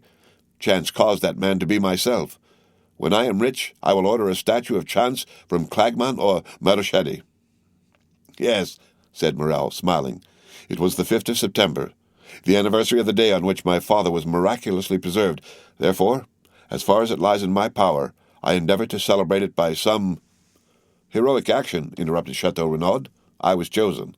But that is not all. After rescuing me from the sword, he rescued me from the cold, not by sharing his cloak with me like St. Martin, but by giving me the whole. Then from hunger by sharing with me, guess what? A Strasbourg pie? Asked Beauchamp. No, his horse, of which we each of us ate a slice with a hearty appetite. It was very hard. The horse? Said Morcerf, laughing. No, the sacrifice, returned Chateau Renaud. Ask Debray if he would sacrifice his English steed for a stranger. Not for a stranger, said Debray, but for a friend I might, perhaps. I divined that you would become mine, Count, replied Morel. Besides, as I had the honor to tell you, heroism or not, sacrifice or not, that day I owed an offering to bad fortune in recompense for the favors good fortune had on other days granted to us. The history to which Monsieur Morel alludes, continued Chateau Renaud, is an admirable one, which he will tell you some day when you are better acquainted with him. Today let us fill our stomachs, and not our memories. What time do you breakfast, Albert? At 10:30. Precisely, asked Debray, taking out his watch. Oh, you will give me 5 minutes' grace, replied Morcerf, for I also expect a preserver. Of whom? Of myself, cried Morcerf. Parbleu, do you think I cannot be saved as well as anyone else, and that there are only Arabs who cut off heads? Our breakfast is a philanthropic one, and we shall have at table, at least I hope so, 2 benefactors of humanity. What shall we do? Said Debray. We have only 1 Monthyon prize. Well, it will be given to someone who has done nothing to deserve it, said Beauchamp. That is the way the Academy mostly escapes from the dilemma. And where does he come from? Asked Debray. You have already answered the question once, but so vaguely that I venture to put it a second time. Really, said Albert, I do not know. When I invited him 3 months ago, he was then at Rome, but since that time, who knows where he may have gone? And you think him capable of being exact? Demanded Debray. I think him capable of anything. Well, with the 5 minutes' grace, we have only 10 left. I will profit by them to tell you something about my guest." "I beg pardon," interrupted Beauchamp. "Are there any materials for an article in what you are going to tell us?" "Yes, and for a most curious one." "Go on, then, for I see I shall not get to the chamber this morning, and I must make up for it." "I was at Rome during the last carnival." "We know that," said Beauchamp. "Yes, but what you do not know is that I was carried off by bandits." "There are no bandits," cried Debray. "Yes, there are, and most hideous, or rather most admirable ones, for I found them ugly enough to frighten me." "Come, my dear Albert," said Debray, "confess that your cook is behindhand, that the oysters have not arrived from Ostend or Marennes, and that, like Madame du Maintenon, you are going to replace the dish by a story. Say so at once. We are sufficiently well bred to excuse you, and to listen to your history, fabulous as it promises to be. And I say to you, fabulous as it may seem, I tell it as a true one from beginning to end. The brigands had carried me off and conducted me to a gloomy spot called the Catacombs of St. Sebastian." "I know it," said Chateau Renaud. "I narrowly escaped catching a fever there." "And I did more than that," replied Morcerf, "for I caught one. I was informed that I was prisoner until I paid the sum of 4,000 Roman crowns, about 24,000 francs. Unfortunately, I had not above 1,500. I was at the end of my journey and of my credit. I wrote to Franz, and were he here he would confirm every word. I wrote then to Franz that, if he did not come with the 4,000 crowns before 6, at 10 minutes past, I should have gone to join the blessed saints and glorious martyrs in whose company I had the honor of being. And Signor Luigi Vampa, such was the name of the chief of these bandits, would have scrupulously kept his word. But Franz did come with the 4,000 crowns," said Chateau Renaud. "A man whose name is Franz d'Epinay or Albert de Morcerf has not much difficulty in procuring them." "No. He arrived accompanied simply by the guest I am going to present to you." "Ah, this gentleman is a Hercules killing Cacus, a Perseus freeing Andromeda." "No, he is a man about my own size." "Armed to the teeth?" "He had not even a knitting needle." "But he paid your ransom?" "He said 2 words to the chief, and I was free." "And they apologized to him for having carried you off?" said Beauchamp. "Just so." "Why?" "He is a second Ariosto." "No, his name is the Count of Monte Cristo." "There is no Count of Monte Cristo," said Debray. "I do not think so," added Chateau Renaud, with the air of a man who knows the whole of the European nobility perfectly. "Does anyone know anything of a Count of Monte Cristo?" "He comes possibly from the Holy Land, and one of his ancestors possessed Calvary as the Montemarts did the Dead Sea." "I think I can assist your researches," said Maximilian. "Monte Cristo is a little island I have often heard spoken of by the old sailors my father employed. A grain of sand in the center of the Mediterranean, an atom in the infinite." "Precisely," cried Albert. "Well, he of whom I speak is the lord and master of this grain of sand, of this atom. He has purchased the title of Count somewhere in Tuscany." "He is rich, then?" "I believe so, but that ought to be visible." "That is what deceives you, Debray." "I do not understand you. Have you read the Arabian Nights?" "What a question!" "Well, do you know if the persons you see there are rich or poor, if their sacks of wheat are not rubies or diamonds? They seem like poor fishermen, and suddenly they open some mysterious cavern filled with the wealth of the Indies." "Which means?" "Which means that my Count of Monte Cristo is one of those fishermen. He has even a name taken from the book, since he calls himself Sinbad the Sailor, and has a cave filled with gold." "And you have seen this cavern, Morcerf?" asked Beauchamp. "No, but Franz has. For heaven's sake, not a word of this before him. Franz went in with his eyes blindfolded, and was waited on by mutes and by women to whom Cleopatra was a painted strumpet. Only he is not quite sure about the women, for they did not come in until after he had taken hashish, so that what he took for women might have been simply a row of statues." The 2 young men looked at Morcerf as if to say, "Are you mad, or are you laughing at us?" "And I also," said Morel thoughtfully, "have heard something like this from an old sailor named Penelon." "Ah," cried Albert, "it is very lucky that Monsieur Morel comes to aid me. You are vexed, are you not, that he thus gives a clue to the labyrinth?" "My dear Albert," said Debray, "what you tell us is so extraordinary." "Ah, because your ambassadors and your consuls do not tell you of them, they have no time? They are too much taken up with interfering in the affairs of their countrymen who travel. Now you get angry and attack our poor agents. How will you have them protect you? The Chamber cuts down their salaries every day, so that now they have scarcely any. Will you be ambassador, Albert? I will send you to Constantinople." "No, lest on the first demonstration I make in favor of Mehemet Ali, the Sultan send me the bowstring and make my secretary strangle me." "You say very true," responded Debray. "Yes," said Albert, "but this has nothing to do with the existence of the Count of Monte Cristo. Pardieu, everyone exists. Doubtless, but not in the same way. Everyone has not black slaves, a princely retinue, an arsenal of weapons that would do credit to an Arabian fortress, horses that cost 6,000 francs apiece, and Greek mistresses." "Have you seen the Greek mistress?" "I have both seen and heard her. I saw her at the theatre, and heard her one morning when I breakfasted with the Count." "He eats, then?" "Yes, but so little it can hardly be called eating." "He must be a vampire." "Laugh if you will. The Countess G., who knew Lord Ruthven, declared that the Count was a vampire." "Ah, capital," said Beauchamp.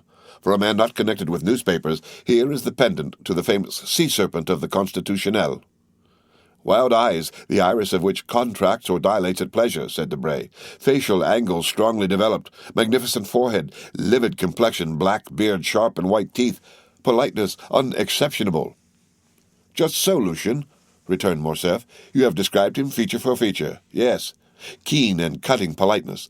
This man has often made me shudder, and one day that we were viewing an execution, I thought I should faint, more from hearing the cold and calm manner in which he spoke of every description of torture than from the sight of the executioner and the culprit."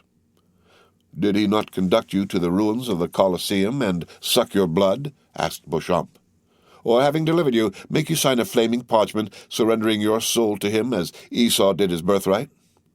Rail on at your ease, gentlemen," said Morcerf, somewhat piqued. "When I look at you Parisians, idlers on the Boulevard de Gand or the Bois de Boulogne, and think of this man, it seems to me that we are not of the same race." "I am highly flattered," returned Beauchamp. "At the same time," added Chateau Renaud, "your Count of Monte Cristo is a very fine fellow, always accepting his little arrangements with the Italian banditti." "There are no Italian banditti," said Debray. "No vampire," cried Beauchamp. "No Count of Monte Cristo," added Debray. "There is 10:30 striking, Albert." "Confess you have dreamed this, and let us sit down to breakfast," continued Beauchamp. But the sound of the clock had not died away when Germain announced, "His Excellency, the Count of Monte Cristo." The involuntary start everyone gave proved how much Morcerf's narrative had impressed them, and Albert himself could not wholly refrain from manifesting sudden emotion. He had not heard a carriage stop in the street or steps in the antechamber. The door had itself opened noiselessly. The Count appeared, dressed with the greatest simplicity, but the most fastidious dandy could have found nothing to cavil at in his toilet. Every article of dress, hat, coat, gloves, and boots, was from the first makers. He seemed scarcely 35, but what struck everybody was his extreme resemblance to the portrait Debray had drawn. The Count advanced, smiling, into the center of the room, and approached Albert, who hastened towards him, holding out his hand in a ceremonial manner. "Punctuality," said Monte Cristo, "is the politeness of kings, according to one of your sovereigns, I think. But it is not the same with travellers. However, I hope you will excuse the 2 or 3 seconds I am behindhand. 500 leagues are not to be accomplished without some trouble, and especially in France, where it seems it is forbidden to eat the postilions." "My dear Count," replied Albert, "I was announcing your visit to some of my friends whom I had invited in consequence of the promise you did me the honor to make, and whom I now present to you. They are the Count of Chateau Renaud, whose nobility goes back to the 12 peers, and whose ancestors had a place at the Round Table. Monsieur Lucien Debray, private secretary to the Minister of the Interior. Monsieur Beauchamp, an editor of a paper and the terror of the French government, but of whom, in spite of his national celebrity, you perhaps have not heard in Italy, since his paper is prohibited there. And Monsieur Maximilien Morel, captain of Spahis." At this name, the Count, who had hitherto saluted everyone with courtesy, but at the same time with coldness and formality, stepped a pace forward, and a slight tinge of red colored his pale cheeks. "You wear the uniform of the new French conquerors, monsieur," said he. "It is a handsome uniform." No one could have said what caused the Count's voice to vibrate so deeply, and what made his eyes flash, which was in general so clear, lustrous, and limpid when he pleased. "You have never seen our Africans, Count?" said Albert. "Never," replied the Count, who was by this time perfectly master of himself again. "Well, beneath this uniform beats one of the bravest and noblest hearts in the whole army." "Oh, Monsieur de Morcerf, interrupted Morrel. Let me go on, Captain. And we have just heard, continued Albert, of a new deed of his, and so heroic a one that, although I have seen him today for the first time, I request you to allow me to introduce him as my friend. At these words, it was still possible to observe in Monte Cristo the concentrated look, changing color, and slight trembling of the eyelid that show emotion. Ah, you have a noble heart, said the Count. So much the better. This exclamation, which corresponded to the Count's own thought, rather than to what Albert was saying, surprised everybody, and especially Morrel, who looked at Monte Cristo with wonder. But at the same time, the intonation was so soft that however strange the speech might seem, it was impossible to be offended at it. Why should he doubt it? Said Beauchamp to Chateau Renaud. In reality, replied the latter, who with his aristocratic glance and his knowledge of the world had penetrated at once all that was penetrable in Monte Cristo, Albert has not deceived us, for the Count is a most singular being. What say you, Morrel? Ma foi, he has an open look about him that pleases me in spite of the singular remark he has made about me. Gentlemen, said Albert, Germain informs me that breakfast is ready. My dear Count, allow me to show you the way. They passed silently into the breakfast-room, and everyone took his place. Gentlemen, said the Count, seating himself, permit me to make a confession which must form my excuse for any improprieties I may commit. I am a stranger, and a stranger to such a degree that this is the first time I have ever been at Paris. The French way of living is utterly unknown to me, and up to the present time I have followed the Eastern customs, which are entirely in contrast to the Parisian. I beg you, therefore, to excuse if you find anything in me too Turkish, too Italian, or too Arabian. Now then, let us breakfast. With what an air he says all this, muttered Beauchamp. Decidedly, he is a great man. A great man in his own country, added Debray. A great man in every country, Monsieur Debray, said Chateau Renaud. The Count was, it may be remembered, a most temperate guest. Albert remarked this, expressing his fears lest, at the outset, the Parisian mode of life should displease the traveller in the most essential point. My dear Count, said he, I fear one thing, and that is that the fare of the Rue du Helder is not so much to your taste as that of the Piazza di Spagna. I ought to have consulted you on the point, and have had some dishes prepared expressly. Did you know me better, returned the Count, smiling, you would not give one thought of such a thing for a traveller like myself, who has successively lived on macaroni at Naples, polenta at Milan, olla podrida at Valencia, pilau at Constantinople, calic in India, and swallows' nests in China. I eat everywhere and of everything, only I eat but little, and today that you reproach me with my want of appetite is my day of appetite, for I have not eaten since yesterday morning. What? Cried all the guests. You have not eaten for 24 hours? No, replied the Count. I was forced to go out of my road to obtain some information near Nimes, so that I was somewhat late, and therefore I did not choose to stop. And you ate in your carriage? Asked Morcerf. No, I slept as I generally do when I am weary without having the courage to amuse myself, or when I am hungry without feeling inclined to eat. But you can sleep when you please, monsieur? Said Morrel. Yes. You have a recipe for it? An infallible one. That would be invaluable to us in Africa, who have not always any food to eat and rarely anything to drink. Yes, said Monte Cristo, but unfortunately a recipe excellent for a man like myself would be very dangerous applied to an army which might not awake when it was needed. May we inquire what is this recipe? Asked Debray. Oh, yes, returned Monte Cristo. I make no secret of it. It is a mixture of excellent opium, which I fetched myself from Canton, in order to have it pure, and the best hashish which grows in the east, that is, between the Tigris and the Euphrates. These two ingredients are mixed in equal proportions and formed into pills. 10 minutes after one is taken, the effect is produced. Asked Baron Franz d'Epinay. I think he tasted them one day. Yes, replied Morcerf. He said something about it to me. But, said Beauchamp, who, as became a journalist, was very incredulous, you always carry this drug about you? Always. Would it be an indiscretion to ask to see those precious pills? Continued Beauchamp, hoping to take him at a disadvantage. No, monsieur, returned the Count, and he drew from his pocket a marvelous casket formed out of a single emerald and closed by a golden lid which unscrewed and gave passage to a small greenish-colored pellet about the size of a pea. This ball had an acrid and penetrating odor. There were 4 or 5 more in the emerald, which would contain about a dozen.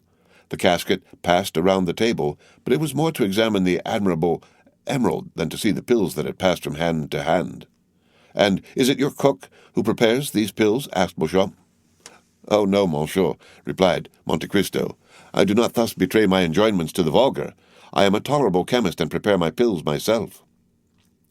"This is a magnificent emerald, and the largest I have ever seen," said Chateau Renaud, "although my mother has some remarkable family jewels." "I had 3 similar ones," returned Monte Cristo. "I gave one to the Sultan, who mounted it in his sabre, another to our Holy Father the Pope, who had it set in his tiara, opposite to one nearly as large, though not so fine, given by the Emperor Napoleon to his predecessor, Pius VII. I kept the third for myself, and I had it hollowed out, which reduced its value, but rendered it more commodious for the purpose I intended." Everyone looked at Monte Cristo with astonishment. He spoke with so much simplicity that it was evident he spoke the truth, or that he was mad. However, the sight of the emerald made them naturally inclined to the former belief. "And what did these 2 sovereigns give you in exchange for these magnificent presents?" asked Debray. "The Sultan, the liberty of a woman," replied the Count. "The Pope, the life of a man, so that once in my life I have been as powerful as if heaven had brought me into the world on the steps of a throne." "And it was Peppino you saved, was it not?" cried Morcerf. "It was for him that you obtained pardon." "Perhaps," returned the Count, smiling. "My dear Count, you have no idea what pleasure it gives me to hear you speak thus," said Morcerf. "I had announced you beforehand to my friends as an enchanter of the Arabian Nights, a wizard of the Middle Ages, but the Parisians are so subtle in paradoxes that they mistake for caprices of the imagination the most incontestable truths, when these truths do not form a part of their daily existence. For example, here is Debray, who reads, and Beauchamp, who prints every day. A member of the Jockey Club has been stopped and robbed on the boulevard. 4 persons have been assassinated in the Rue Saint-Denis or the Faubourg Saint-Germain. 10, 15, or 20 thieves have been arrested in a café on the Boulevard du Temple or in the Thermes de Julian. And yet these same men deny the existence of the bandits in the Maremma, the Campagna di Romana, or the Pontine Marshes. Tell them yourself that I was taken by bandits, and that without your generous intercession I should now have been sleeping in the catacombs of St. Sebastian, instead of receiving them in my humble abode in the Rue du Helder." "Ah," said Monte Cristo, "you promised me never to mention that circumstance." "It was not I who made that promise," cried Morcerf. "It must have been someone else whom you have rescued in the same manner, and whom you have forgotten. Pray speak of it, or I shall not only, I trust, relate the little I do know, but also a great deal I do not know." "It seems to me," returned the Count, smiling, "that you played a sufficiently important part to know as well as myself what happened. Well, you promise me, if I tell all I know, to relate in your turn all that I do not know?" "That is but fair," replied Monte Cristo. "Well," said Morcerf, "for 3 days I believed myself the object of the attentions of a mask whom I took for a descendant of Tullia or Poppaea, while I was simply the object of the attentions of a contadina, and I say contadina to avoid saying peasant girl. What I know is that, like a fool, a greater fool than he of whom I spoke just now, I mistook for this peasant girl a young bandit of 15 or 16 with a beardless chin and slim waist, and who, just as I was about to imprint a chaste salute on his lips, placed a pistol to my head, and, aided by 7 or 8 others, led or rather dragged me to the catacombs of St. Sebastian, where I found a highly educated brigand chief perusing Caesar's commentaries, and who deigned to leave off reading to inform me that, unless the next morning before 6 o'clock 4,000 piastres were paid into his account at his banker's, at 6:15 I should have ceased to exist. The letter is still to be seen, for it is in Franz d'Epinay's possession, signed by me, and with a postscript of Monsieur Luigi Vampa. This is all I know, but I know not, Count, how you contrive to inspire so much respect in the bandits of Rome, who ordinarily have so little respect for anything. I assure you, Franz and I were lost in admiration." "Nothing more simple," returned the Count. "I had known the famous Vampa for more than 10 years, when he was quite a child and only a shepherd. I gave him a few gold pieces for showing me my way, and he, in order to repay me, gave me a poniard, the hilt of which he had carved with his own hand, and which you may have seen in my collection of arms. In after years, whether he had forgotten this interchange of presents which ought to have cemented our friendship, or whether he did not recollect me, he sought to take me, but on the contrary, it was I who captured him and a dozen of his band. I might have handed him over to Roman justice, which is somewhat expeditious, and which would have been particularly so with him, but I did nothing of the sort. I suffered him and his band to depart. With the condition that they should sin no more, said Beauchamp, laughing. I see they kept their promise. No, monsieur, returned Monte Cristo, upon the simple condition that they should respect myself and my friends. Perhaps what I am about to say may seem strange to you, who are socialists and vaunt humanity and your duty to your neighbor, but I never seek to protect a society which does not protect me, and which I will even say generally occupies itself about me only to injure me, and thus, by giving them a low place in my esteem, and preserving a neutrality towards them, it is society and my neighbor who are indebted to me. Bravo, cried Chateau Renaud. You are the first man I ever met sufficiently courageous to preach egotism. Bravo, Count, bravo. It is frank, at least, said Morrel, but I am sure the Count does not regret having once deviated from the principles he has so boldly avowed. How have I deviated from those principles, monsieur? Asked Monte Cristo, who could not help looking at Morrel with so much intensity that 2 or 3 times the young man had been unable to sustain that clear and piercing glance. Why, it seems to me, replied Morrel, that in delivering Monsieur de Morcerf, whom you did not know, you did good to your neighbor and to society. Of which he is the brightest ornament, said Beauchamp, drinking off a glass of champagne. My dear Count, cried Morcerf, you are at fault.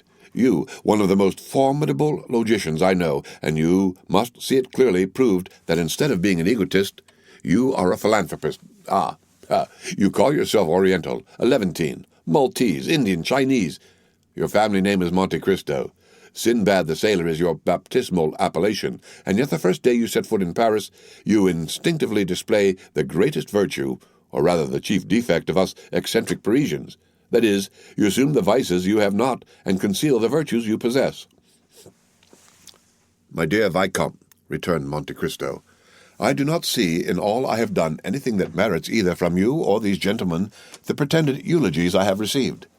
You were no stranger to me, for I knew you from the time I gave up 2 rooms to you, invited you to breakfast with me, lent you one of my carriages, witnessed the carnival in your company, and saw with you from a window in the Piazza del Popolo the execution that affected you so much that you nearly fainted. I will appeal to any of these gentlemen. Could I leave my guest in the hands of a hideous bandit, as you term him? Besides, you know I had the idea that you could introduce me into some of the Paris salons when I came to France. You might some time ago have looked upon this resolution as a vague project, but today you see it was a reality, and you must submit to it under penalty of breaking your word. I will keep it, returned Morcerf, but I fear that you will be much disappointed, accustomed as you are to picturesque events and fantastic horizons. Amongst us you will not meet with any of those episodes with which your adventurous existence has so familiarized you. Our Chimborazo is Montmartre. Our Himalaya is Mount Valérien. Our great desert is the plain of Grenelle, where they are now boring an artesian well to water the caravans. We have plenty of thieves, though not so many as is said, but these thieves stand in far more dread of a policeman than a lord. France is so prosaic and Paris so civilized a city that you will not find in its 85 departments, I say 85 because I do not include Corsica, you will not find then in these 85 departments a single hill on which there is not a telegraph or a grotto in which the commissary of police has not put up a gas lamp. There is but one service I can render you, and for that I place myself entirely at your orders, that is, to present, or make my friends present, you everywhere. Besides, you have no need of anyone to introduce you, with your name and your fortune and your talent. Monte Cristo bowed with a somewhat ironical smile. You can present yourself everywhere and be well received. I can be useful in one way only, if knowledge of Parisian habits, of the means of rendering yourself comfortable, or of the bazaars you can assist, you may depend upon me to find you a fitting dwelling here. I do not dare offer to share my apartments with you as I shared yours at Rome. I, who do not profess egotism, but am yet egotist par excellence, for except myself, these rooms would not hold a shadow more unless that shadow were feminine.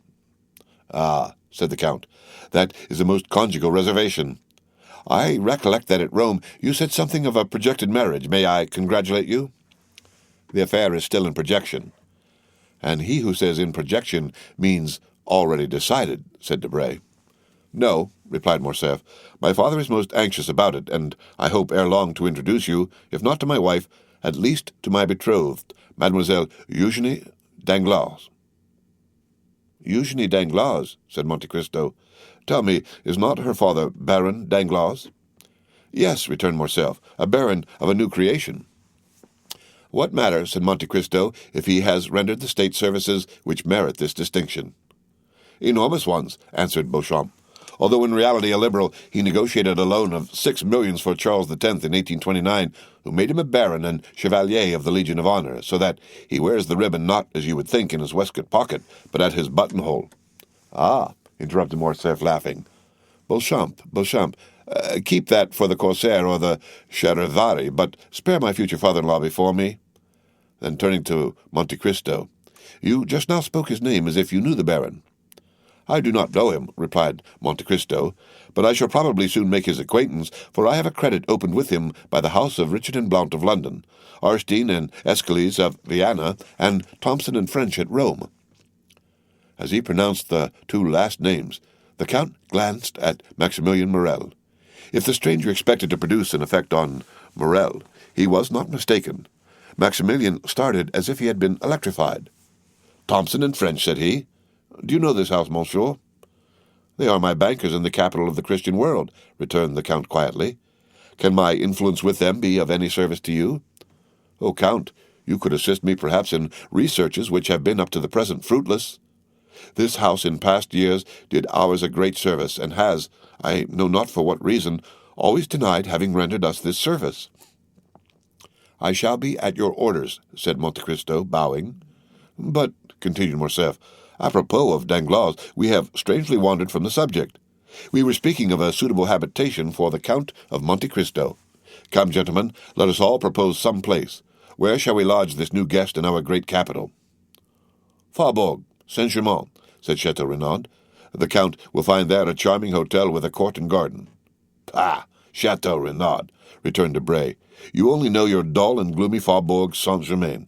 Do not pay any attention to him, Count. Live in the Champs d'Antin. That's the real center of Paris. Boulevard de l'Opéra, said Beauchamp.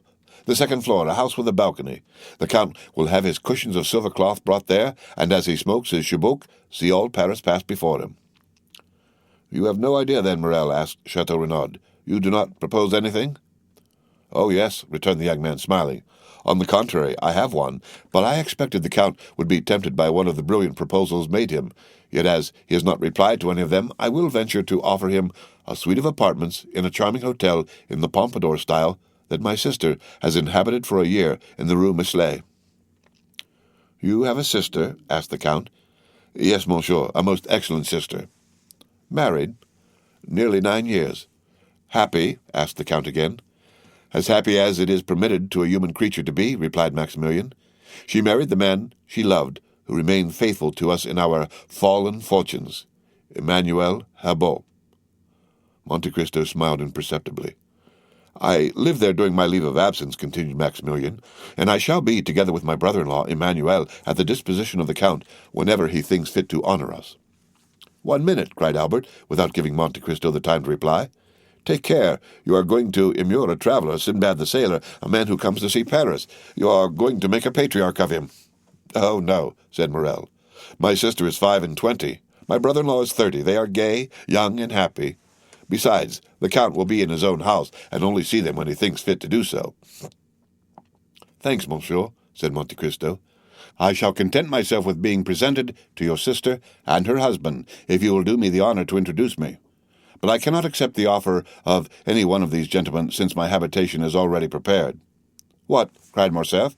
You are then going to a hotel? That will be very dull for you. Was I so badly lodged at Rome? Said Monte Cristo, smiling. Parbleu, at Rome you spent 50,000 piastres in furnishing your apartments. But I presume that you are not disposed to spend a similar sum every day. It is not that which deterred me, replied Monte Cristo, but as I determined to have a house to myself, I sent on my valet de chambre, and he ought by this time to have bought the house and furnished it. But you have, then, a valet de chambre who knows Paris? Said Beauchamp. It is the first time he has ever been in Paris. He is black and cannot speak, returned Monte Cristo. It is Ali, cried Albert, in the midst of the general surprise. Yes, Ali himself, my Nubian mute, whom you saw, I think, at Rome. Certainly, said Morcerf. I recollect him perfectly. But how could you charge a Nubian to purchase a house and a mute to furnish it? He will do everything wrong.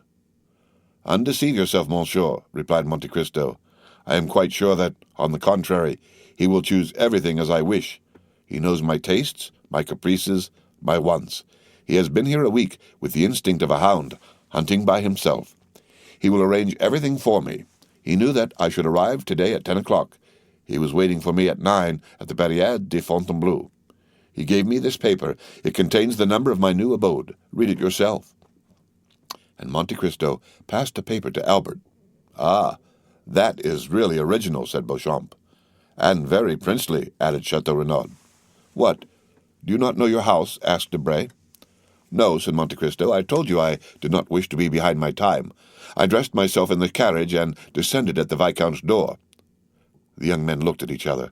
They did not know if it was a comedy Monte Cristo was playing, but every word he uttered had such an air of simplicity that it was impossible to suppose what he said was false. Besides, why should he tell a falsehood? We must content ourselves, then, said Beauchamp, with rendering the Count all the little services in our power. I, in my quality of journalist, open all the theatres to him. Thanks, monsieur, returned Monte Cristo. My steward has orders to take a box at each theatre. Is your steward also a Nubian? Asked Debray. No, he is a countryman of yours, if a Corsican is a countryman of anyone's, but you know him, Monsieur de Morcerf. Is it that excellent Monsieur Bertuccio who understands hiring windows so well? Yes, you saw him the day I had the honor of receiving you. He has been a soldier, a smuggler, in fact, everything I would not be quite sure that he has not been mixed up with the police for some trifle, a stab with a knife, for instance. And you have chosen this honest citizen for your steward, said Debray. Of how much does he rob you every year? Oh, my word, replied the Count, not more than another. I am sure he answers my purpose, knows no impossibility, and so I keep him. Then, continued Chateau Renaud, since you have an establishment, a steward, and a hotel in the Champs-Élysées, you only want a mistress. Albert smiled. He thought of the fair Greek he had seen in the Count's box in the Argentina and Valley theatres. I have something better than that, said Monte Cristo. I have a slave. You procure your mistresses from the opera, the vaudeville, or the varieties. I purchased mine at Constantinople. It cost me more, but I have nothing to fear. But you forget, replied Debray, laughing, that we are Franks by name and Franks by nature, as King Charles said, and that the moment she puts her foot in France, your slave becomes free. Who will tell her? The first person who sees her. She only speaks Romaic. That is different. But at least we shall see her, said Beauchamp, or do you keep eunuchs as well as mutes? Oh, no, replied Monte Cristo. I do not carry brutalism so far. Everyone who surrounds me is free to quit me, and when they leave me will no longer have any need of me or any one else. It is for that reason, perhaps, that they do not quit me. They had long since passed to dessert and cigars. My dear Albert, said Debray, rising, it is 2:30. Your guest is charming, but you leave the best company to go into the worst sometimes. I must return to the ministers. I will tell him of the Count, and we shall soon know who he is. Take care, returned Albert. No one has been able to accomplish that. Oh, we have 3 millions for our police. It is true they are always spent beforehand, but no matter, we shall still have 50,000 francs to spend for this purpose. And when you know, will you tell me? I promise you. Au revoir, Albert. Gentlemen, good evening. As he left the room, Debray called out loudly, My carriage! Bravo, said Beauchamp to Albert. I shall not go to the chamber, but I have something better to offer my readers than a speech of Monsieur Danglars. For heaven's sake, Beauchamp, returned Morcerf, do not deprive me of the merit of introducing him everywhere. Is he not peculiar? He is more than that, replied Chateau Renaud. He is one of the most extraordinary men I ever saw in my life. Are you coming, Morel?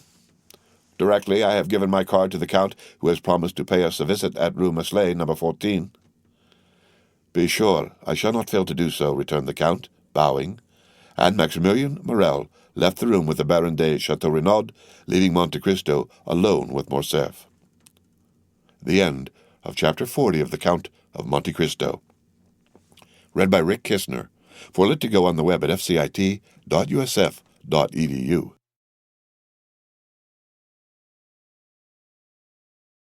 The Count of Monte Cristo by Alexandre Dumas. Chapter 39. The Guests. In the house in the Rue de Helder, where Albert had invited the Count of Monte Cristo, everything was being prepared on the morning of the 21st of May to do honor to the occasion. Albert de Morcerf inhabited a pavilion situated at the corner of a large court and directly opposite another building in which were the servants' apartments. 2 windows only of the pavilion faced the street. 3 other windows looked into the court, and 2 at the back into the garden.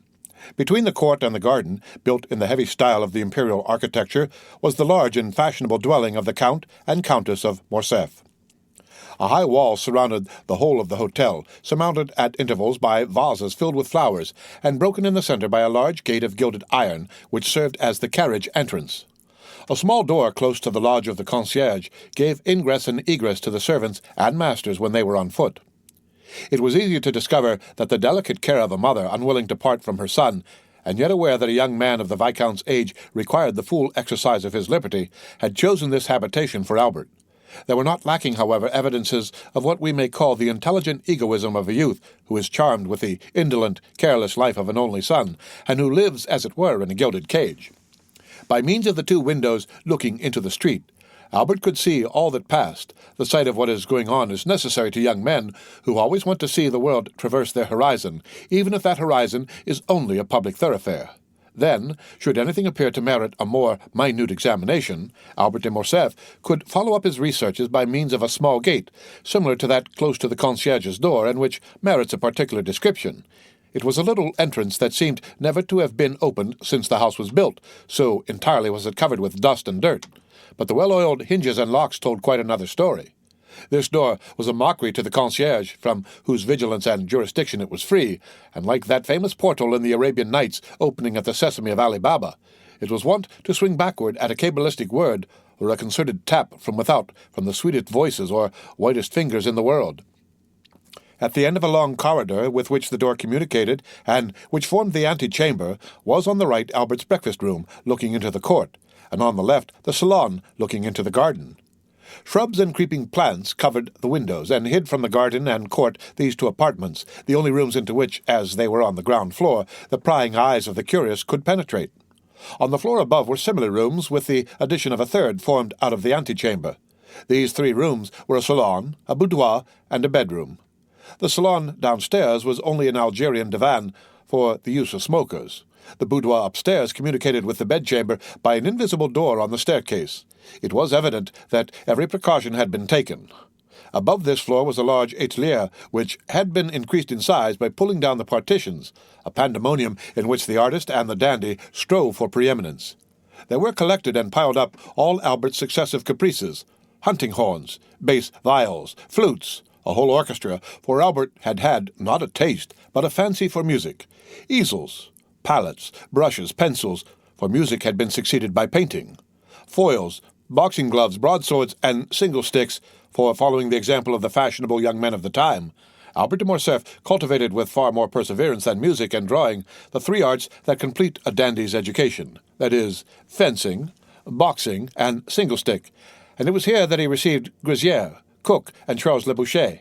The rest of the furniture of this privileged apartment consisted of old cabinets filled with Chinese porcelain and Japanese vases, Lucadella Robbia faience, and Palissy platters, of old armchairs in which perhaps had sat Henry IV, or Sully, Louis XIII, or Richelieu, for 2 of these armchairs, adorned with a carved shield on which were engraved the fleur-de-lis of France on an azure field, evidently came from the Louvre, or at least some royal residence. Over these dark and sombre chairs were thrown splendid stuffs dyed beneath Persia's sun, or woven by the fingers of the women of Calcutta or of Chandernagore. What these stuffs did there it was impossible to say. They awaited, while gratifying the eyes, a destination unknown to their owner himself. In the meantime, they filled the place with their golden and silky reflections. In the center of the room was a Roller and Blanchet baby grand piano in rosewood, but holding the potentialities of an orchestra in its narrow and sonorous cavity, and groaning beneath the weight of the chef d'oeuvre of Beethoven, Weber, Mozart, Haydn, Grétry, and Popora. On the walls, over the doors, on the ceiling, were swords, daggers, Malay creases, maces, battle-axes, gilded, damasked, and inlaid suits of armor, dried plants, minerals, and stuffed birds, their flame-colored wings outspread in motionless flight, and their beaks forever open. This was Albert's favorite lounging place. However, the morning of the appointment, the young man had established himself in the small salon downstairs. There on a table, surrounded at some distance by a large and luxurious divan, every species of tobacco known, from the yellow tobacco of Petersburg to the black of Sinai, and so on along the scale from Maryland and Puerto Rico to Latakia, was exposed in pots of crackled earthenware of which the Dutch are so fond. Beside them, in boxes of fragrant wood, were ranged according to their size and quality pueros, regalias, Havanas, and Manillas, and, in an open cabinet, a collection of German pipes, of chibouks, with their amber mouthpieces ornamented with coral, and of narghiles, with their long tubes of Morocco, awaiting the caprice or the sympathy of the smokers. Albert had himself presided at the arrangement, or rather the symmetrical derangement, which, after coffee, the guests at a breakfast of modern days love to contemplate through the vapour that escapes from their mouths and ascends in long and fanciful wreaths to the ceiling. At 9:45, a valet entered. He composed with a little groom named John, and who only spoke English, all Albert's establishment, although the cook of the hotel was always at his service, and on great occasions the Count's chasseur also. This valet, whose name was Germain, and who enjoyed the entire confidence of his young master, held in one hand a number of papers, and in the other a packet of letters, which he gave to Albert. Albert glanced carelessly at the different missives, selected two written in a small and delicate hand, and enclosed in scented envelopes, opened them, and perused their contents with some attention. "How did these letters come?" said he. "One by the post. Madame Danglars' footman left the other." "Let Madame Danglars know that I accept the place she offers me in her box. Wait. Then, during the day, tell Rosa that when I leave the opera I will sup with her as she wishes. Take her 6 bottles of different wine, Cyprus, sherry, and Malaga, and a barrel of oast and oysters. Get them at Burrell's, and be sure you say they are for me." "At what o'clock, sir, do you breakfast?" "What time is it now?" 9:45. "Very well, at 10:30. Debray will perhaps be obliged to go to the minister, and besides—" Albert looked at his tablets. "It is the hour I told the Count, 21st May, at 10:30, and though I do not much rely upon his promise, I wish to be punctual. Is the Countess up yet?" "If you wish, I will inquire." "Yes, ask her for one of her liquor cellarettes. Mine is incomplete, and tell her I shall have the honour of seeing her about 3 o'clock, and that I request permission to introduce someone to her." The valet left the room. Albert threw himself on the divan, tore off the cover of 2 or 3 of the papers, looked at the theatre announcements, made a face seeing they gave an opera and not a ballet, hunted vainly amongst the advertisements for a new tooth-powder of which he had heard, and threw down, one after the other, the 3 leading papers of Paris, muttering, "These papers become more and more stupid every day." A moment after, a carriage stopped before the door, and the servant announced Monsieur Lucien Debray. A tall young man with light hair, clear grey eyes, and thin and compressed lips, dressed in a blue coat with beautifully carved gold buttons, a white neckcloth, and a tortoise-shell eyeglass suspended by a silken thread, and which by an effort of the superciliary and zygomatic muscles he fixed in his eye, entered with a half-official air without smiling or speaking. "Good morning, Lucian, good morning," said Albert. "Your punctuality really alarms me. What do I say, punctuality? You, whom I expected last, you arrive at 5 minutes to 10 when the time fixed was 50:30. Has the ministry resigned?" "No, my dear fellow," returned the young man, seating himself on the divan. "Reassure yourself, we are tottering always, but we never fall, and I begin to believe that we shall pass into a state of immobility, and then the affairs of the peninsula will completely consolidate us." "Ah, true. You drive Don Carlos out of Spain." "No, no, my dear fellow. Do not confound our plans. We take him to the other side of the French frontier and offer him hospitality at Bourges." "At Bourges?" "Yes, he has not much to complain of. Bourges is the capital of Charles VII. Do you not know that all Paris knew it yesterday, and the day before it had already transpired on the Bourse, and Monsieur Danglars, I do not know by what means that man contrives to obtain intelligence as soon as we do, made 1 million. "And you another order, for I see you have a blue ribbon at your buttonhole." "Yes, they sent me the order of Charles III, returned Debray carelessly. "Come, do not affect indifference, but confess you are pleased to have it." "Oh, it is very well as a finish to the toilet. It looks very neat on a black coat buttoned up."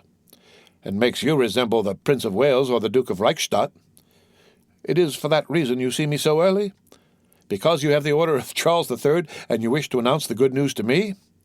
"No, because I passed the night writing letters, 25 dispatches. I returned home at daybreak and strove to sleep, but my head ached, and I got up to have a ride for an hour.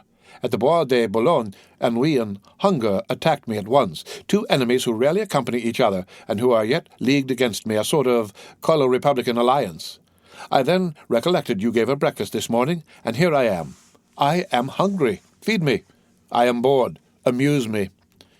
It is my duty as your host, returned Albert, ringing the bell, while Lucien turned over with his gold-mounted cane the papers that lay on the table. Germain, a glass of sherry and a biscuit. In the meantime, my dear Lucien, here are cigars.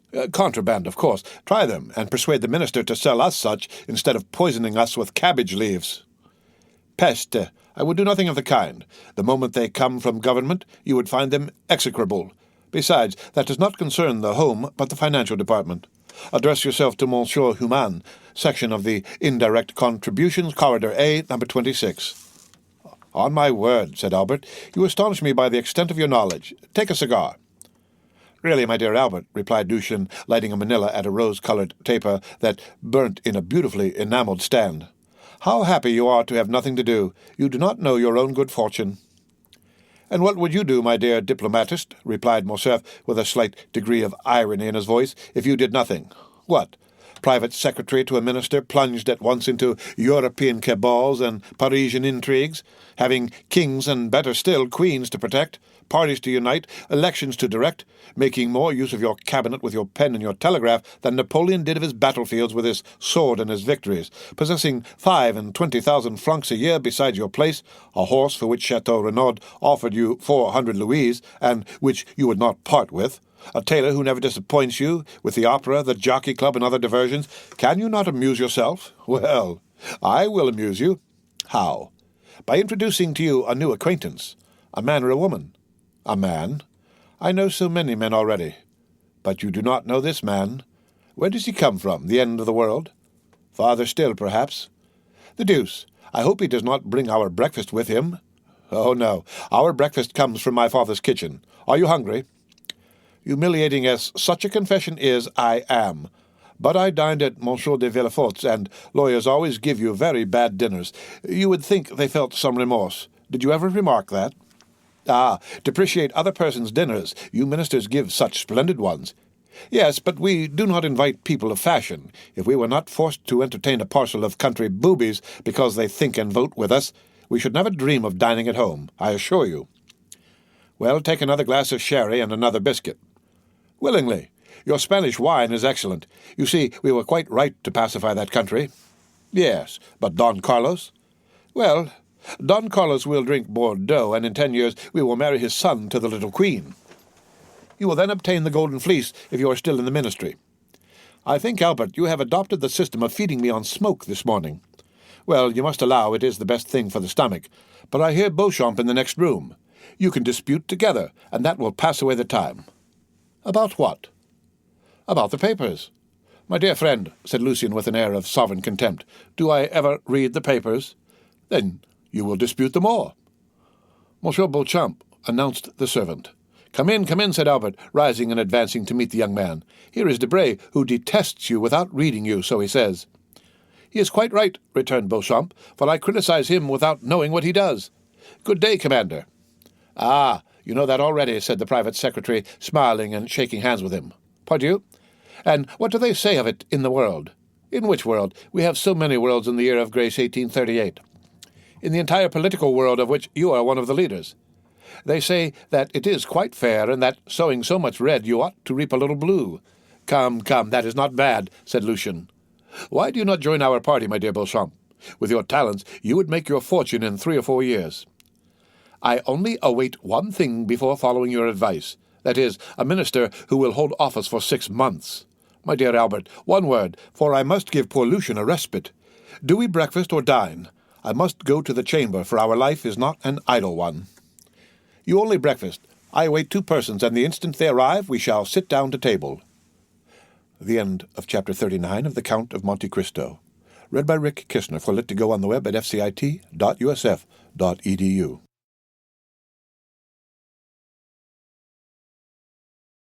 The Count of Monte Cristo by Alexandre Dumas. Chapter 37. The Catacombs of St. Sebastian. In his whole life, perhaps, Franz had never before experienced so sudden an impression, so rapid a transition from gaiety to sadness, as in this moment. It seemed as though Rome, under the magic breath of some demon of the night, had suddenly changed into a vast tomb. By a chance, which added yet more to the intensity of the darkness, the moon, which was on the wane, did not rise until 11 o'clock, and the streets which the young man traversed were plunged in the deepest obscurity. The distance was short, and at the end of 10 minutes his carriage, or rather the Count's, stopped before the Hotel de Londres.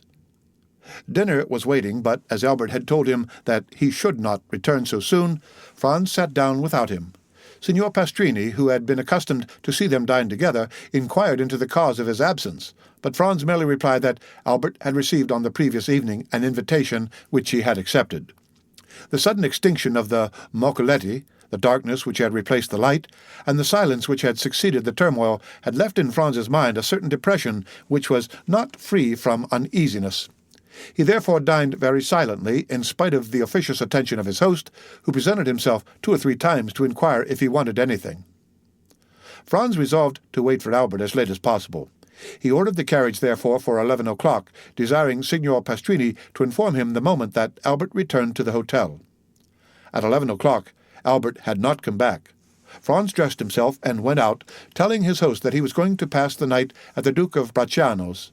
The house of the Duke of Bracciano is one of the most delightful in Rome. The Duchess, one of the last heiresses of the Colonnas, does it honours with the most consummate grace, and thus their fates have a European celebrity. Franz and Albert had brought to Rome letters of introduction to them, and their first question on his arrival was to inquire the whereabouts of his travelling companion. Franz replied that he had left him at the moment they were about to extinguish the Moccoli, and that he had lost sight of him in the Via Macello. "Then he has not returned?" said the Duke. "I waited for him until this hour," replied Franz. "And you know whither he went?" "No, not precisely. However, I think it was something very like a rendezvous." "Diavolo," said the Duke. "This is a bad day, or rather a bad night, to be out late. Is it not, Countess?" These words were addressed to the Countess G., who had just arrived, and was leaning on the arm of Signor Tolonia, the Duke's brother. "I think, on the contrary, that it is a charming night," replied the Countess, "and those who are here will complain of but one thing, its too rapid flight." "I am not speaking," said the Duke with a smile, "of the persons who are here. The men run no other danger than that of falling in love with you, and the women of falling ill of jealousy at seeing you so lovely. I meant persons who were out in the streets of Rome." "Ah," asked the Countess, "who is out in the streets of Rome at this hour, unless it be to go to a ball?" "Our friend, Albert de Morcerf, Countess, whom I left in pursuit of his unknown about 7 o'clock this evening," said Franz, "and whom I have not seen since." "And don't you know where he is?" "Not at all." "Is he armed?" "He is in masquerade." "You should not have allowed him to go," said the Duke to Franz, "you who know Rome better than he does." "You might as well have tried to stop number 3 of the Barbari, who gained the prize in the race today," replied Franz, "and then, moreover, what could happen to him?" "Who can tell? The night is gloomy, and the Tiber is very near the Via Macello." Franz felt a shudder run through his veins at observing that the feeling of the Duke and the Countess was so much in unison with his own personal disquietude. "I informed them at the hotel that I had the honour of passing the night here, Duke," said Franz, "and desired them to come and inform me of his return." "Ah," replied the Duke, "here, I think, is one of my servants who is seeking you." The Duke was not mistaken. When he saw Franz, the servant came up to him. "Your Excellency," he said, "the master of the Hotel de Londres has sent to let you know that a man is waiting for you with a letter from the Viscount of Morcerf." "A letter from the Viscount?" exclaimed Franz. "Yes. And who is the man?" "I do not know." "Why did he not bring it to me here?" "The messenger did not say." "And where is the messenger?" "He went away directly he saw me enter the ballroom to find you." "Oh," said the Countess to Franz, "go with all speed. Poor young man, perhaps some accident has happened to him." "I will hasten," replied Franz. "Shall we see you again to give us any information?" inquired the Countess. "Yes, if it is not any serious affair, otherwise I cannot answer as to what I may do myself." "Be prudent in any event," said the Countess. "Oh, pray be assured of that." Franz took his hat and went away in haste. He had sent away his carriage with orders for it to fetch him at 2 o'clock. Fortunately, the Palazzo Bracciano, which is on one side in the Corso and on the other in the Square of the Holy Apostles, is hardly 10 minutes' walk from the Hotel de Londres. As he came near the hotel, Franz saw a man in the middle of the street. He had no doubt that it was the messenger from Albert. The man was wrapped up in a large cloak. He went up to him, but, to his extreme astonishment, the stranger first addressed him. "What wants your excellency of me?" inquired the man, retreating a step or two as if to keep on his guard. "Are you not the person who brought me a letter?" inquired Franz, "from the Viscount of Morcerf? Your excellency lodges at Pastrini's hotel?" "I do." "Your excellency is the travelling companion of the Viscount?" "I am." "Your excellency's name?" "Is the Baron Franz d'Épinay." "Then it is to your excellency that this letter is addressed." "Is there any answer?" inquired Franz, taking the letter from him. "Yes, your friend at least hopes so." "Come upstairs with me, and I will give it to you." "I prefer waiting here," said the messenger with a smile. "And why?" "Your excellency will know when you have read the letter." "Shall I find you here, then?" "Certainly." Franz entered the hotel. On the staircase he met Signor Pastrini. "Well?" said the landlord. "Well, what?" responded Franz. "You have seen the man who desired to speak with you from your friend?" he asked of Franz. "Yes, I have seen him," he replied, "and he has handed this letter to me. Light the candles in my apartment, if you please." The innkeeper gave orders to a servant to go before Franz with a light. The young man had found Signor Pastrini looking very much alarmed, and this had only made him the more anxious to read Albert's letter, and so he went instantly towards the waxlight and unfolded it. It was written and signed by Albert. Franz read it twice before he could comprehend what it contained. It was thus worded: "My dear fellow, the moment you have received this, have the kindness to take the letter of credit from my pocket-book, which you will find in the square drawer of the secretary, add your own to it, if it be not sufficient, run to Torlonia, draw from him instantly 4,000 piastres, and give them to the bearer. It is urgent that I should have this money without delay. I do not say more, relying on you as you may rely on me. Your friend, Albert de Morcerf. P.S. I now believe in Italian banditti." Below these lines were written in a strange hand the following in Italian: "Se della mattina le 4.000 piastre non sono nelle mie mani, alle 7 il conte Alberto avrà cessato di vivere. Luigi Vampa." If by 6 in the morning the 4,000 piastres are not in my hands, by 7 o'clock the Count Albert will have ceased to live. This second signature explained everything to Franz, who now understood the objection of the messenger to coming up into the apartment. The street was safer for him. Albert then had fallen into the hands of the famous bandit chief, in whose existence he had for so long a time refused to believe. There was no time to lose. He hastened to open the secretary, and found the pocket-book in the drawer, and in it the letter of credit. There were in all 6,000 piastres, but of these 6,000 Albert had already expended 3,000. As to Franz, he had no letter of credit, as he lived at Florence and had only come to Rome to pass 7 or 8 days. He had brought but 100 louis, and of these he had not more than 50 left. Thus 700 or 800 piastres were wanting to them both to make up the sum that Albert required.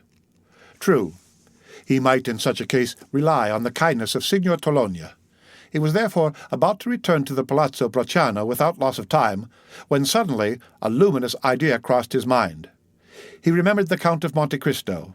Franz was about to ring for Signor Pastrini when that worthy presented himself. "My dear sir," he said hastily, "do you know if the Count is within?" "Yes, your excellency. He has this moment returned." "Is he in bed?" "I should say no." "Then ring at his door, if you please, and request him to be so kind as to give me an audience." Signor Pastrini did as he was desired, and returning 5 minutes after, he said, "The Count awaits your excellency." Franz went along the corridor, and a servant introduced him to the Count. He was in a small room which Franz had not yet seen, and which was surrounded with divans. The Count came towards him. "Well, what good wind blows you hither at this hour?" said he. "Have you come to sup with me? It would be very kind of you." "No. I have come to speak to you of a very serious matter." "A serious matter," said the Count, looking at Franz with the earnestness usual to him. "And what may it be?" "Are we alone?" "Yes," replied the Count, going to the door and returning. Franz gave him Albert's letter. "Read that," he said. The Count read it. "Well, well," said he. "Did you see the postscript?" "I did indeed." Se della mattina le 4.000 piastre non sono nelle mie mani, alle 7 il conte Alberto avrà cessato di vivere. Luigi Vampa. "What think you of that?" inquired Franz. "Have you the money he demands?" "Yes, all but 800 piastres. The Count went to his secretary, opened it, and pulling out a drawer filled with gold, said to Franz, "I hope you will not offend me by applying to anyone but myself." "You see, on the contrary, I came to you first and instantly," replied Franz. "And I thank you. Have what you will," and he made a sign to Franz to take what he pleased. "Is it absolutely necessary, then, to send the money to Luigi Vampa?" asked the young man, looking fixedly in his turn at the Count. "Judge for yourself," replied he. "The postscript is explicit." "I think that if you would take the trouble of reflecting, you could find a way of simplifying the negotiation," said Franz. "How so?" returned the Count with surprise. "If we were to go together to Luigi Vampa, I am sure he would not refuse you Albert's freedom. What influence can I possibly have over a bandit? Have you not just rendered him a service that can never be forgotten?" "What is that?" "Have you not saved Peppino's life?" "Well, well," said the Count. "Who told you that?" "No matter. I know it." The Count knit his brows and remained silent an instant. "And if I went to seek Vampa, would you accompany me?" "If my society would not be disagreeable." "Be it so. It is a lovely night, and a walk without Rome will do us both good. Shall I take any arms?" "For what purpose? Any money?" "It is useless. Where is the man who brought the letter?" "In the street." "He awaits the answer?" "Yes." "I must learn where we are going. I will summon him hither." "It is useless. He would not come up." "To your apartments, perhaps, but he will not make any difficulty at entering mine." The Count went to the window of the apartment that looked onto the street and whistled in a peculiar manner. The man in the mantle quitted the wall and advanced into the middle of the street. "Salute," said the Count, in the same tone in which he would have given an order to his servant. The messenger obeyed without the least hesitation, but rather with alacrity, and mounting the steps at a bound, entered the hotel. 5 seconds afterwards he was at the door of the room. "Ah, it is you, Peppino," said the Count. But Peppino, instead of answering, threw himself on his knees, seized the Count's hand, and covered it with kisses. "Ah," said the Count, "you have then not forgotten that I saved your life. That is strange, for it is a week ago." "No, Excellency, and never shall I forget it," returned Peppino, with an accent of profound gratitude. "Never?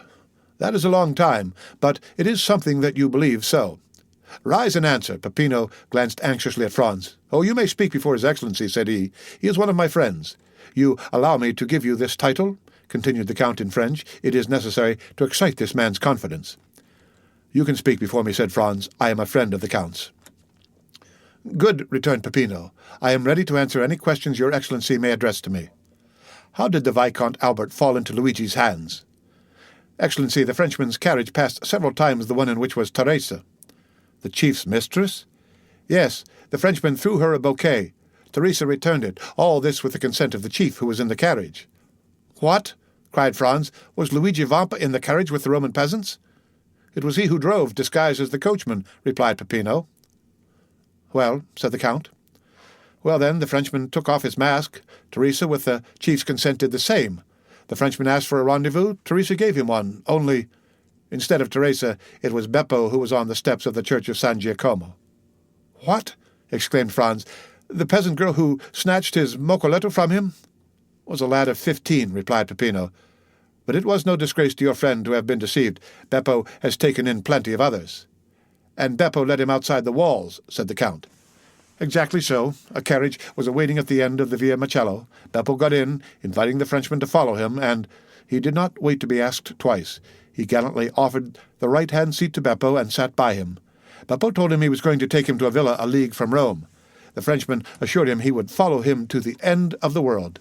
The coachman went up the Via del Ripetta and the Porta San Paolo, and when they were 200 yards outside, as the Frenchman became somewhat too forward, Beppo put a brace of pistols to his head. The coachman pulled up and did the same. At the same time, 4 of the band who were concealed on the banks of the Almo surrounded the carriage. The Frenchman made some resistance and nearly strangled Beppo, but he could not resist 5 armed men and was forced to yield. They made him get out, walk along the banks of the river, and then brought him to Teresa and Luigi, who were waiting for him in the catacombs of St. Sebastian. "Well," said the Count, turning towards Franz, "it seems to me that this is a very likely story. What do you say to it?" "Why, that I should think it very amusing," replied Franz, "if it had happened to anyone but poor Albert." "And in truth, if you had not found me here," said the Count, "it might have proved a gallant adventure which would have cost your dear friend his life. But now be assured his alarm will be the only serious consequence. "And shall we go and find him?" inquired Franz. "Oh, decidedly, sir. He is in a very picturesque place. Do you know the catacombs of St. Sebastian?" "I was never in them, but I have often resolved to visit them." "Well, here is an opportunity made to your hand, and it would be difficult to contrive a better. Have you a carriage?" "No." "That is of no consequence. I always have one ready day and night." "Always ready?" "Yes. I am a very capricious being, and I should tell you that sometimes, when I rise, or after my dinner, or in the middle of the night, I resolve on starting for some particular point, and away I go." The Count rang, and a footman appeared. "Order out the carriage," he said, "and remove the pistols which are in the holsters. You need not awaken the coachman. Ali will drive." In a very short time the noise of wheels was heard, and the carriage stopped at the door. The Count took out his watch. 12:30, he said. "We might start at 5 o'clock and be in time, but the delay may cause your friend to pass an uneasy night, and therefore we had better go with all speed to extricate him from the hands of the infidels. Are you still resolved to accompany me?" "More determined than ever." "Well, then, come along." Franz and the Count went downstairs, accompanied by Peppino. At the door they found the carriage. Ali was on the box, in whom Franz recognized the dumb slave of the Grotto of Monte Cristo. Franz and the Count got into the carriage. Peppino placed himself beside Ali, and they set off at a rapid pace. Ali had received his instructions and went down the Corso, crossed the Campo Vicino, and went up the Strada San Gregorio and reached the gates of St. Sebastian. Then the porter raised some difficulties, but the Count of Monte Cristo produced a permit from the governor of Rome, allowing him to leave or enter the city at any hour of the day or night. The portcullis was therefore raised, the porter had a louis for his trouble, and they went on their way. The road which the carriage now traversed was the ancient Appian Way, and bordered with tombs. From time to time, by the light of the moon which began to rise, Franz imagined that he saw something like a sentinel appear at various points among the ruins, and suddenly retreat into the darkness on a signal from Peppino. A short time before they reached the baths of Caracalla, the carriage stopped. Peppino opened the door, and the Count and Franz alighted. "In 10 minutes," said the Count to his companion, "we shall be there." He then took Peppino aside, gave him an order in a low voice, and Peppino went away, taking with him a torch brought with him in the carriage. 5 minutes elapsed, during which Franz saw the shepherd going along a narrow path that led over the irregular and broken surface of the Campagna, and finally he disappeared in the midst of the tall red herbage, which seemed like the bristling mane of an enormous lion. "Now," said the Count, "let us follow him." Franz and the Count, in their turn, then advanced along the same path, which at the distance of 100 paces led them over a declivity to the bottom of a small valley. They then perceived 2 men conversing in the obscurity. "Ought we to go in?" asked Franz of the Count, "or shall we wait a while?" "Let us go on. Peppino will have warned the sentry of our coming." One of the 2 men was Peppino, and the other a bandit on the lookout. Franz and the Count advanced, and the bandit saluted them. "Your Excellency," said Peppino, addressing the Count, "if you will follow me, the opening of the catacombs is close at hand." "Go on, then," replied the Count. They came to an opening behind a clump of bushes, and in the midst of a pile of rocks by which a man could scarcely pass. Peppino glided first into this crevice. After they got along a few paces, the passage widened. Peppino passed, lighted his torch, and turned to see if they came after him. The Count first reached an open space, and Franz followed him closely. The passageway sloped in a gentle descent, enlarging as they proceeded. Still Franz and the Count were compelled to advance in a stooping posture, and were scarcely able to proceed abreast of one another. They went on 150 paces in this way, and then were stopped by, "Who comes there?" At the same time they saw the reflection of a torch on a carbine barrel. "A friend," responded Peppino, and, advancing alone towards the sentry, he said a few words to him in a low tone, and then he, like the first, saluted the nocturnal visitors, making a sign that they might proceed. Behind the sentinel was a staircase with 20 steps. Franz and the Count descended these, and found themselves in a mortuary chamber. 5 corridors diverged like the rays of a star, and the walls, dug into niches, which were arranged one above the other in the shape of coffins, showed that they were at last in the catacombs. Down one of the corridors, whose extent it was impossible to determine, rays of light were visible. The Count laid his hand on Franz's shoulder. "Would you like to see a camp of bandits in repose?" he inquired. "Exceedingly," replied Franz. "Come with me, then. Peppino, put out the torch." Peppino obeyed, and Franz and the Count were in utter darkness, except that 50 paces in advance of them a reddish glare, more evident since Peppino had put out his torch, was visible along the wall. They advanced silently, the Count guiding Franz as if he had the singular faculty of seeing in the dark. Franz himself, however, saw his way more plainly in proportion as he went on towards the light, which served in some manner as a guide. 3 arcades were before them, and the middle one was used as a door. These arcades opened on one side into the corridor where the Count and Franz were, and on the other into a large square chamber entirely surrounded by niches similar to those of which we have spoken. In the midst of this chamber were 4 stones which had formerly served as an altar, as was evident from the cross which still surmounted them. A lamp, placed at the base of a pillar, lighted up with its pale and flickering flame the singular scene which presented itself to the eyes of the 2 visitors concealed in the shadow. A man was seated with his elbow leaning on the column, and was reading with his back turned to the arcades, through the openings of which the newcomers contemplated him. This was the chief of the band, Luigi Vampa. Around him, and in groups, according to their fancy, lying in their mantles or with their backs against a sort of stone bench which went all around the columbarium, were to be seen 20 brigands or more, each having his carbine within reach. At the other end, silent, scarcely visible, and like a shadow, was a sentinel, who was walking up and down before a grotto, which was only distinguishable because in that spot the darkness seemed more dense than elsewhere. When the Count thought Franz had gazed sufficiently on this picturesque tableau, he raised his finger to his lips to warn him to be silent, and, ascending the 3 steps which led to the corridor of the columbarium, entered the chamber by the middle arcade, and advanced towards Vampa, who was so intent on the book before him that he did not hear the noise of his footsteps. "Who comes there?" cried the sentinel, who was less abstracted, and who saw by the lamplight a shadow approaching his chief. At this challenge, Vampa rose quickly, drawing at the same moment a pistol from his girdle. In a moment all the bandits were on their feet, and 20 carbines were levelled at the Count. "Well," said he, in a voice perfectly calm, and no muscle of his countenance disturbed, "well, my dear Vampa, it appears to me that you receive a friend with a great deal of ceremony." "Ground arms!" exclaimed the chief, with an imperative sign of the hand, while with the other he took off his hat respectfully. Then, turning to the singular personage who had caused this scene, he said, "Your pardon, Your Excellency, but I was so far from expecting the honour of a visit that I did not really recognize you." "It seems that your memory is equally short in everything, Vampa," said the Count, "and that not only do you forget people's faces, but also the conditions you make with them." "What conditions have I forgotten, Your Excellency?" inquired the bandit, with the air of a man who, having committed an error, is anxious to repair it. "Was it not agreed," asked the Count, "that not only my person, but also that of my friends, should be respected by you? And how have I broken that treaty, Your Excellency? You have this evening carted off and conveyed hither the Vicomte Albert de Morcerf."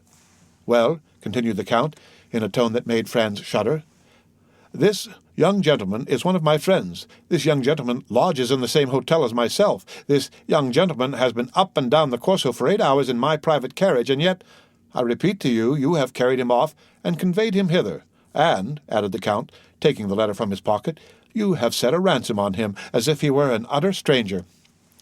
"Why did you not tell me all this, you?" inquired the brigand chief, turning towards his men, who all retreated before his look.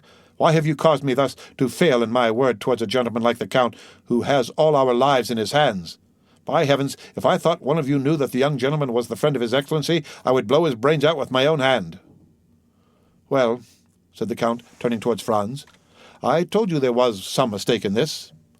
"Are you not alone?" asked Vampa with uneasiness. "I am with the person to whom this letter was addressed, and to whom I desired to prove that Luigi Vampa was a man of his word. Come, Your Excellency," the Count added, turning to Franz, "here is Luigi Vampa, who will himself express to you his deep regret at the mistake he has committed." Franz approached, the chief advancing several steps to meet him. "Welcome among us, Your Excellency," he said to him. "You heard what the Count just said, and also my reply. Let me add that I would not, for the 4,000 piastres at which I had fixed your friend's ransom, that this had happened." "But," said Franz, looking round him uneasily, "where is the Viscount? I do not see him." "Nothing has happened to him, I hope," said the Count, frowningly. "The prisoner is there," replied Vampa, pointing to the hollow space in front of which the bandit was on guard, "and I will go myself and tell him he is free." The chief went towards the place he had pointed out as Albert's prison, and Franz and the Count followed him. "What is the prisoner doing?" inquired Vampa of the sentinel. "Ma foi, Captain," replied the sentry, "I do not know. For the last hour I have not heard him stir." "Come in, Your Excellency," said Vampa. The Count and Franz ascended 7 or 8 steps after the chief, who drew back a bolt and opened a door. Then, by the gleam of a lamp similar to that which lighted the columbarium, Albert was to be seen wrapped up in a cloak which one of the bandits had lent him, lying in a corner in profound slumber. "Come," said the Count, smiling with his own peculiar smile. "Not so bad for a man who is to be shot at 7 o'clock tomorrow morning." Vampa looked at Albert with a kind of admiration. He was not insensible to such a proof of courage. "You are right, Your Excellency," he said. "This must be one of your friends." Then going to Albert, he touched him on the shoulder, saying, "Will Your Excellency please to awaken?" Albert stretched out his arms, rubbed his eyelids, and opened his eyes. "Oh," said he, "is it you, Captain? You should have allowed me to sleep. I had such a delightful dream. I was dancing the galop at Tologna's with the Countess G." Then he drew his watch from his pocket, that he might see how time sped. "1:30 only," said he. "Why the devil do you rouse me at this hour?" "To tell you that you are free, Your Excellency." "My dear fellow," replied Albert, with perfect ease of mind, "remember for the future Napoleon's maxim, never awaken me but for bad news. If you had let me sleep on, I should have finished my galop, and have been grateful to you all my life. So then, they have paid my ransom?" "No, Your Excellency." "Well, then, how am I free?" "A person to whom I can refuse nothing has come to demand you." "Come hither?" "Yes, hither." "Really? Then that person is a most amiable person." Albert looked round and perceived Franz. "What?" said he. "Is it you, my dear Franz, whose devotion and friendship are thus displayed?" "No." "Not I," replied Franz, "but our neighbor, the Count of Monte Cristo." "Oh, my dear Count," said Albert gaily, arranging his cravat and wristbands, "you are really most kind, and I hope you will consider me as under eternal obligations to you, in the first place for the carriage, and in the next for this visit." And he put out his hand to the Count, who shuddered as he gave his own, but who nevertheless did give it. The bandit gazed on this scene with amazement. He was evidently accustomed to see his prisoners tremble before him, and yet here was one whose gay temperament was not for a moment altered. As for Franz, he was enchanted at the way in which Albert had sustained the national honor in the presence of the bandit. "My dear Albert," he said, "if you will make haste, we shall yet have time to finish the night at Tologna's. You may conclude your interrupted gallop, so that you will owe no ill will to Signor Luigi, who has, indeed, throughout this whole affair, acted like a gentleman." "You're decidedly right, and we may reach the palazzo by 2 o'clock. Signor Luigi," continued Albert, "is there any formality to fulfill before I take leave of Your Excellency?"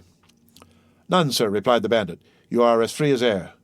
"Well, then, a happy and merry life to you. Come, gentlemen, come." And Albert, followed by Franz and the Count, descended the staircase, crossed the square chamber, where stood all the bandits hat in hand. "Peppino," said the brigand chief, "give me the torch." "What are you going to do?" inquired the Count. "I will show you the way back myself," said the captain. "That is the least honor that I can render to Your Excellency." And taking the lighted torch from the hands of the herdsman, he preceded his guests, not as a servant who performs an act of civility, but like a king who precedes ambassadors. On reaching the door he bowed. "And now, Your Excellency," added he, "allow me to repeat my apologies, and I hope you will not entertain any resentment at what has occurred." "No, my dear Vampa," replied the Count. "Besides, you compensate for your mistakes in so gentlemanly a way that one almost feels obliged to you for having committed them. Gentlemen," added the chief, turning towards the young men, "perhaps the offer may not appear very tempting to you, but if you should ever feel inclined to pay me a second visit wherever I may be, you shall be welcome." Franz and Albert bowed. The Count went out first, then Albert. Franz paused for a moment. "Has Your Excellency anything to ask me?" said Vampa with a smile. "Yes, I have," replied Franz. "I am curious to know what work you were perusing with so much attention as we entered." "Caesar's Commentaries," said the bandit. "It is my favorite work."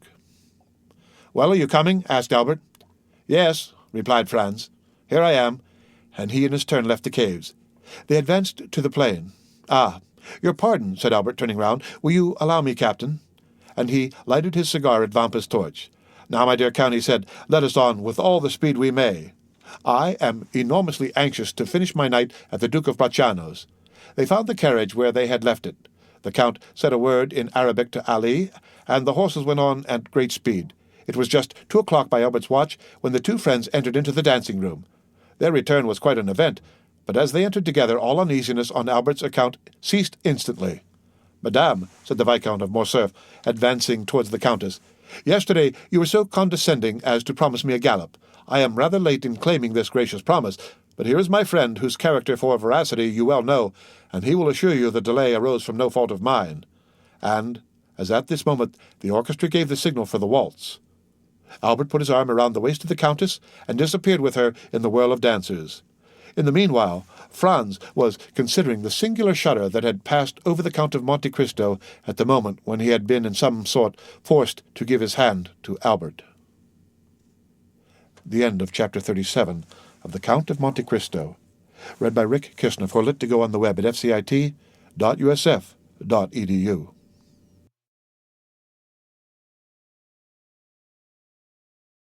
The Count of Monte Cristo by Alexandre Dumas, Chapter 35, La Mausolata.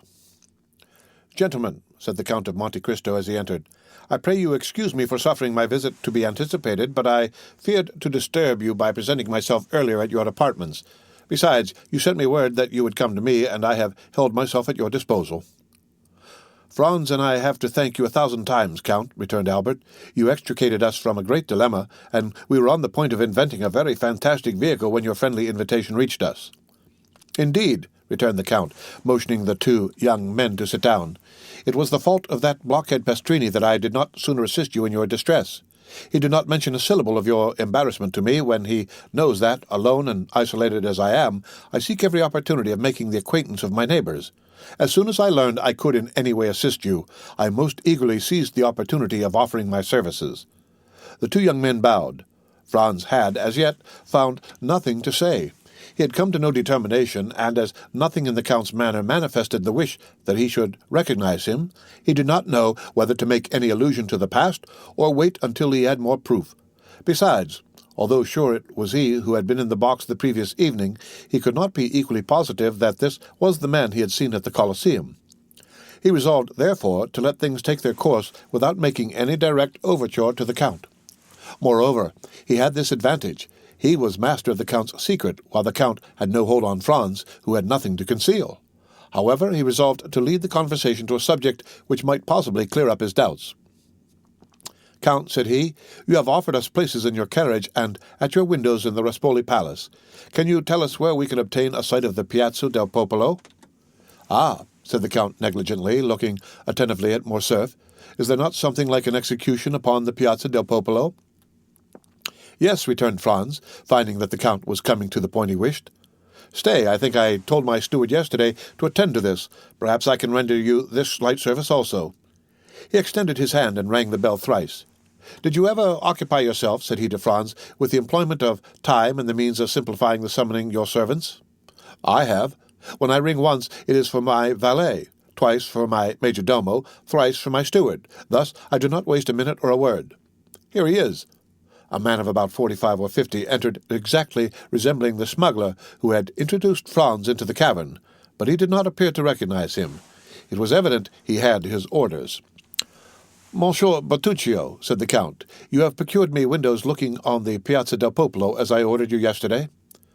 "Yes, Excellency," returned the steward, "but it was very late." "Did I not tell you I wished for one?" replied the Count, frowning. "And your Excellency has one, which was let to Prince Lobaniev, but I was obliged to pay 100... That will do, that will do. Monsieur Bertuccio, spare these gentlemen all such domestic arrangements. You have the window, that is sufficient. Give orders to the coachman, and be in readiness on the stairs to conduct us to it." The steward bowed and was about to quit the room. "Ah," continued the Count, "be good enough to ask Pastrini if he has received the tavoletta, and if he can send us an account of the execution." "There is no need to do that," said Franz, taking out his tablets, "for I saw the account and copied it down." "Very well. You can retire, Monsieur Bertuccio, but let us know when breakfast is ready. These gentlemen," adding he, turning to the two friends, "will, I trust, do me the honour to breakfast with me." "But, my dear Count," said Albert, "we shall abuse your kindness." "Not at all. On the contrary, you will give me great pleasure. You will, one or other of you, perhaps both, return it to me at Paris. Monsieur Bertuccio, lay covers for 3. He then took Franz's tablets out of his hand. "We announce," he read in the same tone with which he would have read a newspaper, "that today, the 23rd of February, will be executed Andrea Rondolo, guilty of murder on the person of the respected and venerated Don Cesare Tolini, canon of the Church of St. John Lateran, and Peppino, called Rocca Priori, convicted of complicity with the detestable bandit Luigi Vampa and the men of his band. Hum. The first will be Mazzolato, the second decapitado. Yes, continued the Count, it was at first arranged in this way, but I think since yesterday some change has taken place in the order of the ceremony. Really, said Franz. Yes, I passed the evening at the Cardinal Rospigliosi's, and there mention was made of something like a pardon for one of the two men. For Andrea Rondello? Asked Franz. No, replied the Count carelessly, for the other. He glanced at the tablets as if to recall the name, for Peppino called Rocca Priori. You are thus deprived of seeing a man guillotined. But the Mazzuola still remains, which is a very curious punishment when seen for the first time, and even the second, while the other, as you know, is very simple. The Mandea, see note, never fails, never trembles, never strikes 30 times ineffectually like the soldier who beheaded the Count of Chalais, and to whose tender mercy Richelieu has doubtless recommended the sufferer. Ah, added the Count in a contemptuous tone, do not tell me of European punishments. They are in the infancy, or rather the old age of cruelty. Note, means guillotine. Really, Count, replied Franz, one would think that you had studied the different tortures of all the nations of the world. There are at least few that I have not seen, said the Count coldly, and you took pleasure in beholding these dreadful spectacles? My first sentiment was horror, the second indifference, the third curiosity. Curiosity, that is a terrible word. Why so? In life our greatest preoccupation is death. Is it not, then, curious to study the different ways by which the soul and body can part, and how, according to their different characters, temperaments, and even the different customs of their countries, different persons bear the transition from life to death, from existence to annihilation? As for myself, I can assure you of one thing, the more men you see die, the easier it becomes to die yourself, and in my opinion death may be a torture, but it is not an expiation. I do not quite understand you, replied Franz. Pray, explain your meaning, for you excite my curiosity to the highest pitch. Listen, said the Count, and deep hatred mounted to his face, as the blood would to the face of any other. If a man had by unheard of and excruciating tortures destroyed your father, your mother, your betrothed, a being who, when torn from you, left a desolation, a wound that never closes in your breast, do you think the reparation that society gives you is sufficient when it interposes the knife of the guillotine between the base of the occiput and the transpessal muscles of the murderer, and allows him who has caused us years of moral sufferings to escape with a few moments of physical pain? Yes, I know, said Franz, that human justice is insufficient to console us. She can give blood in return for blood, that is all. But you must demand from her only what it is in her power to grant. I will put another case to you, continued the Count, that where society, attacked by the death of a person, avenges death by death. But are there not 1,000 tortures by which a man may be made to suffer without society taking the least cognizance of them, or offering him even the insufficient means of vengeance of which we have just spoken? Are there not crimes for which the impalement of the Turks, the augurs of the Persians, the stake and the brand of the Iroquois Indians are inadequate tortures, and which are unpunished by society? Answer me, do not these crimes exist? Yes, answered Franz, and it is to punish them that duelling is tolerated. Ah, duelling, cried the Count, a pleasant manner upon my soul of arriving at your end when that end is vengeance.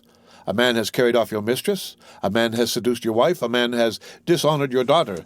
He has rendered the whole life of one who had the right to expect from heaven that portion of happiness God has promised to every one of his creatures, an existence of misery and infamy.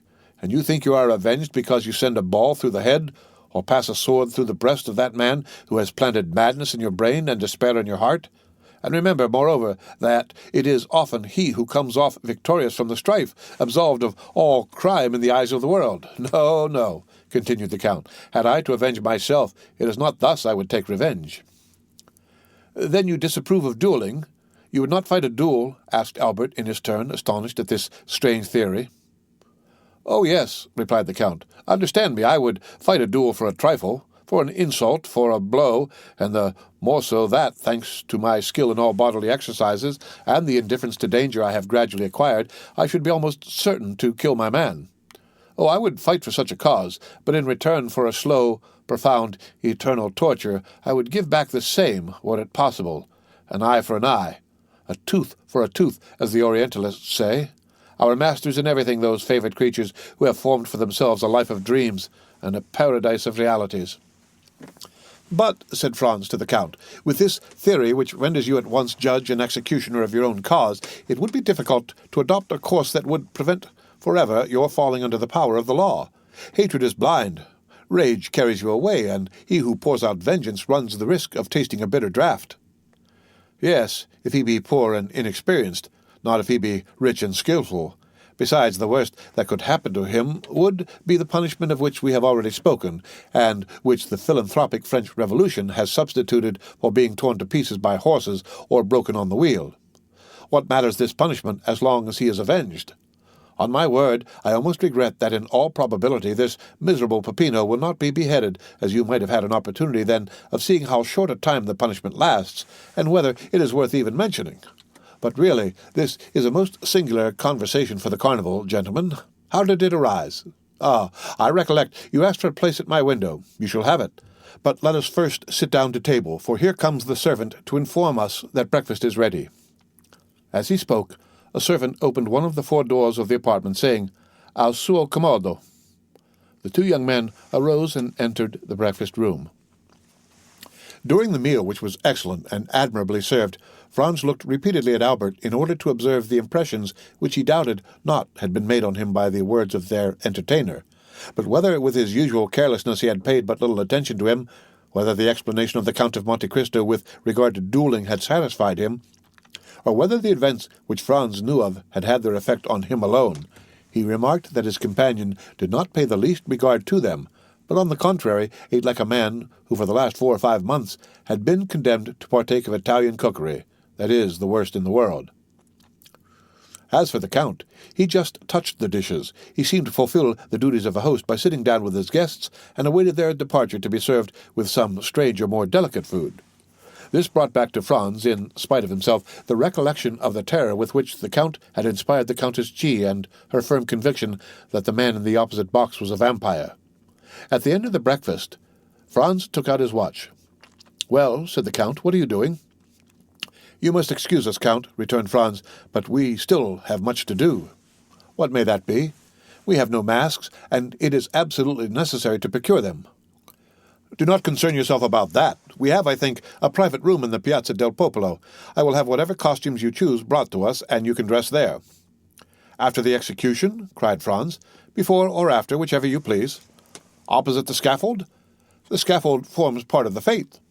"Count, I have reflected on the matter," said Franz. "I thank you for your courtesy, but I shall content myself with accepting a place in your carriage and at your window at the Rispoli Palace, and I leave you at liberty to dispose of my place at the Piazza del Popolo." "But I warn you, you will lose a very curious sight," returned the Count. "You will describe it to me," replied Franz, "and the recital from your lips will make as great an impression on me as if I had witnessed it. I have more than once intended witnessing an execution, but I have never been able to make up my mind. And you, Albert?" "I," replied the Viscount, "I saw Castaing executed, but I think I was rather intoxicated that day, for I had quitted college the same morning, and we had passed the previous night at a tavern. Besides, it is no reason, because you have not seen an execution at Paris, that you should not see one anywhere else. When you travel, it is to see everything. Think what a figure you will make when you are asked, 'How do they execute at Rome?' and you reply, 'I do not know.' And besides, they say that the culprit is an infamous scoundrel who killed with a log of wood a worthy canon who had brought him up like his own son. Diable, when a churchman is killed. It should be with a different weapon than a log, especially when he has behaved like a father. If you went to Spain, would you not see the bullfight? Well, suppose it is a bullfight you are going to see. Recollect the ancient Romans of the circus, and the sports where they killed 300 lions and 100 men. Think of the 80,000 applauding spectators, the sage matrons who took their daughters, and the charming vestals who made with the thumb of their white hands the fatal sign that said, 'Come, dispatch the dying.'" "Shall you go then, Albert?" asked Franz. "Ma foi, yes, like you. I hesitated, but the Count's eloquence decides me." "Let us go, then," said Franz, "since you wish it, but on our way to the Piazza del Popolo I wish to pass through the Corso. Is this possible, Count?" "On foot, yes. In a carriage, no." "I will go on foot, then." "It is important that you should go that way?" "Yes, there is something I wish to see." "Well, we will go by the Corso. We will send the carriage to wait for us on the Piazza del Popolo, by the Strada del Babbuino, for I shall be glad to pass myself through the Corso to see if some orders I have given have been executed." "Excellency," said a servant, opening the door, "a man in the dress of a penitent wishes to speak to you." "Ah, yes," returned the Count. "I know who he is. Gentlemen, will you return to the salon? You will find good cigars on the center table. I will be with you directly." The young men rose and returned into the salon, while the Count, again apologizing, left by another door. Albert, who was a great smoker and who considered it no small sacrifice to be deprived of the cigars of the Café de Paris, approached the table and uttered a cry of joy at perceiving some veritable puros. "Well," asked Franz, "what think you of the Count of Monte Cristo?" "What do I think?" said Albert, evidently surprised at such a question from his companion. "I think he is a delightful fellow who does the honours of his table admirably, who has travelled much, read much, is like Brutus of the Stoic school, and, moreover," added he, sending a volume of smoke up towards the ceiling, "that he has excellent cigars." Such was Albert's opinion of the Count, and as Franz well knew that Albert professed never to form an opinion except upon long reflection, he made no attempt to change it. "But," said he, "did you observe one very singular thing?" "What?" "How attentively he looked at you." "At me?" "Yes," Albert reflected. "Ah," replied he, sighing, "that is not very surprising. I have been more than a year absent from Paris, and my clothes are of a most antiquated cut. The Count takes me for a provincial. The first opportunity you have, undeceive him, I beg, and tell him I am nothing of the kind." Franz smiled. An instant after, the Count entered. "I am now quite at your service, gentlemen," said he. "The carriage is going one way to the Piazza del Popolo, and we will go another, and if you please, by the Corso. Take some more of these cigars, Monsieur de Morcerf." "With all my heart," returned Albert. "Italian cigars are horrible. When you come to Paris, I will return all this." "I will not refuse. I intend going there soon, and, since you allow me, I will pay you a visit. Come, we have not any time to lose. It is 12:30. Let us set off." All three descended. The coachman received his master's orders and drove down the Via del Babuino, while the three gentlemen walked along the Piazza del Spagni and the Via Frattina, which led directly between the Fiano and Rospoli palaces. Franz's attention was directed towards the windows of that last palace, for he had not forgotten the signal agreed upon between the man in the mantle and the Transtevere peasant. "Which are your windows?" asked he of the Count, with as much indifference as he could assume. "The three last," returned he, with a negligence evidently unaffected, for he could not imagine with what intention the question was put. Franz glanced rapidly towards the three windows. The side windows were hung with yellow damask, and the centre one with white damask and a red cross. The man in the mantle had kept his promise to the Transteverin, and there could now be no doubt that he was the Count. The three windows were still untenanted. Preparations were making on every side, chairs were placed, scaffolds were raised, and windows were hung with flags. The masks could not appear. The carriages could not move about, but the masks were visible behind the windows, the carriages, and the doors. Franz, Albert, and the Count continued to descend the Corso. As they approached the Piazza del Popolo, the crowd became more dense, and above the heads of the multitude 2 objects were visible: the obelisk, surmounted by a cross which marks the center of the square, and in front of the obelisk, at the point where the 3 streets del Babuino, del Corso, and di Repetto met, the 2 uprights of the scaffold, between which glittered the curved knife of the man Dea. At the corner of the street they met the Count's steward, who was awaiting his master. The window, let at an exorbitant price which the Count had doubtless wished to conceal from his guests, was on the second floor of the great palace, situated between the Via del Babuino and the Monte Pincio. It consisted, as we have said, of a small dressing-room opening into a bedroom, and, when the door of communication was shut, the inmates were quite alone. On chairs were laid elegant masquerade costumes of blue and white satin. "As you left the choice of your costumes to me," said the Count to the 2 friends, "I have had these brought, as they will be the most worn this year, and they are most suitable on account of the confetti, the sweetmeats, as they do not show the flour." Franz heard the words of the Count, but imperfectly, and he perhaps did not fully appreciate this new attention to their wishes, for he was wholly absorbed by the spectacle that the Piazza del Popolo presented, and by the terrible instrument that was in the centre. It was the first time Franz had ever seen a guillotine. We say guillotine because the Roman mandaia is formed on almost the same model as the French instrument. See note. The knife, which is shaped like a crescent that cuts with the convex side, falls from a less height, and that is all the difference. 2 men, seated on the movable plank on which the victim is laid, were eating their breakfasts while waiting for the criminal. Their repast consisted apparently of bread and sausages. One of them lifted the plank, took out a flask of wine, drank some, and then passed it to his companion. These 2 men were the executioner's assistants. At this sight Franz felt the perspiration start forth upon his brow. The prisoners, transported the previous evening from the Carcere Nuovo to the little church of Santa Maria del Popolo, had passed the night, each accompanied by 2 priests, in a chapel closed by a grating, before which were 2 sentinels who were relieved at intervals. A double line of carbineers, placed on each side of the door of the church, reached to the scaffold and formed a circle around it, leaving a path about 10 feet wide, and around the guillotine a space of nearly 100 feet. All the rest of the square was paved with heads. Many women held their infants on their shoulders, and thus the children had the best view. The Monte Pincio seemed a vast amphitheater filled with spectators. The balconies of the 2 churches at the corner of the Via del Babuino and the Via de Repetto were crammed. The steps even seemed a party-colored sea that was impelled towards the portico. Every niche in the wall held its living statue. What the Count said was true. The most curious spectacle in life is that of death. And yet, instead of the silence and the solemnity demanded by the occasion, laughter and jests arose from the crowd. It was evident that the execution was, in the eyes of the people, only the commencement of the carnival. Suddenly the tumult ceased, as if by magic, and the doors of the church opened. A brotherhood of penitents, clothed from head to foot in robes of grey sackcloth, with holes for the eyes, and holding in their hands lighted tapers, appeared first. The chief marched at the head. Behind the penitents came a man of vast stature and proportions. He was naked, with the exception of cloth drawers at the left side of which hung a large knife in a sheath, and he bore on his right shoulder a heavy iron sledgehammer. This man was the executioner. He had, moreover, sandals bound on his feet by cords. Behind the executioner came, in the order in which they were to die, first Peppino, and then Andrea. Each was accompanied by 2 priests. Neither had his eyes bandaged. Peppino walked with a firm step, doubtless aware of what awaited him. Andrea was supported by 2 priests. Each of them, from time to time, kissed the crucifix a confessor held out to them. At this sight alone, Franz felt his legs tremble under him. He looked at Albert. He was as white as his shirt, and mechanically cast away his cigar, although he had not half smoked it.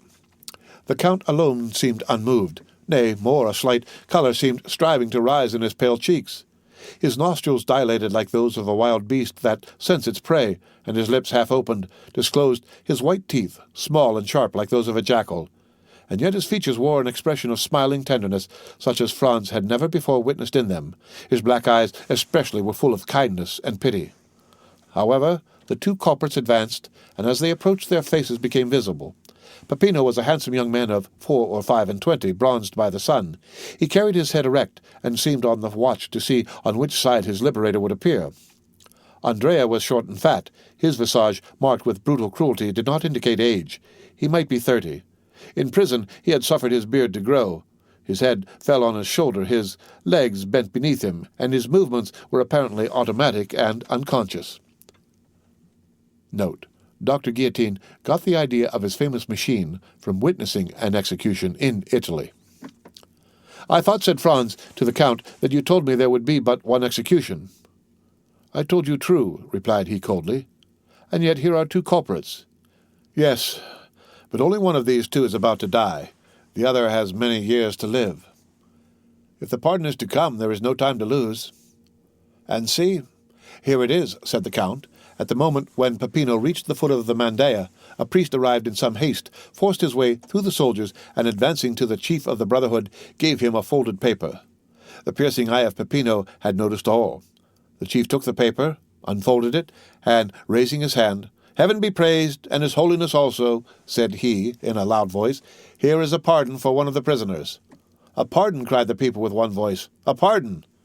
At this cry, Andrea raised his head. "Pardon for whom?" cried he. Peppino remained breathless. "A pardon for Peppino, called Rocca Priori," said the principal friar, and he passed the paper to the officer commanding the carbineers, who read and returned it to him. "For Peppino?" cried Andrea, who seemed roused from the torpor in which he had been plunged. "Why for him and not for me? We ought to die together. I was promised he should die with me. You have no right to put me to death alone. I will not die alone. I will not." And he broke from the priest, struggling and raving like a wild beast, and striving desperately to break the cords that bound his hands. The executioner made a sign, and his 2 assistants leaped from the scaffold and seized him. "What is going on?" asked Franz of the Count, for, as all the talk was in the Roman dialect, he had not perfectly understood it.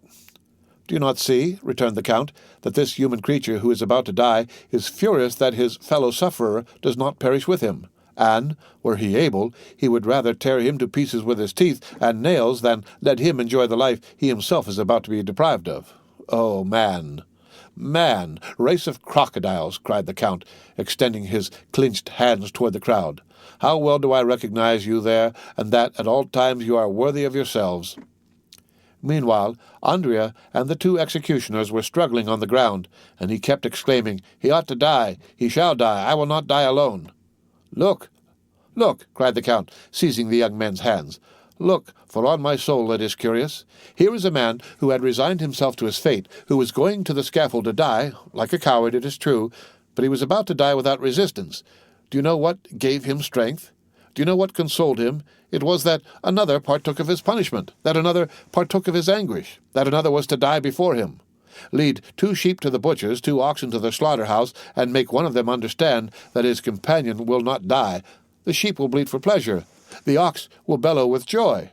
But man, whom God created in his own image, man upon whom God has laid his sole commandment, to love his neighbor, man to whom God has given a voice to express his thoughts, what is his first cry when he hears his fellow man is saved? A blasphemy! Honor to man, this masterpiece of nature, this king of the creation!"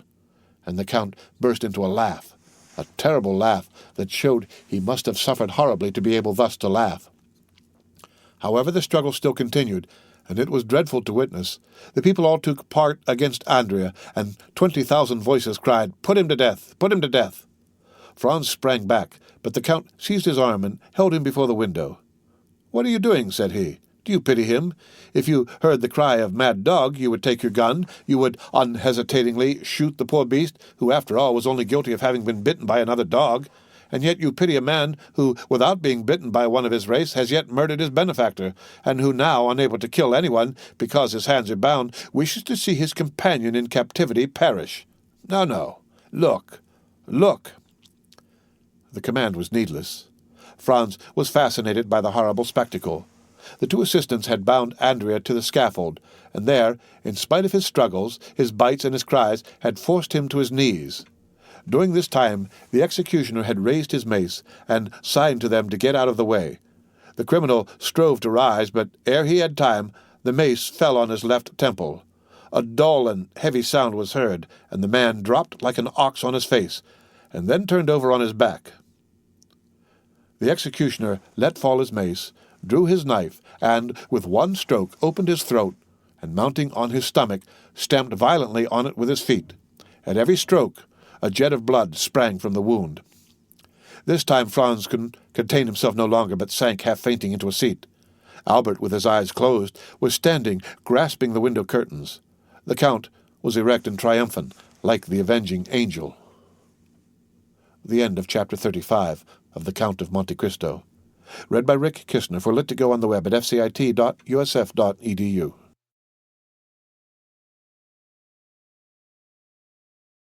The Count of Monte Cristo by Alexandre Dumas. Chapter 34, The Colosseum. Franz had so managed his route that during the ride to the Colosseum they passed not a single ancient ruin, so that no preliminary impression interfered to mitigate the colossal proportions of the gigantic building they came to admire. The road selected was a continuation of the Via Sistina. Then, by cutting off the right angle of the street in which stands Santa Maria Maggiore, and proceeding by the Via Urbana and San Pietro in Vincoli, the travelers would find themselves directly opposite the Colosseum. This itinerary possessed another great advantage, that of leaving Franz at full liberty to indulge his deep reverie upon the subject of Signor Pastrini's story, in which his mysterious host of Monte Cristo was so strangely mixed up. Seated with folded arms in a corner of the carriage, he continued to ponder over the singular history he had so lately listened to, and to ask himself an interminable number of questions touching its various circumstances without, however, arriving at a satisfactory reply to any of them.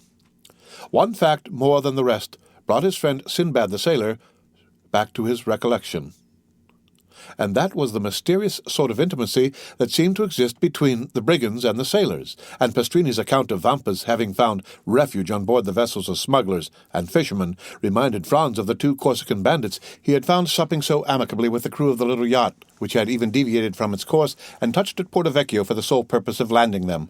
The very name assumed by his host of Monte Cristo and again repeated by the landlord of the Hotel de Londres abundantly proved to him that his island friend was playing his philanthropic part on the shores of Piombino, Civitavecchio, Ostia, and Gaeta, as on those of Corsica, Tuscany, and Spain. And further, Franz bethought him of having heard his singular entertainer speak both of Tunis and Palermo, proving thereby how largely his circle of acquaintances extended. But however the mind of the young man might be absorbed in these reflections, they were at once dispersed at the sight of the dark, frowning ruins of the stupendous Colosseum, through the various openings of which the pale moonlight played and flickered like the unearthly gleam from the eyes of the wandering dead. The carriage stopped near the Meta Sudans. The door was opened, and the young men, eagerly alighting, found themselves opposite a cicerone who appeared to have sprung up from the ground, so unexpected was his appearance. The usual guide from the hotel having followed them, they had paid 2 conductors, nor is it possible at Rome to avoid this abundant supply of guides, besides the ordinary cicerone who seizes upon you directly you set foot in your hotel, and never quits you while you remain in the city. There is also a special cicerone belonging to each monument, nay, almost to each part of the monument. It may therefore be easily imagined that there is no scarcity of guides at the Colosseum, that wonder of all ages, which Martial thus eulogizes. Let Memphis cease to boast the barbarous miracles of her pyramids, and the wonders of Babylon be talked of no more among us. All must bow to the superiority of the gigantic labor of the Caesars, and the many voices of fame spread far and wide the surpassing merits of this incomparable monument. As for Albert and Franz, they essayed not to escape from their Ciceronian tyrants, and indeed it would have been so much the more difficult to break their bondage, as the guides alone are permitted to visit these monuments with torches in their hands. Thus, then, the young men made no attempts at resistance, but blindly and confidingly surrendered themselves into the care and custody of their conductors. Albert had already made 7 or 8 similar excursions to the Colosseum, while his less favored companion trod for the first time in his life the classic ground forming the monument of Flavius Vespasian, and, to his credit be it spoken, his mind, even amid the glib loquacity of the guides, was duly and deeply touched with awe and enthusiastic admiration of all he saw. And certainly no adequate notion of these stupendous ruins can be formed save by such as have visited them, and more especially by moonlight, at which time the vast proportions of the building appear twice as large when viewed by the mysterious beams of a southern moonlit sky, whose rays are sufficiently clear and vivid to light the horizon with a glow equal to the soft twilight of an eastern clime. Scarcely, therefore, had the reflective Franz walked 100 steps beneath the interior porticos of the ruin than, abandoning Albert to the guides, who would by no means yield their prescriptive right of carrying their victims through the routine regularly laid down and as regularly followed by them, but dragged the unconscious visitor to the various objects with a pertinacity that admitted of no appeal, beginning, as a matter of course, with the lion's den, and finishing with Caesar's podium. To escape a jargon and mechanical survey of the wonders by which he was surrounded, Franz ascended a half-dilapidated staircase, and leaving them to follow their monotonous round, seated himself at the foot of a column and immediately opposite a large aperture which permitted him to enjoy a full and undisturbed view of the gigantic dimensions of the majestic ruin. Franz had remained for nearly a quarter of an hour perfectly hidden by the shadow of the vast column, at whose base he had found a resting place, and from whence his eyes followed the motions of Albert and his guides, who, holding torches in their hands, had emerged from a vomitarium at the opposite extremity of the Colosseum, and then again disappeared down the steps conducting to the seats reserved for the Vestal Virgins, resembling as they glided along some restless shades, following the flickering glare of so many ignis fatui. All at once his ear caught a sound resembling that of a stone rolling down the staircase opposite the one by which he had himself ascended. There was nothing remarkable in the circumstance of a fragment of granite giving way and falling heavily below, but it seemed to him that the substance that fell gave way beneath the pressure of a foot, and also that someone, who endeavored as much as possible to prevent his footsteps from being heard, was approaching the spot where he sat.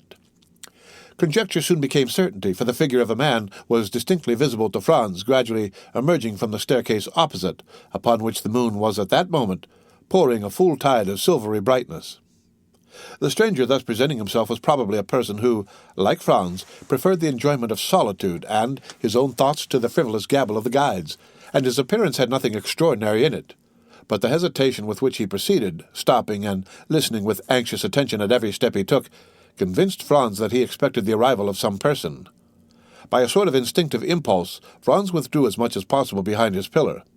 About 10 feet from the spot where he and the stranger were, the roof had given way, leaving a large round opening through which might be seen the blue vault of heaven, thickly studded with stars. Around this opening, which had possibly for ages permitted a free entrance to the brilliant moonbeams that now illumined the vast pile, grew a quantity of creeping plants whose delicate green branches stood out in bold relief against the clear azure of the firmament, while large masses of thick, strong, fibrous shoots forced their way through the chasm and hung floating to and fro like so many waving strings. The person whose mysterious arrival had attracted the attention of Franz stood in a kind of half-light that rendered it impossible to distinguish his features, although his dress was easily made out. He wore a large brown mantle, one fold of which, thrown over his left shoulder, served likewise to mask the lower part of his countenance, while the upper part was completely hidden by his broad-brimmed hat. The lower part of his dress was more distinctly visible by the bright rays of the moon, which, entering through the broken ceiling, shed their refulgent beams on feet cased in elegantly made boots of polished leather, over which descended fashionably cut trousers of black cloth. From the imperfect means Franz had of judging, he could only come to one conclusion, that the person whom he was thus watching certainly belonged to no inferior station of life. Some few minutes had elapsed, and the stranger began to show manifest signs of impatience, when a slight noise was heard outside the aperture in the roof, and almost immediately a dark shadow seemed to obstruct the flood of light that had entered it, and the figure of a man was clearly seen gazing with eager scrutiny on the immense space between him. Then, as his eye caught sight of him in the mantle, he grasped a floating mass of thickly matted boughs, and glided down by their help to within 3 or 4 feet of the ground, and then leaped lightly on his feet. The man who had performed this daring act with so much indifference wore the Trastevere costume. "I beg your Excellency's pardon for keeping you waiting," said the man in the Roman dialect, "but I don't think I'm many minutes after my time. 10 o'clock has just struck on the Lateran." "Say not a word about being late," replied the stranger in purest Tuscan. "'Tis I who am too soon. But even if you had caused me to wait a little while, I should have felt quite sure that the delay was not occasioned by any fault of yours." "Your Excellency is perfectly right in so thinking," said the man. "I came here direct from the castle of Sant'Angelo, and I had an immense deal of trouble before I could get a chance to speak to Beppo." "And who is Beppo?" "Oh, Beppo is employed in the prison, and I give him so much a year to let me know what is going on with His Holiness's castle." "Indeed, you are a provident person, I see." "Why, you see, no one knows what may happen. Perhaps some of these days I may be entrapped like a poor Peppino, and may be very glad to have some little nibbling mouse to gnaw the meshes of my net, and so help me out of prison." "Briefly, what did you glean?" "That 2 executions of considerable interest will take place the day after tomorrow at 2 o'clock, as is customary at Rome at the commencement of all great festivals. One of the culprits will be Mazzolato. See note. He is an atrocious villain who murdered the priest who brought him up, and deserves not the smallest pity. The other sufferer is sentenced to be decapitato, and he, your Excellency, is poor Peppino." Note. Mazzolato means knocked on the head. Decapitato means beheaded. The fact is that you have inspired not only the pontifical government, but also the neighboring states with such extreme fear that they are glad of all opportunity of making an example. But Peppino did not even belong to my band. He was merely a poor shepherd whose only crime consisted in furnishing us with provisions, which makes him your accomplice to all intent and purposes. But mark the distinction with which he is treated. Instead of being knocked on the head, as you would be if once they caught hold of you, he is simply sentenced to be guillotined, by which means, too, the amusements of the day are diversified, and there is a spectacle to please every spectator, without reckoning the wholly unexpected one I am preparing to surprise them with." "My good friend," said the man in the cloak, "excuse me for saying that you seem to me precisely in the mood to commit some wild or extravagant act." "Perhaps I am, but one thing I have resolved on, and that is to stop at nothing to restore a poor devil to liberty who has got into this scrape solely from having served me. I should hate and despise myself as a coward did I desert the brave fellow in his present extremity." "And what do you mean to do?" "To surround the scaffold with 20 of my best men, who at a signal from me will rush forward directly Peppino is brought for execution, and, by the assistance of their stilettos, drive back the guard and carry off the prisoner." "That seems to me as hazardous as uncertain, and convinces me that my scheme is far better than yours." "And what is your Excellency's project?" "Just this. I will so advantageously bestow 2,000 piastres that the person receiving them shall obtain a respite till next year for Peppino, and during that year another skilfully placed 1,000 piastres will afford him the means of escaping from the prison. And do you feel sure of succeeding? Pardieu! Exclaimed the man in the cloak, suddenly expressing himself in French. What did your Excellency say? Inquired the other. I said, my good fellow, that I would do more single-handed by the means of gold than you and all your troop could effect with stilettos, pistols, carbines, and blunderbusses included. Leave me then to act, and have no fears for the result. At least there can be no harm in myself and party being in readiness in case your Excellency should fail. None whatever. Take what precautions you please, if it is any satisfaction to you to do so, but rely upon my obtaining the reprieve I seek. Remember, the execution is fixed for the day after tomorrow, and that you have but 1 day to work in. And what of that? Is not a day divided into 24 hours, each hour into 60 minutes, and every minute subdivided into 60 seconds? Now, in 86,400 seconds, very many things can be done. And how shall I know whether your Excellency has succeeded or not? Oh, that is very easily arranged. I have engaged the 3 lower windows at the Café Rospoli. Should I have obtained the requisite pardon for Peppino, the 2 outside windows will be hung with yellow damasks, and the center with white, having a large cross in red marked on it. And whom will you employ to carry the reprieve to the officer directing the execution? Send one of your men disguised as a penitent friar, and I will give it to him. His dress will procure him the means of approaching the scaffold itself, and he will deliver the official order to the officer, who, in his turn, will hand it to the executioner. In the meantime, it will be as well to acquaint Peppino with what we have determined on, if it be only to prevent his dying of fear or losing his senses, because in either case a very useless expense will have been incurred. Your Excellency, said the man, you are fully persuaded of my entire devotion to you, are you not?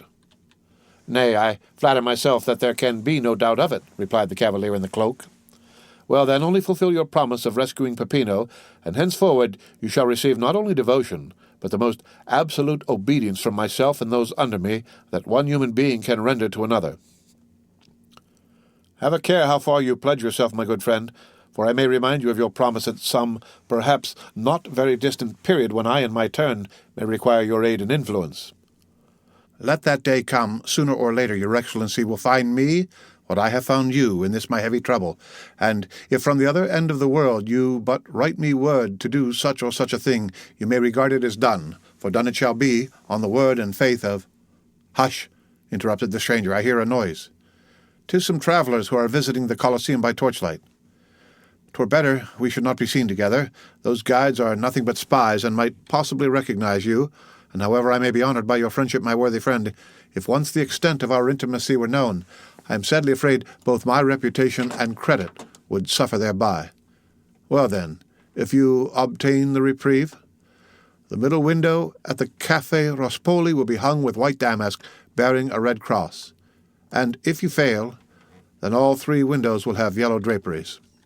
And then, my good fellow, use your daggers in any way you please, and I further promise you to be there as a spectator of your prowess. We understand each other perfectly, then. Adieu, your Excellency. Depend upon me as firmly as I do upon you.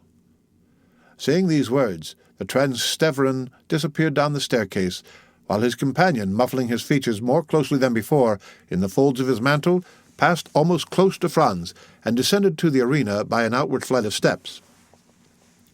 The next minute, Franz heard himself called by Albert, who made the lofty building re-echo with the sound of his friend's name. Franz, however, did not obey the summons till he had satisfied himself that the 2 men whose conversation he had overheard were at a sufficient distance to prevent his encountering them in his descent. In 10 minutes after the strangers had departed, Franz was on the road to the Piazza di Spagna, listening with studied indifference to the learned dissertation delivered by Albert, after the manner of Pliny and Calpurnius, touching the iron-pointed nets used to prevent the ferocious beasts from springing on the spectators. Franz let him proceed without interruption, and, in fact, did not hear what was said. He longed to be alone and free to ponder over all that had occurred.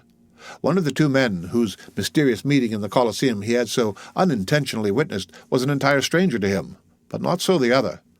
And though Franz had been unable to distinguish his features from his being either wrapped in his mantle or obscured by the shadows, The tones of his voice had made too powerful an impression on him the first time he had heard them for him ever again to forget them, hear them when or where he might.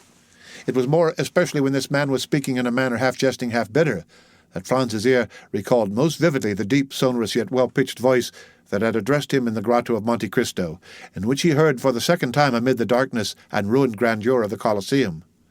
And the more he thought, the more entire was his conviction that the person who wore the mantle was no other than his former host and entertainer, Sinbad the sailor. Under any other circumstances, Franz would have found it impossible to resist his extreme curiosity to know more of so singular a personage, and with that intent have sought to renew their short acquaintance. But in the present instance, the confidential nature of the conversation he had overheard made him, without propriety, judge that his appearance at such a time would be anything but agreeable. As we have seen, therefore, he permitted his former host to retire without attempting a recognition, but fully promising himself a rich indemnity for his present forbearance, should chance afford him another opportunity. In vain did Franz endeavor to forget the many perplexing thoughts which assailed him. In vain did he court the refreshment of sleep. Slumber refused to visit his eyelids, and the night was passed in feverish contemplation of the chain of circumstances tending to prove the identity of the mysterious visitant to the Colosseum with the inhabitant of the Grotto of Monte Cristo, and the more he thought, the firmer grew his opinion on the subject. Worn out at length, he fell asleep at daybreak, and did not awake till late. Like a genuine Frenchman, Albert had employed his time in arranging for the evening's diversion. He had sent to engage a box at the Teatro Argentino, and Franz, having a number of letters to write, relinquished the carriage to Albert for the whole of the day. At 5 o'clock Albert returned, delighted with his day's work. He had been occupied in leaving his letters of introduction, and had received in return more invitations to balls and routs than it would be possible for him to accept. Besides this, he had seen, as he called it, all the remarkable sights at Rome. Yes, in a single day he had accomplished what his more serious-minded companion would have taken weeks to effect. Neither had he neglected to ascertain the name of the piece to be played that night at the Teatro Argentino, and also what performers appeared in it. The opera of Perisina was announced for representation, and the principal actors were Coselli, Moriani, and La Specchia. The young men, therefore, had reason to consider themselves fortunate in having the opportunity of hearing one of the best works by the composer of Lucia di Lammermoor, supported by 3 of the most renowned vocalists of Italy. Albert had never been able to endure the Italian theatres, with their orchestras from which it is impossible to see, and the absence of balconies or open boxes. All these defects pressed hard upon a man who had his stall at the Bouffes, and had shared a lower box at the opera. Still, in spite of this, Albert displayed his most dazzling and effective costumes each time he visited the theatres. But alas, his elegant toilet was wholly thrown away, and one of the most worthy representatives of Parisian fashion had to carry with him the mortifying reflection that he had nearly overrun Italy without meeting with a single adventure. Sometimes Albert would affect to make a joke of his want of success, but internally he was deeply wounded, and his self-love immensely piqued to think that Albert de Morcerf, the most admired and most sought after of any young person of his day, should thus be passed over and merely have his labor for his pains. And the thing was so much the more annoying as, according to the characteristic modesty of a Frenchman, Albert had quitted Paris with the full conviction that he had only to show himself in Italy to carry all before him, and that upon his return he should astonish the Parisian world with the recital of his numerous love affairs. Alas, poor Albert! None of those interesting adventures fell in his way. The lovely Genoese, Florentines, and Neapolitans were all faithful, if not to their husbands, at least to their lovers, and thought not of changing even for the splendid appearance of Albert de Morcerf. And all he gained was the painful conviction that the ladies of Italy have this advantage over those of France, that they are faithful even in their infidelity. Yet he could not restrain a hope that in Italy, as elsewhere, there might be an exception to the general rule. Albert, besides being an elegant, well-looking young man, was also possessed of considerable talent and ability. Moreover, he was a viscount, a recently created one, certainly, but in the present day it is not necessary to go as far back as Noah in tracing a descent, and a genealogical tree is equally estimated whether dated from 1399 or merely 1815. But to crown all these advantages, Albert de Morcerf commanded an income of 50,000 livres, a more than sufficient sum to render him a personage of considerable importance in Paris. It was therefore no small mortification to him to have visited most of the principal cities in Italy without having excited the most trifling observation. Albert, however, hoped to indemnify himself for all these slights and indifferences during the carnival, knowing full well that among the different states and kingdoms in which this festivity is celebrated, Rome is the spot where even the wisest and gravest throw off the usual rigidity of their lives and deign to mingle in the follies of this time of liberty and relaxation. The carnival was to commence on the morrow. Therefore, Albert had not an instant to lose in setting forth the programme of his hopes, expectations, and claims to notice. With this design he had engaged a box in the most conspicuous part of the theatre, and exerted himself to set off his personal attractions by the aid of the most rich and elaborate toilet. The box taken by Albert was in the first circle, although each of the 3 tiers of boxes is deemed equally aristocratic, and is, for this reason, generally styled the nobility's boxes, and although the box engaged for the 2 friends was sufficiently capacious to contain at least a dozen persons, it had cost less than would be paid at some of the French theatres for one admitting merely 4 occupants.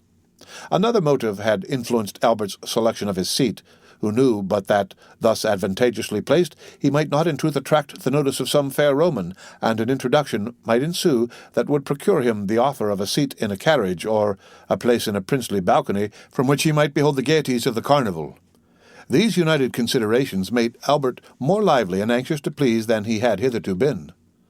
Totally disregarding the business of the stage, he leaned from his box and began attentively scrutinizing the beauty of each pretty woman, aided by a powerful opera-glass. But alas, this attempt to attract notice wholly failed. Not even curiosity had been excited, and it was but too apparent that the lovely creatures into whose good graces he was desirous of stealing were all so much engrossed with themselves, their lovers, or their own thoughts, that they had not so much as noticed him or the manipulation of his glass. The truth was that the anticipated pleasures of the carnival, with the Holy Week that was to succeed it, so filled every fair breast as to prevent the least attention being bestowed even on the business of the stage. The actors made their entreaties and exits unobserved or unthought of. At certain conventional moments, the spectators would suddenly cease their conversation, or rouse themselves from their musings to listen to some brilliant effort of Moriani's, well-executed recitative by Coselli, or to join in loud applause at the wonderful powers of L'Especchia. But that momentary excitement over, they quickly relapsed into their former state of preoccupation or interesting conversation. Towards the close of the first act, the door of a box which had been hitherto vacant was opened. A lady entered to whom Franz had been introduced in Paris, where indeed he had imagined she still was.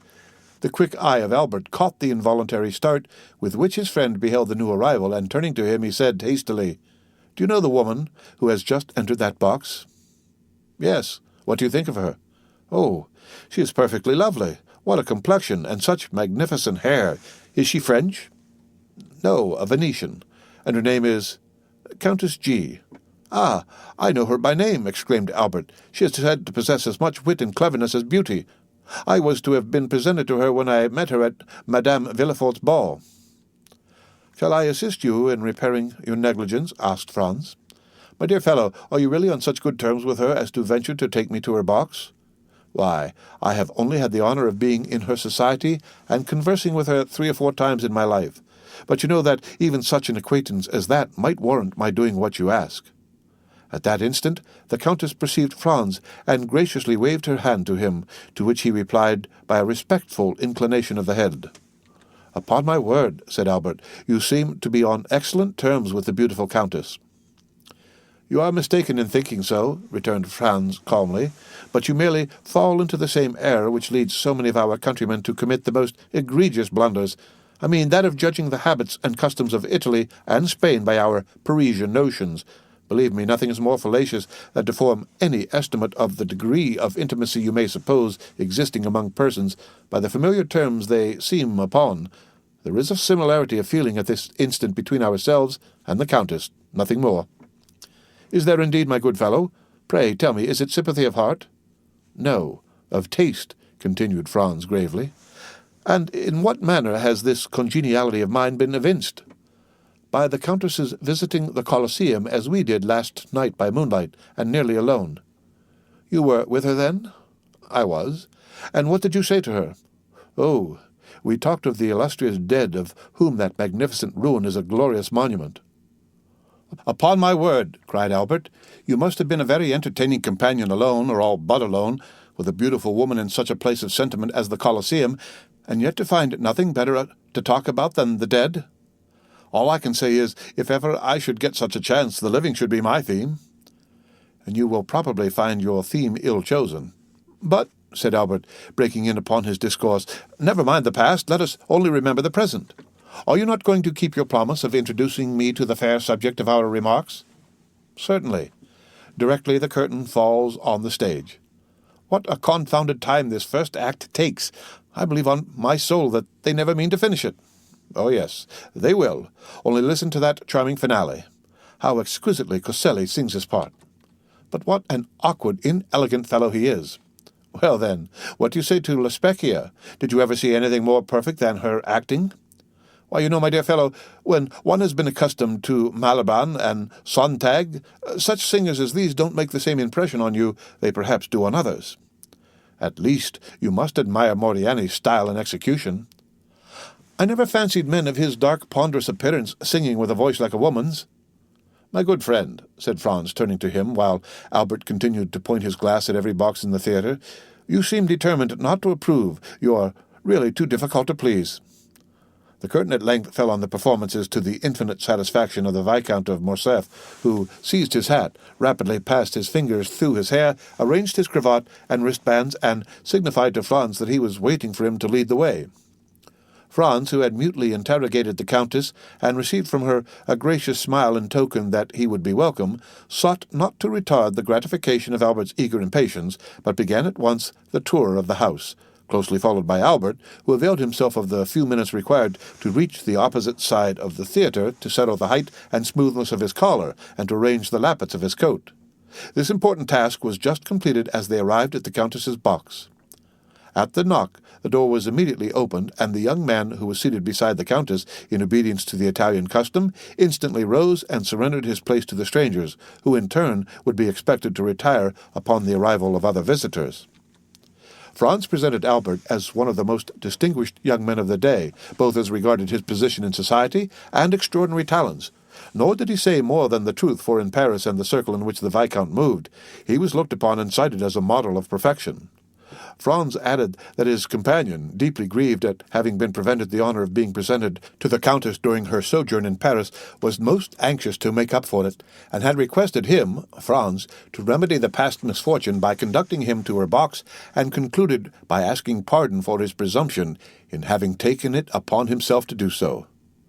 The Countess, in reply, bowed gracefully to Albert, and extended her hand with cordial kindness to Franz. Then, inviting Albert to take the vacant seat beside her, she recommended Franz to take the next best if he wished to view the ballet, and pointed to the one behind her own chair.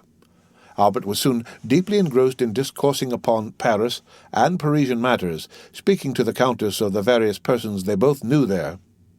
Franz perceived how completely he was in his element, and unwilling to interfere with the pleasure he so evidently felt, took up Albert's glass and began in his turn to survey the audience. Sitting alone in the front of a box immediately opposite, but situated on the third row, was a woman of exquisite beauty, dressed in a Greek costume which, evidently from the ease and grace with which she wore it, was her national attire. Behind her, but in deep shadow, was the outline of a masculine figure, but the features of this latter personage it was not possible to distinguish. Franz could not forbear breaking in upon the apparent interesting conversation passing between the Countess and Albert, to inquire of the former if she knew who was the fair Albanian opposite, since beauty such as hers was well worthy of being observed by either sex. All I can tell about her, replied the Countess, is that she has been at Rome since the beginning of the season, for I saw her where she now sits the very first night of the season, and since then she has never missed a performance. Sometimes she is accompanied by the person who is now with her, and at others she is merely attended by a black servant. And what do you think of her personal appearance? Oh, I consider her perfectly lovely. She is just my idea of what Medora must have been. Franz and the Countess exchanged a smile, and then the latter resumed her conversation with Albert, while Franz returned to his previous survey of the house and company.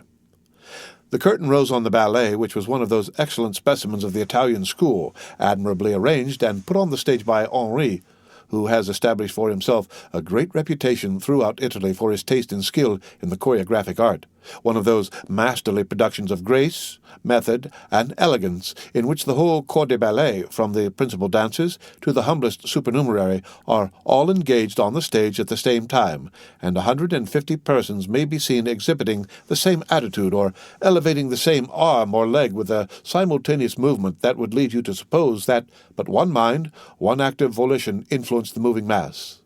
The ballet was called Poliska. However much the ballet might have claimed his attention, Franz was too deeply occupied with the beautiful Greek to take any note of it. While she seemed to experience an almost childlike delight in watching it, her eager, animated looks contrasting strongly with the utter indifference of her companion, who during the whole time the piece lasted never even moved, not even when the furious crashing din produced by the trumpets, cymbals, and Chinese bells sounded their loudest from the orchestra. Of this he took no heed, but was, as far as appearances might be trusted, enjoying soft repose and bright celestial dreams. The ballet at length came to a close, and the curtain fell amid the loud, unanimous plaudits of an enthusiastic and delighted audience. Owing to the very judicious plan of dividing the two acts of the opera with a ballet, the pauses between the performances are very short, the singers in the opera having time to repose themselves and change their costume when necessary, while the dancers are executing their pirouettes and exhibiting their graceful steps. The overture to the second act began, and, at the first sound of the leader's bow across his violin, Franz observed the sleeper slowly arise and approach the Greek girl, who turned around to say a few words to him, and then, leaning forward again on the railing of her box, she became as absorbed as before in what was going on. The countenance of the person who had addressed her remained so completely in the shade that, though Franz tried his utmost, he could not distinguish a single feature.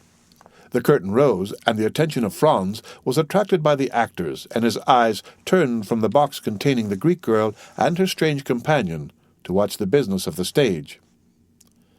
Most of my readers are aware that the second act of Parisina opens with the celebrated and effective duet in which Parisina, while sleeping, betrays to Azo the secret of her love for Ugo. The injured husband goes through all the emotions of jealousy until conviction seizes on his mind, and then, in a frenzy of rage and indignation, he awakens his guilty wife to tell her that he knows her guilt and to threaten her with his vengeance. This duet is one of the most beautiful, expressive, and terrible conceptions that has ever emanated from the fruitful pen of Donizetti. Franz now listened to it for the third time, yet its notes so tenderly expressive and fearfully grand as the wretched husband and wife gave vent to their different griefs and passions thrilled through the soul of Franz with an effect equal to his first emotions upon hearing it. Excited beyond his usual calm demeanor, Franz rose with the audience and was about to join the loud, enthusiastic applause that followed. But suddenly his purpose was arrested. His hands fell by his sides, and the half-uttered bravos expired on his lips.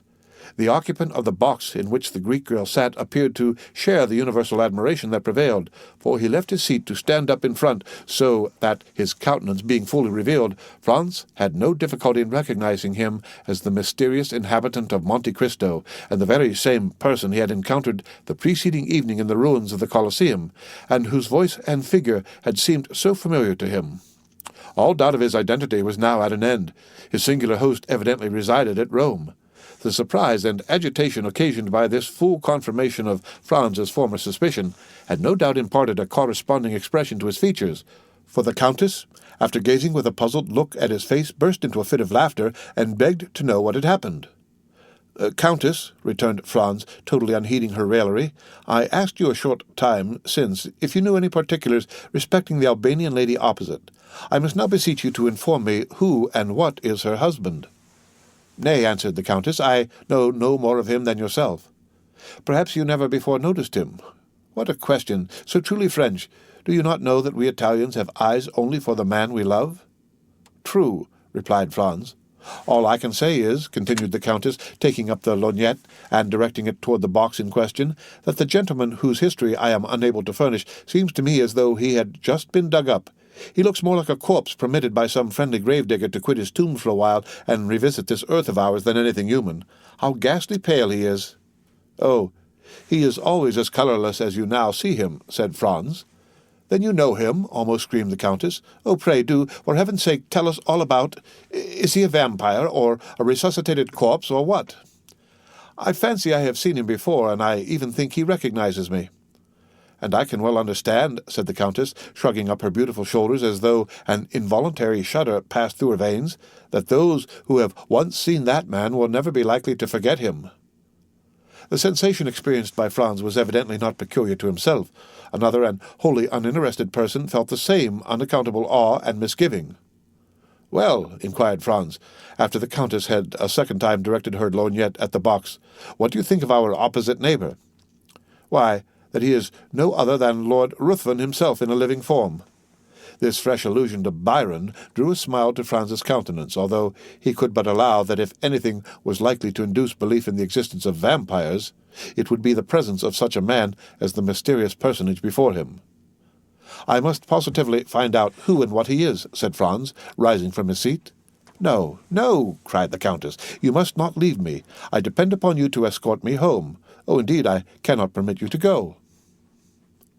Note: Sir Walter Scott, of course, the son of an ill-fated sire and the father of a yet more unfortunate family, bore in his looks that cast of inauspicious melancholy by which the physiognomist of that time pretended to distinguish those who were predestined to a violent and unhappy death. From the Abbot, chapter 22.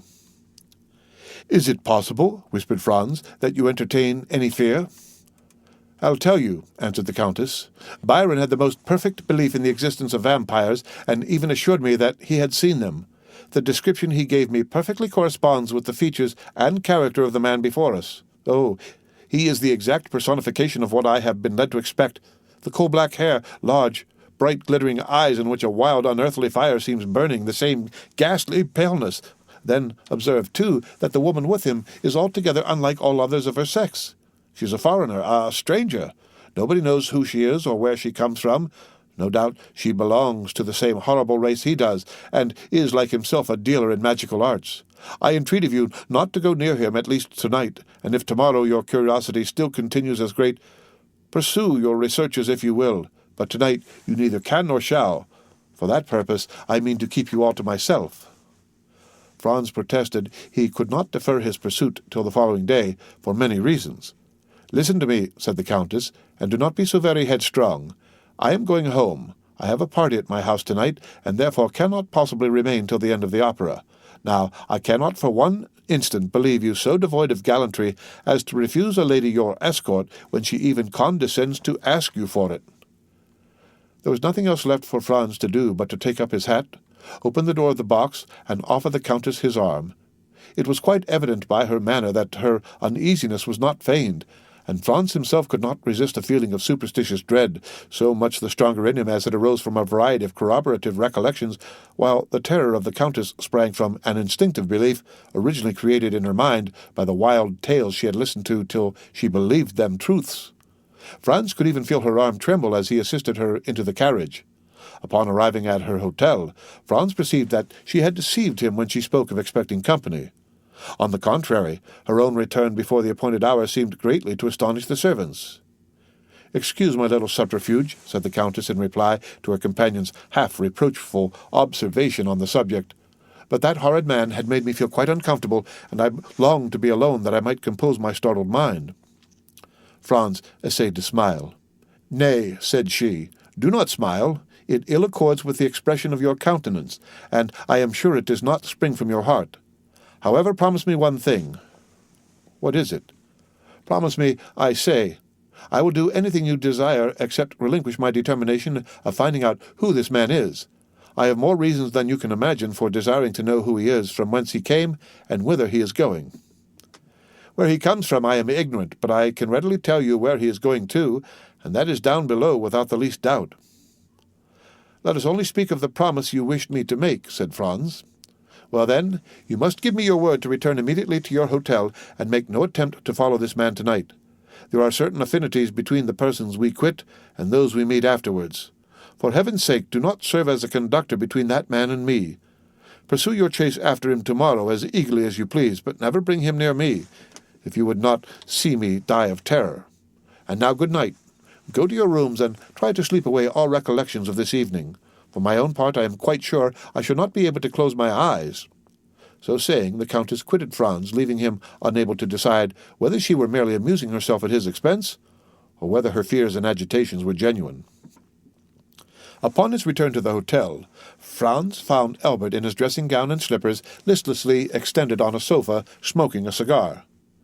"My dear friend," cried he, springing up, "is it really you? Why, I did not expect to see you before tomorrow."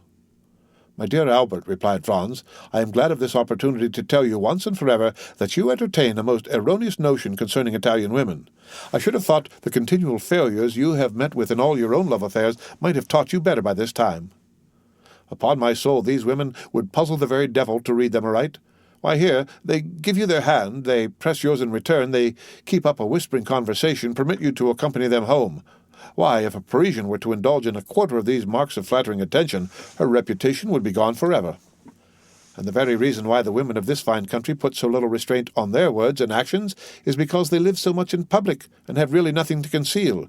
Besides, you must have perceived that the Countess was really alarmed. At what? At the sight of that respectable gentleman sitting opposite to us in the same box with the lovely Greek girl? Now, for my part, I met them in the lobby after the conclusion of the piece, and hang me if I can guess where you took your notions of the other world from. I can assure you that this hobgoblin of yours is a deuced fine-looking fellow, admirably dressed. Indeed, I feel quite sure from the cut of his clothes they are made by a first-rate Paris tailor, probably Blin or Human. He was rather too pale, certainly, but then, you know, paleness is always looked upon as a strong proof of aristocratic descent and distinguished breeding." Franz smiled, for he well remembered that Albert particularly prided himself on the entire absence of colour in his own complexion. "Well, that tends to confirm my own ideas," said Franz, that the Countess's suspicions were destitute alike of sense and reason. "Did he speak in your hearing, and did you catch any of his words?" "I did, but they were uttered in the Romaic dialect. I knew that from the mixture of Greek words. I don't know whether I ever told you that when I was at college I was rather strong in Greek." "He spoke the Romaic language, did he?" "I think so."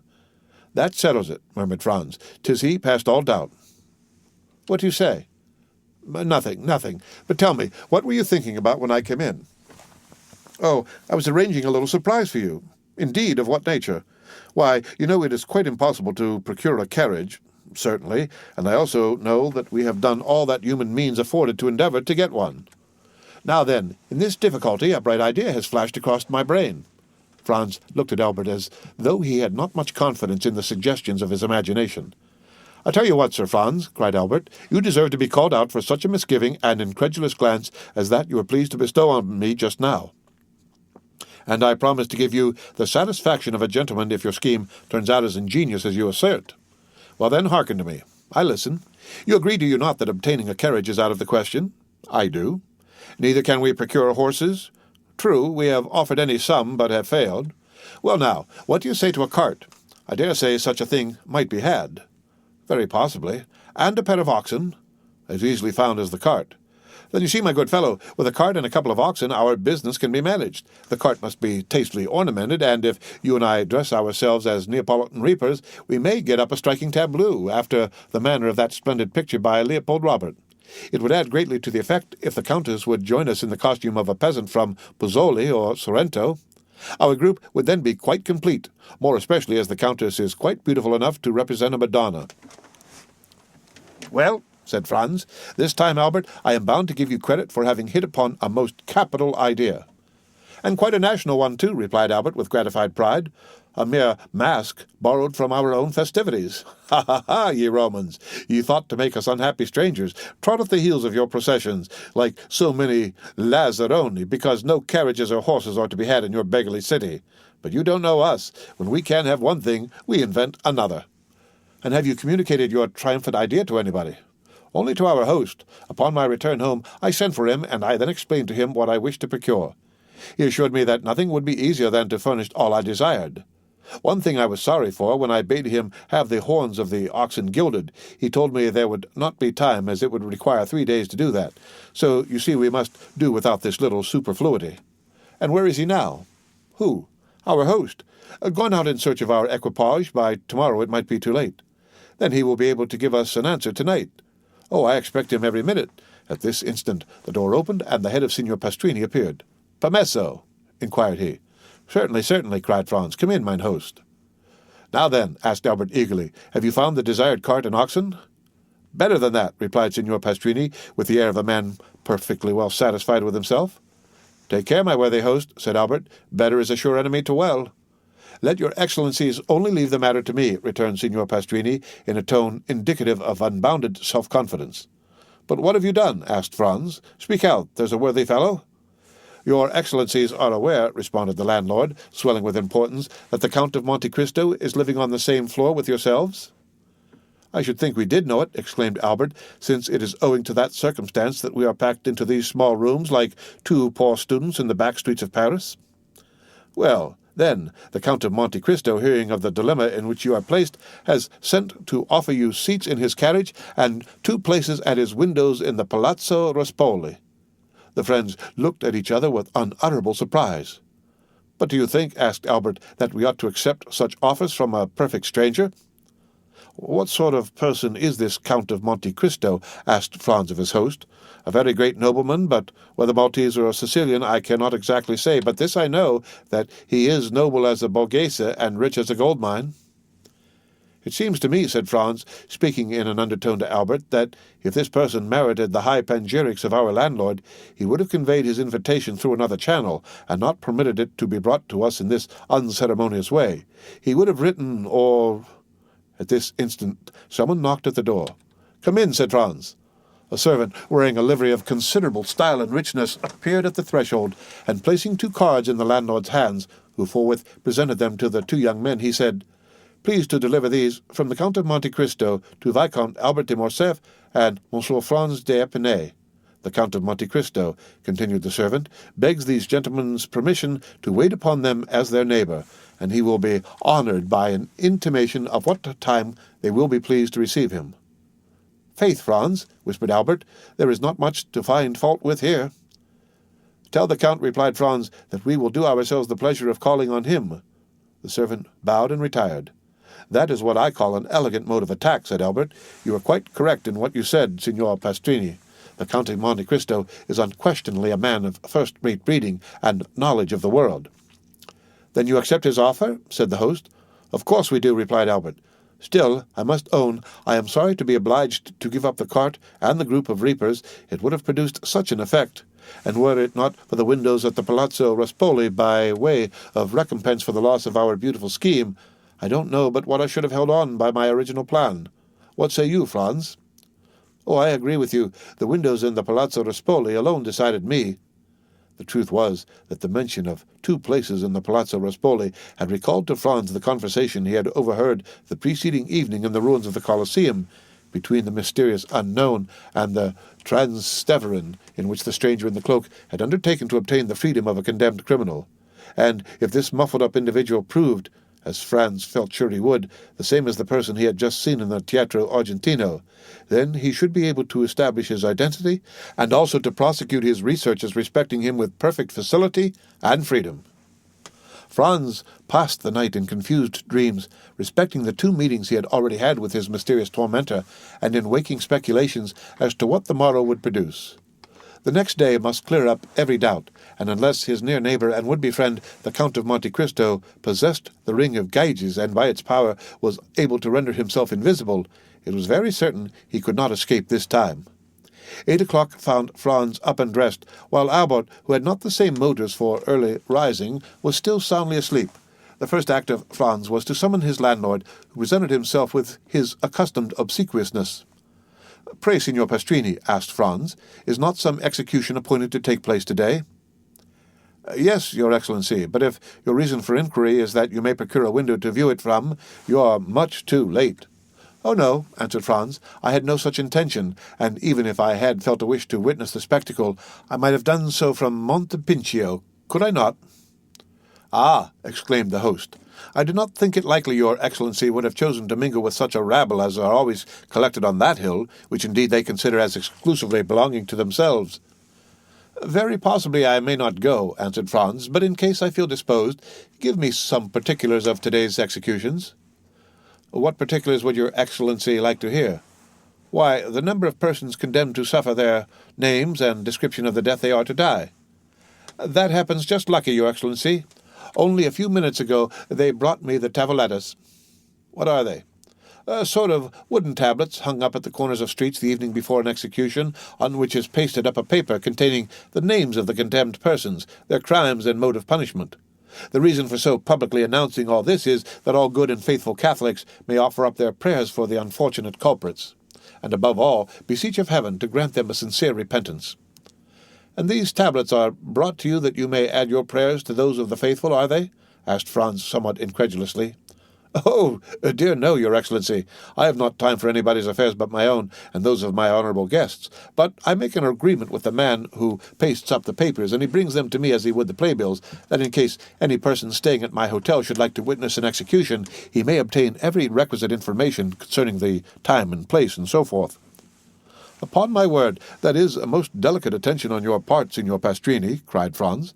Why, Your Excellency, returned the landlord, chuckling and rubbing his hands with infinite complacency, I think I may take upon myself to say I neglect nothing to deserve the support and patronage of the noble visitors to this poor hotel. I see that plainly enough, my most excellent host, and you may rely upon me to proclaim so striking a proof of your attention to your guests wherever I go. Meanwhile, oblige me by a sight of one of these tavelladas. Nothing can be easier than to comply with Your Excellency's wish, said the landlord, opening the door of the chamber. I have caused one to be placed on the landing close by your apartment. Then, taking the tablet from the wall, he handed it to Franz, who read as follows. The public is informed that on Wednesday, February 23rd, being the first day of the carnival, executions will take place in the Piazza del Popolo by order of the Tribunal of the Rota of two persons named Andrea Rondola and Peppino, otherwise called Rocca Priori, the former found guilty of the murder of a venerable and exemplary priest named Don Cesare Tolini, canon of the Church of St. John Lateran, and the latter convicted of being an accomplice of the atrocious and sanguinary bandit Luigi Vampa and his band. The first-named malefactor will be subjected to the mazzuola, the second culprit beheaded. The prayers of all good Christians are entreated for these unfortunate men, that it may please God to awaken them to a sense of their guilt, and to grant them a hearty and sincere repentance for their crimes. This was precisely what Franz had heard the evening before in the ruins of the Colosseum. No part of the program differed. The names of the condemned persons, their crimes and mode of punishment, all agreed with his previous information. In all probability, therefore, the Transteverin was no other than the bandit Luigi Vampa himself, and the man shrouded in the mantle, the same he had known as Sinbad the Sailor, but who no doubt was still pursuing his philanthropic expedition in Rome, as he had already done at Porto Vecchio and Tunis. Time was getting on, however, and Franz deemed it advisable to awaken Albert. But at the moment he prepared to proceed to his chamber, his friend entered the room in perfect costume for the day. The anticipated delights of the carnival had so run in his head as to make him leave his pillow long before his usual hour. Now, my excellent Signor Pastrini, said Franz, addressing his landlord, since we are both ready, do you think we may proceed at once to visit the Count of Monte Cristo? Most assuredly, replied he. The Count of Monte Cristo is always an early riser, and I can answer for his having been up these 2 hours. Then you really consider we shall not be intruding if we pay our respects to him directly? Oh, I am quite sure. I will take all the blame on myself if you find I have led you into an error. Well, then, if it be so, are you ready, Albert? Perfectly. Let us go and return our best thanks for his courtesy. Yes, let us do so.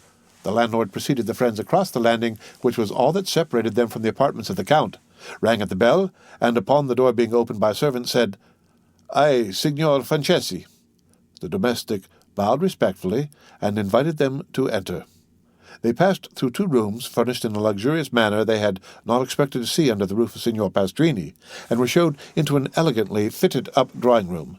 The richest Turkey carpets covered the floor, and the softest and most inviting couches, easy-chairs, and sofas offered their high-piled and yielding cushions to such as desired repose or refreshment.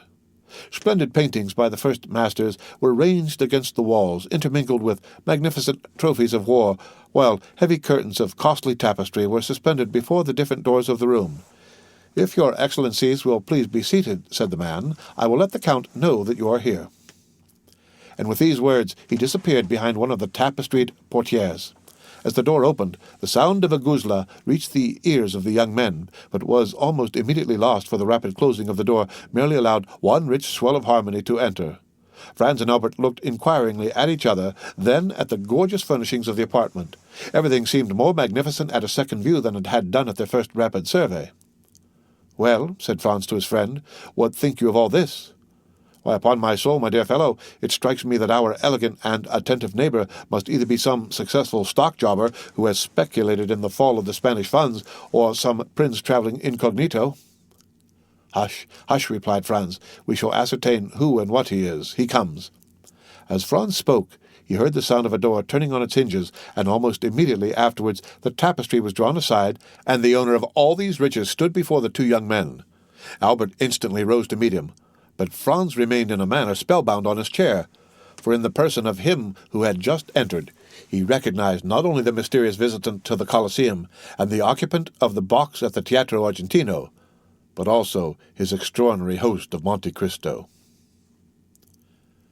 The end of Chapter 34 of The Count of Monte Cristo, read by Rick Kistner. For Lit to Go on the web at fcit.usf.edu.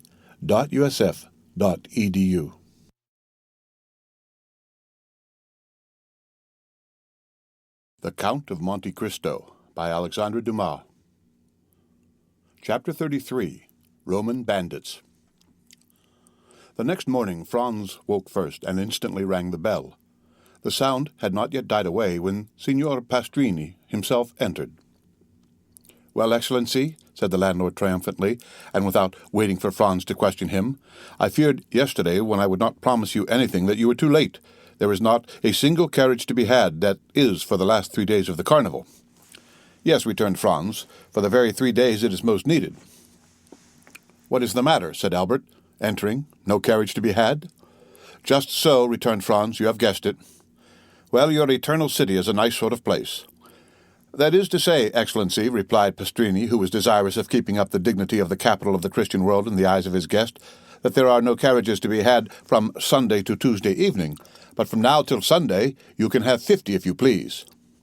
"Ah, that is something," said Albert. "Today is Thursday, and who knows what may arrive between this and Sunday?" 10 or 12,000 travelers will arrive," replied Franz, "which will make it still more difficult." "My friend," said Morcerf, "let us enjoy the present without gloomy forebodings for the future. At least we can have a window." "Where?" "In the Corso." "Ah, a window!" exclaimed Signor Pastrini. "Utterly impossible. There was only one left on the 5th floor of the Doria Palace, and that has been let to a Russian prince for 20 sequins a day." The two young men looked at each other with an air of stupefaction. "Well," said Franz to Albert, "do you know what is the best thing we can do? It is to pass the carnival at Venice. There we are sure of obtaining gondolas if we cannot have carriages." "Ah, the devil, no!" cried Albert. "I came to Rome to see the carnival, and I will, though I see it on stilts." "Bravo! An excellent idea. We will disguise ourselves as monster pulcinellos or shepherds of the Landes, and we shall have complete success."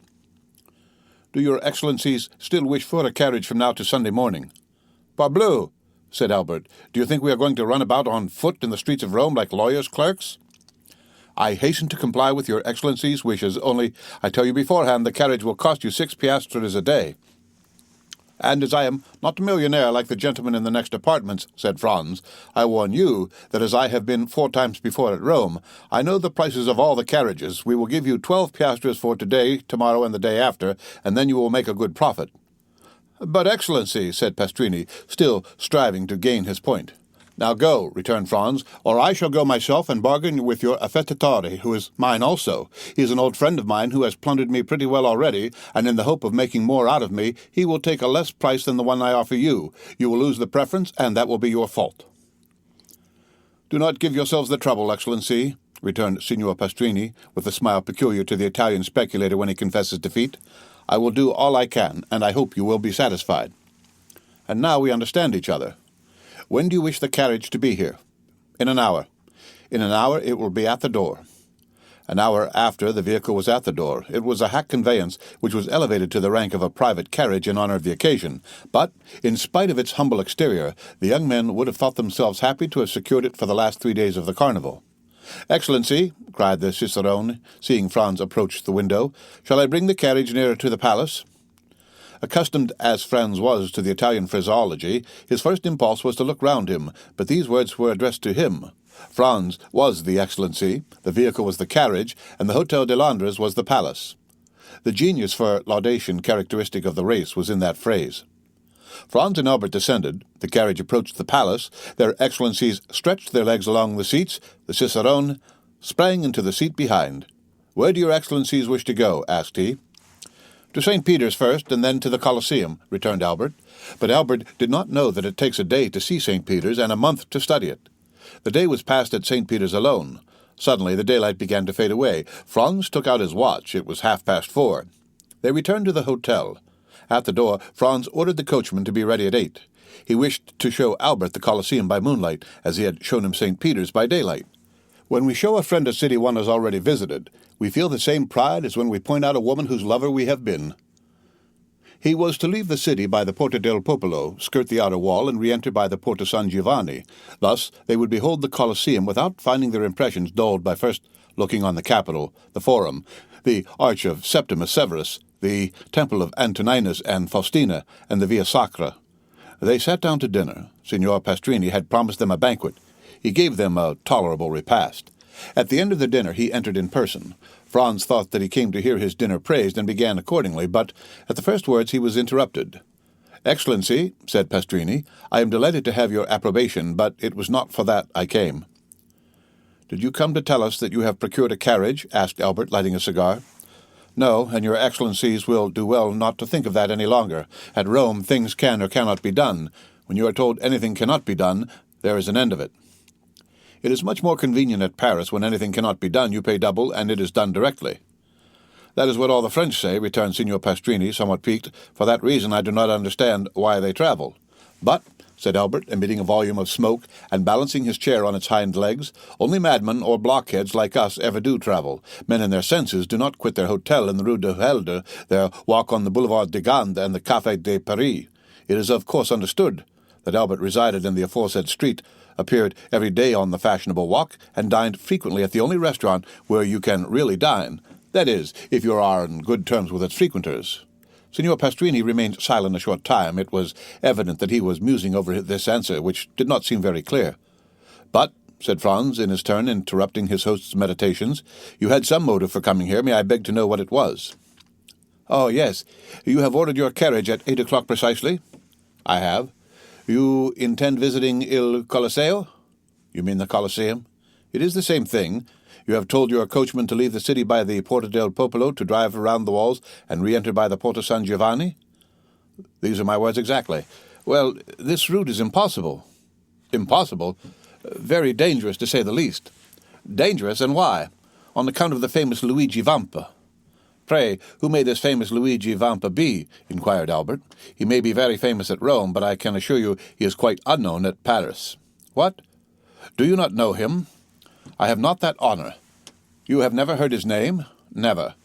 "Well, then, he is a bandit, compared to whom the de Cesares and the Gasparones were mere children." "Now then, Albert," cried Franz, "here is a bandit for you at last." "I forewarn you, Signor Pastrini, that I shall not believe one word of what you are going to tell us. Having told you this, begin." "Once upon a time—" "Well, go on." Signor Pastrini turned toward Franz, who seemed to him the more reasonable of the two. We must do him justice. He had had a great many Frenchmen in his house, but had never been able to comprehend them.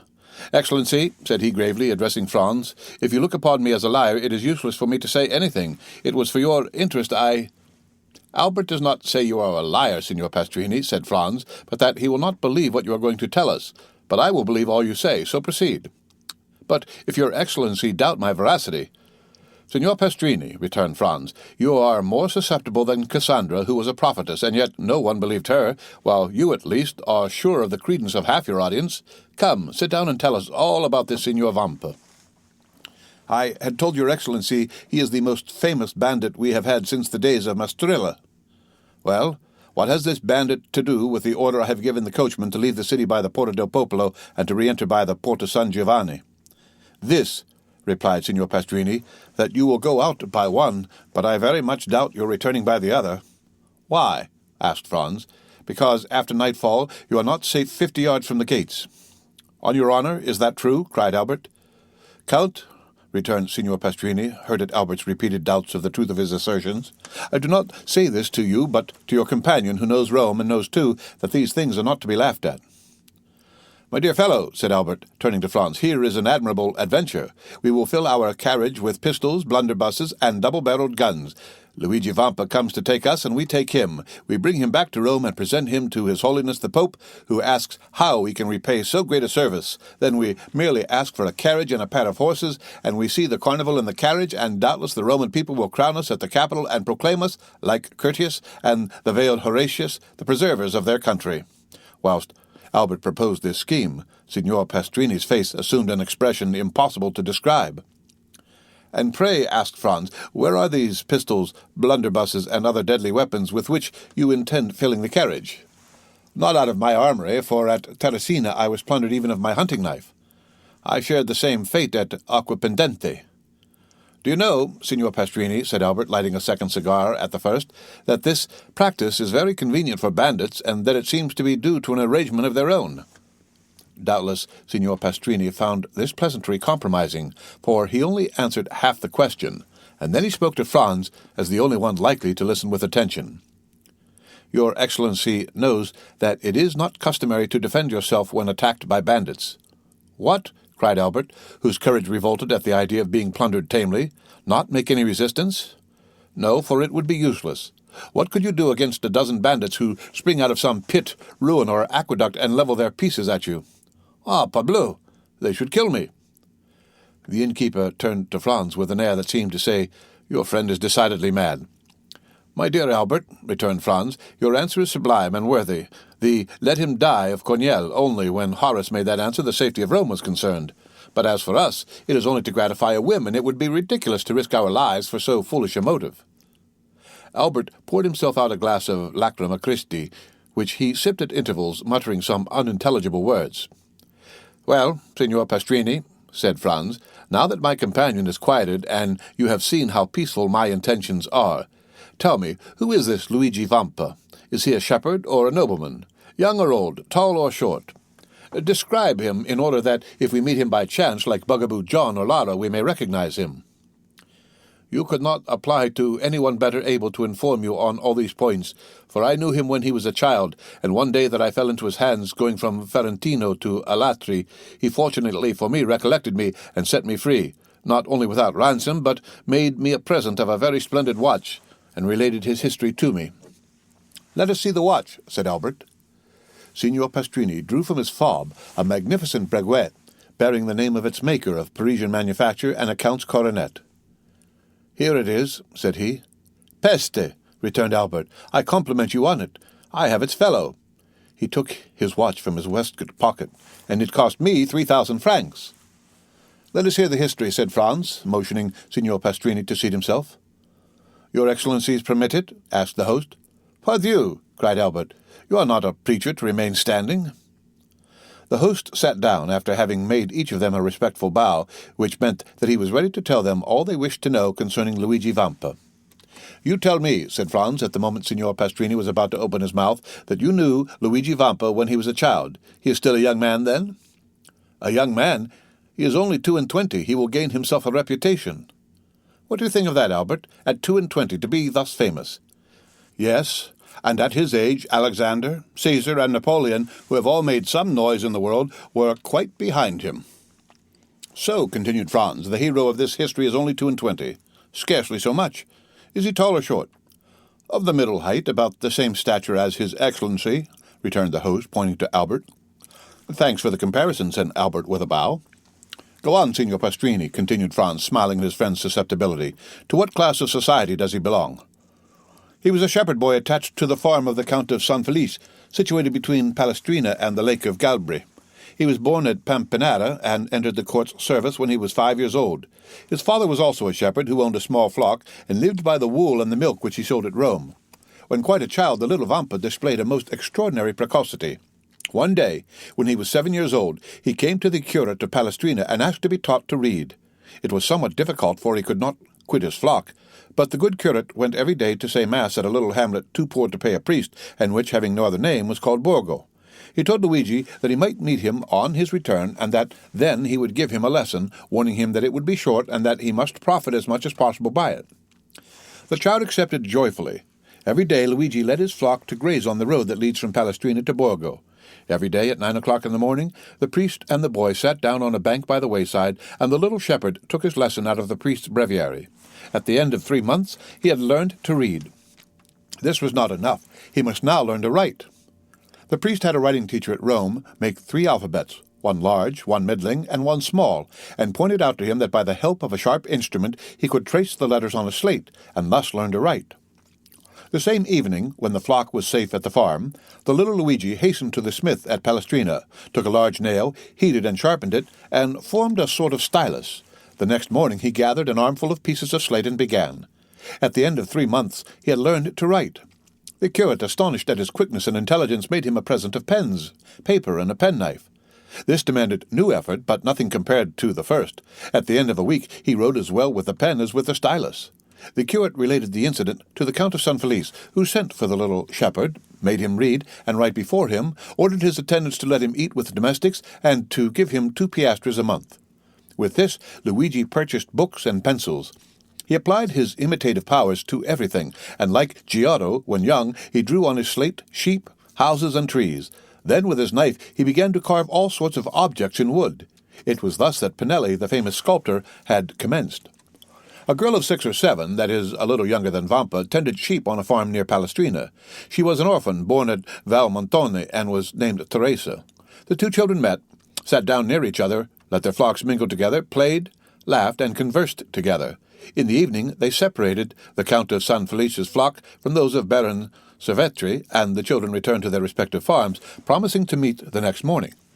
The next day they kept their word, and thus they grew up together. Vampa was 12 and Teresa 11, and yet their natural disposition revealed itself.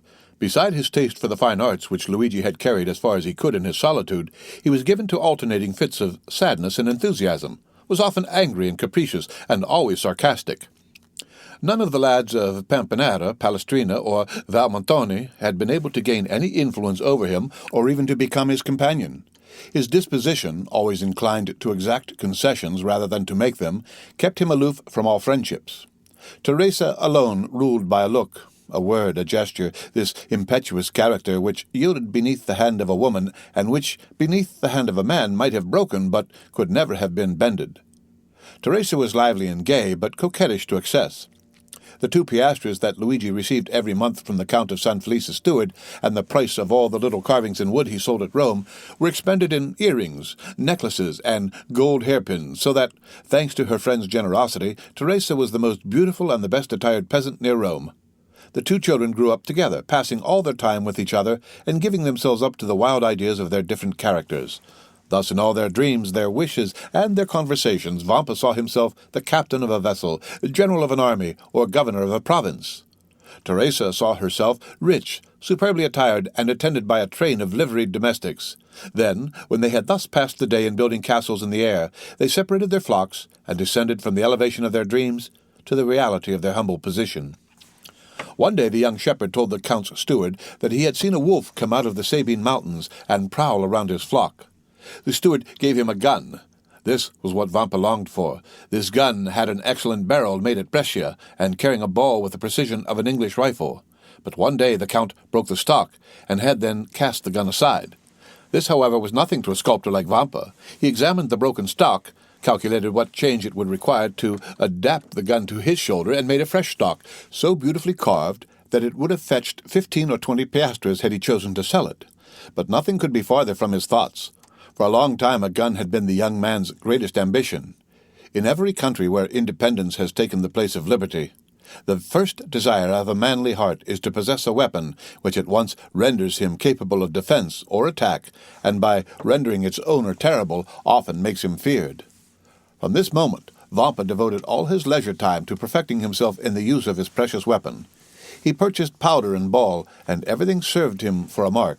The trunk of some old and moss-grown olive tree that grew on the Sabine mountains, the fox as he quitted his earth on some marauding excursion, the eagle that soared above their heads, and thus he soon became so expert that Teresa overcame the terror she at first felt at the report, and amused herself by watching him direct the ball wherever he pleased, with as much accuracy as if he had placed it by hand.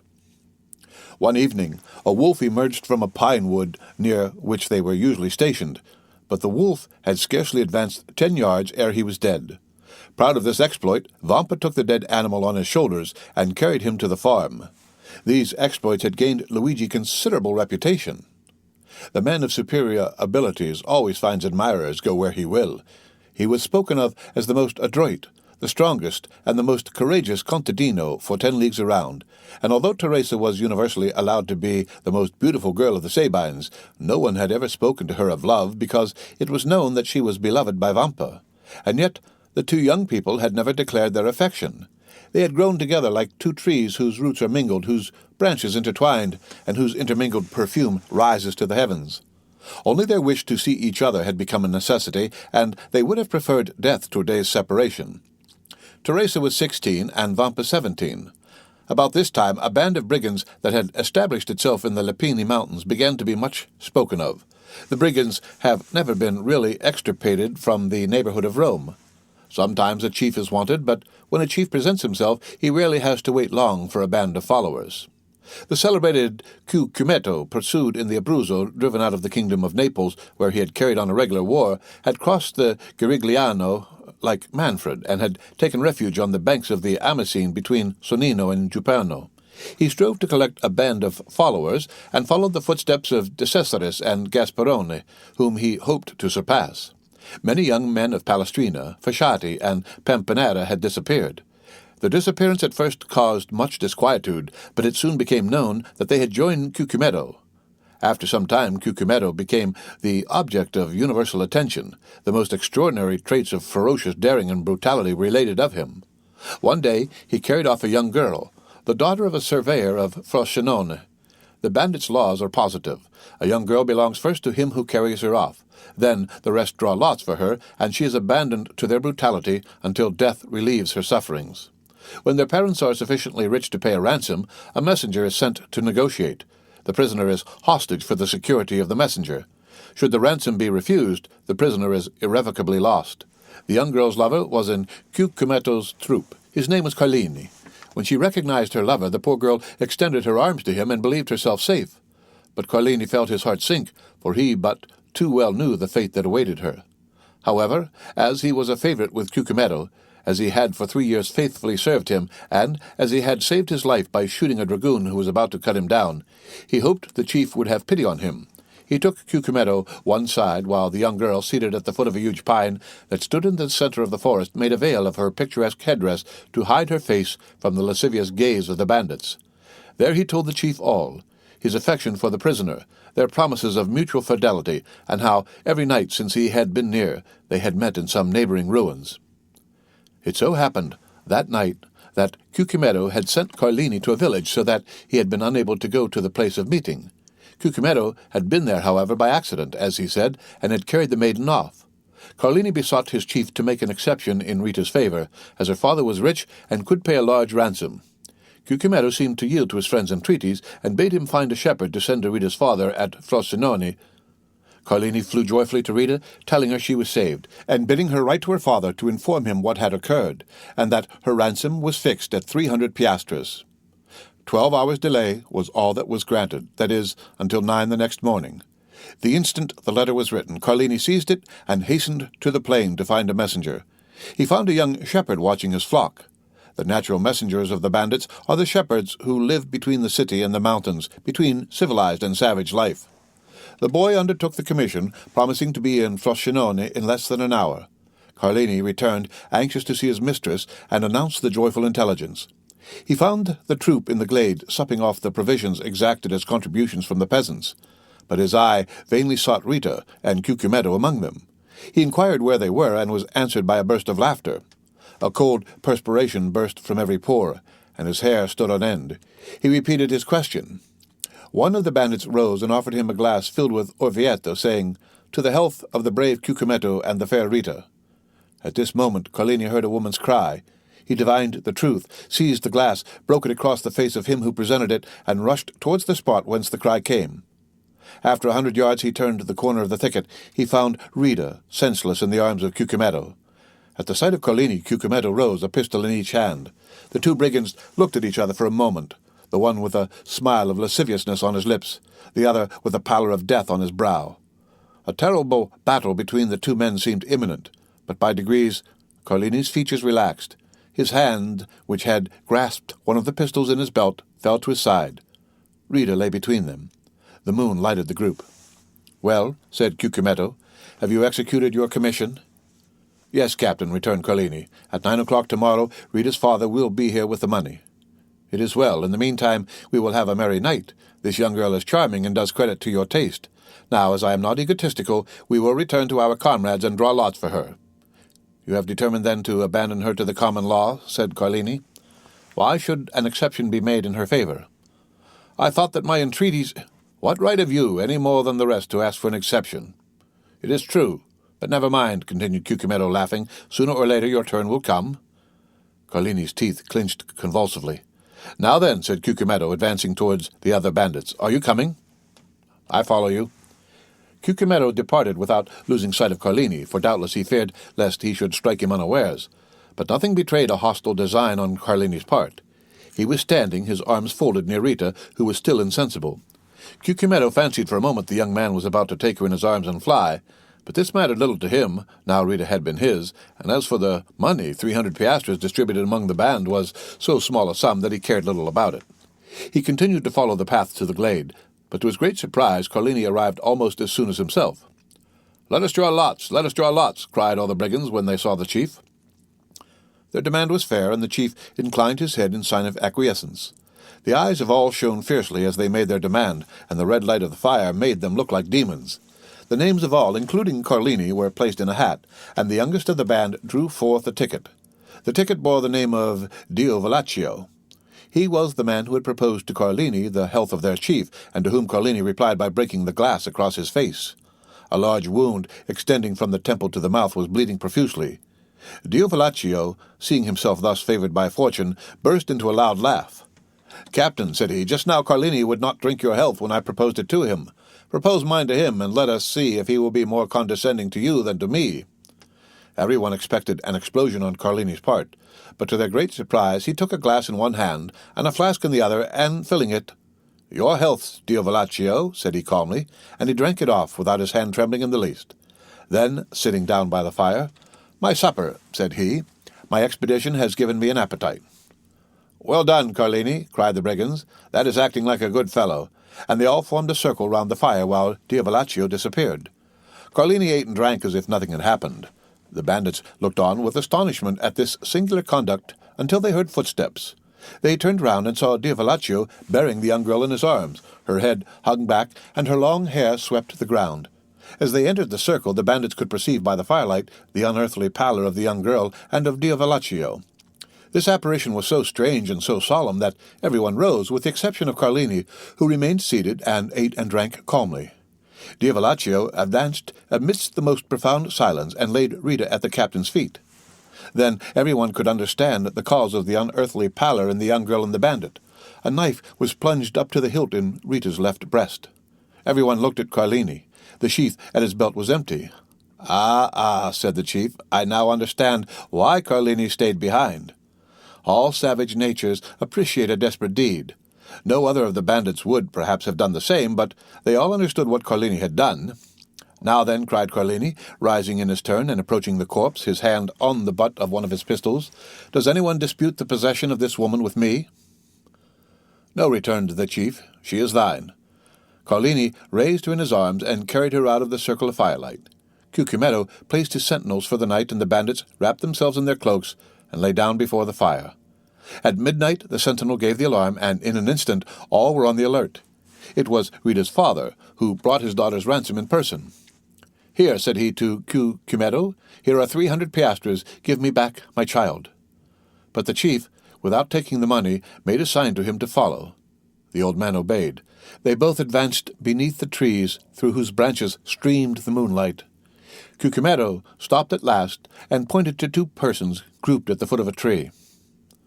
"There," said he, "demand thy child of Carlini. He will tell thee what has become of her, and he returned to his companions.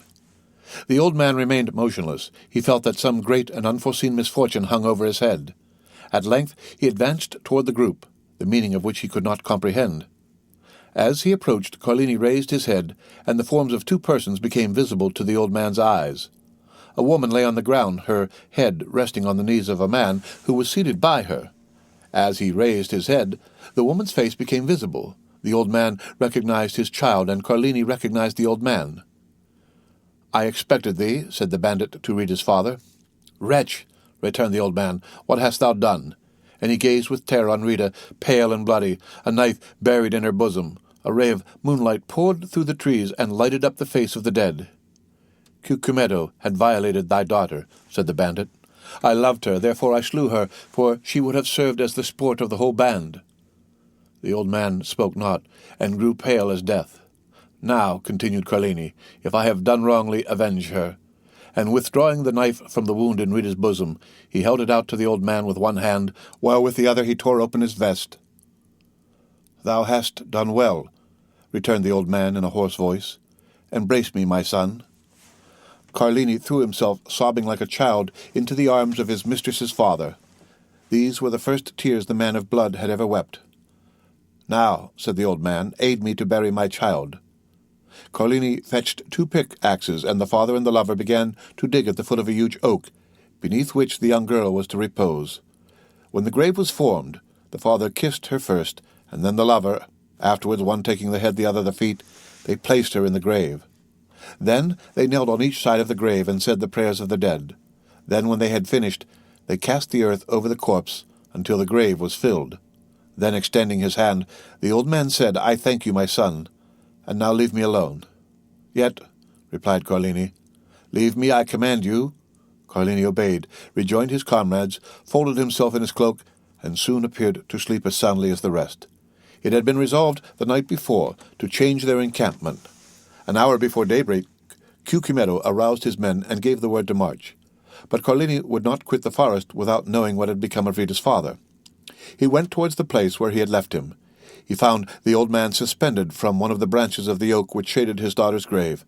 He then took an oath of bitter vengeance over the dead body of the one and the tomb of the other, but he was unable to complete this oath, for 2 days afterwards, in an encounter with the Roman carbineers, Carlini was killed.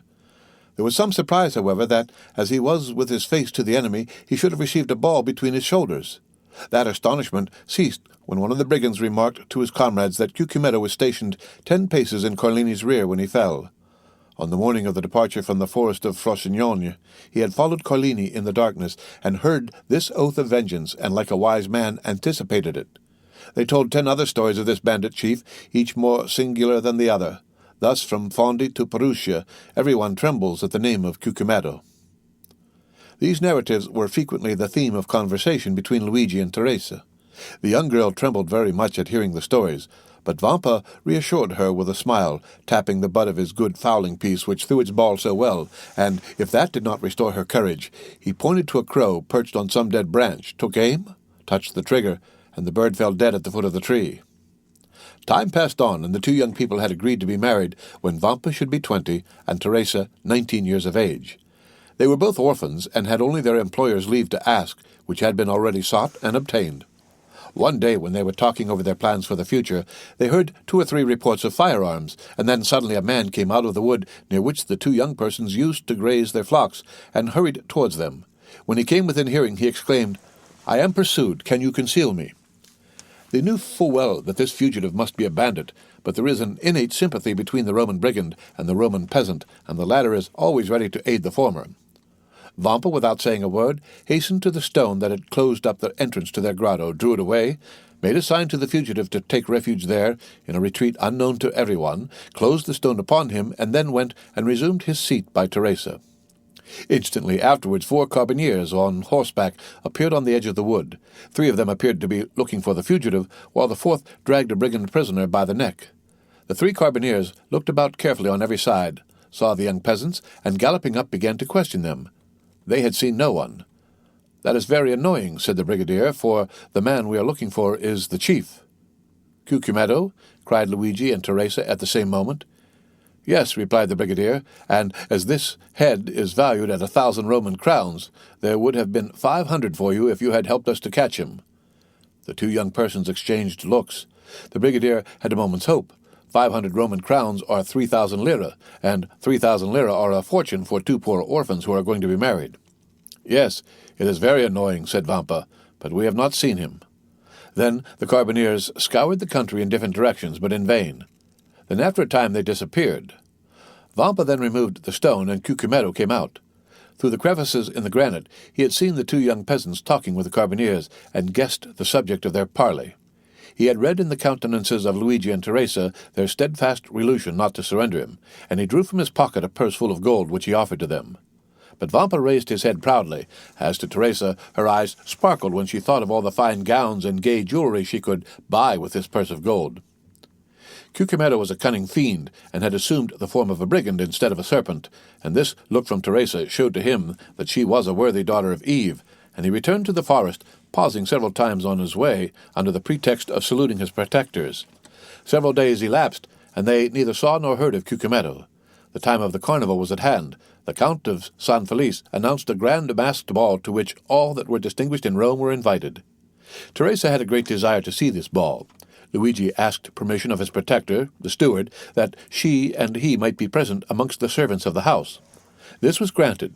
The ball was given by the Count for the particular pleasure of his daughter Carmela, whom he adored. Carmela was precisely the age and figure of Teresa, and Teresa was as handsome as Carmela. On the evening of the ball, Teresa was attired in her best, her most brilliant ornaments in her hair, and gayest glassed beads. She was in the costume of the women of Frascati. Luigi wore the very picturesque garb of the Roman peasant at holiday time. They both mingled, as they had leave to do, with the servants and peasants. The festa was magnificent. Not only was the villa brilliantly illuminated, but thousands of colored lanterns were suspended from the trees in the garden, and very soon the palace overflowed to the terraces, and the terraces to the garden walks. At each cross-path was an orchestra, and tables spread with refreshments. The guests stopped, formed quadrilles, and danced in any part of the grounds they pleased. Carmela was attired like a woman of Sonnino. Her cap was embroidered with pearls. The pins in her hair were of gold and diamonds. Her girdle was of Turkey silk with large embroidered flowers. Her bodice and skirt were of cashmere, her apron of Indian muslin, and the buttons of her corset were of jewels. Two of her companions were dressed, the one as a woman of Nettuno, and the other as a woman of Lauricchia. 4 young men of the richest and noblest families of Rome accompanied them with that Italian freedom which has not its parallel in any other country in the world. They were attired as peasants of Albano, Velletri, Civita Castellana, and Sora. We need hardly add that these peasant costumes, like those of the young women, were brilliant with gold and jewels. Carmela wished to form a quadrille, but there was one lady wanting. Carmela looked all around her, but not one of the guests had a costume similar to her own, or those of her companions. The Count of San Felice pointed out Teresa, who was hanging on Luigi's arm in a group of peasants. "Will you allow me, father?" said Carmela. "Certainly," replied the Count. "Are we not in carnival time?" Carmela turned towards the young man who was talking with her, and, saying a few words to him, pointed with her finger to Teresa. The young man looked, bowed in obedience, and then went to Teresa and invited her to dance in a quadrille directed by the Count's daughter. Teresa felt a flush pass over her face. She looked at Luigi, who could not refuse his assent. Luigi slowly relinquished Teresa's arm, which he had held beneath his own, and Teresa, accompanied by her elegant cavalier, took her appointed place with much agitation in the aristocratic quadrille. Certainly, in the eyes of an artist, the exact and strict costume of Teresa had a very different character from that of Carmela and her companions, and Teresa was frivolous and coquettish, and thus the embroidery and muslins, the cashmere waist-girdles, all dazzled her, and the reflection of sapphires and diamonds almost turned her giddy brain. Luigi felt a sensation hitherto unknown arising in his mind. It was like an acute pain which gnawed at his heart and then thrilled through his whole body. He followed with his eye each movement of Teresa and her cavalier. When their hands touched, he felt as though he should swoon. Every pulse beat with violence, and it seemed as though a bell were ringing in his ears. When they spoke, although Teresa listened timidly and with downcast eyes to the conversation of her cavalier, as Luigi could read in the ardent looks of the good-looking young man that his language was that of praise, it seemed as if the whole world was turning round with him, and all the voices of hell were whispering in his ears idea of murder and assassination. Then, fearing that his paroxysm might get the better of him, he clutched with one hand the branch of a tree against which he was leaning, and with the other convulsively grasped the dagger with a carved handle which was in his belt, and which unwittingly he drew from the scabbard from time to time. Luigi was jealous. He felt that, influenced by her ambitions and coquettish disposition, Teresa might escape him. The young peasant girl, at first timid and scared, soon recovered herself. We have said that Teresa was handsome, but this is not all. Teresa was endowed with all those wild graces which are so much more potent than our affected and studied elegancies. She had almost all the honours of the quadrille, and if she were envious of the Count of San Felice's daughter, we will not undertake to say that Carmela was not jealous of her. And with overpowering compliments, her handsome cavalier led her back to the place whence he had taken her, and where Luigi awaited her. Twice or thrice during the dance the young girl had glanced at Luigi, and each time she saw that he was pale and that his features were agitated. Once even the blade of his knife, half drawn from its sheath, had dazzled her eyes with its sinister glare. Thus it was almost tremblingly that she resumed her lover's arm. The quadrille had been most perfect, and it was evident that there was a great demand for a repetition. Carmela alone objecting to it, but the Count of San Felice besought his daughter so earnestly that she acceded. One of the cavaliers then hastened to invite Teresa, without whom it was impossible for the quadrille to be formed. But the young girl had disappeared. The truth was that Luigi had not felt the strength to support another such trial, and, half by persuasion and half by force, he had removed Teresa toward another part of the garden. Teresa had yielded in spite of herself, but when she looked at the agitated countenance of the young man, she understood by his silence and trembling voice that something strange was passing within him. She herself was not exempt from internal emotion, and without having done anything wrong, yet fully comprehended that Luigi was right in reproaching her. Why, she did not know, but yet she did not the less feel that these reproaches were merited. However, to Teresa's great astonishment, Luigi remained mute, and not a word escaped his lips the rest of the evening. When the chill of the night had driven away the guests from the gardens, and the gates of the villa were closed on them for the festa indoors, he took Teresa quite away, and as he left her at her home, he said, "Teresa, what were you thinking of as you danced opposite the young Countess of San Felice?" "I thought," replied the young girl with all the frankness of her nature, "that I would give half my life for a costume such as she wore." "And what said your cavalier to you?"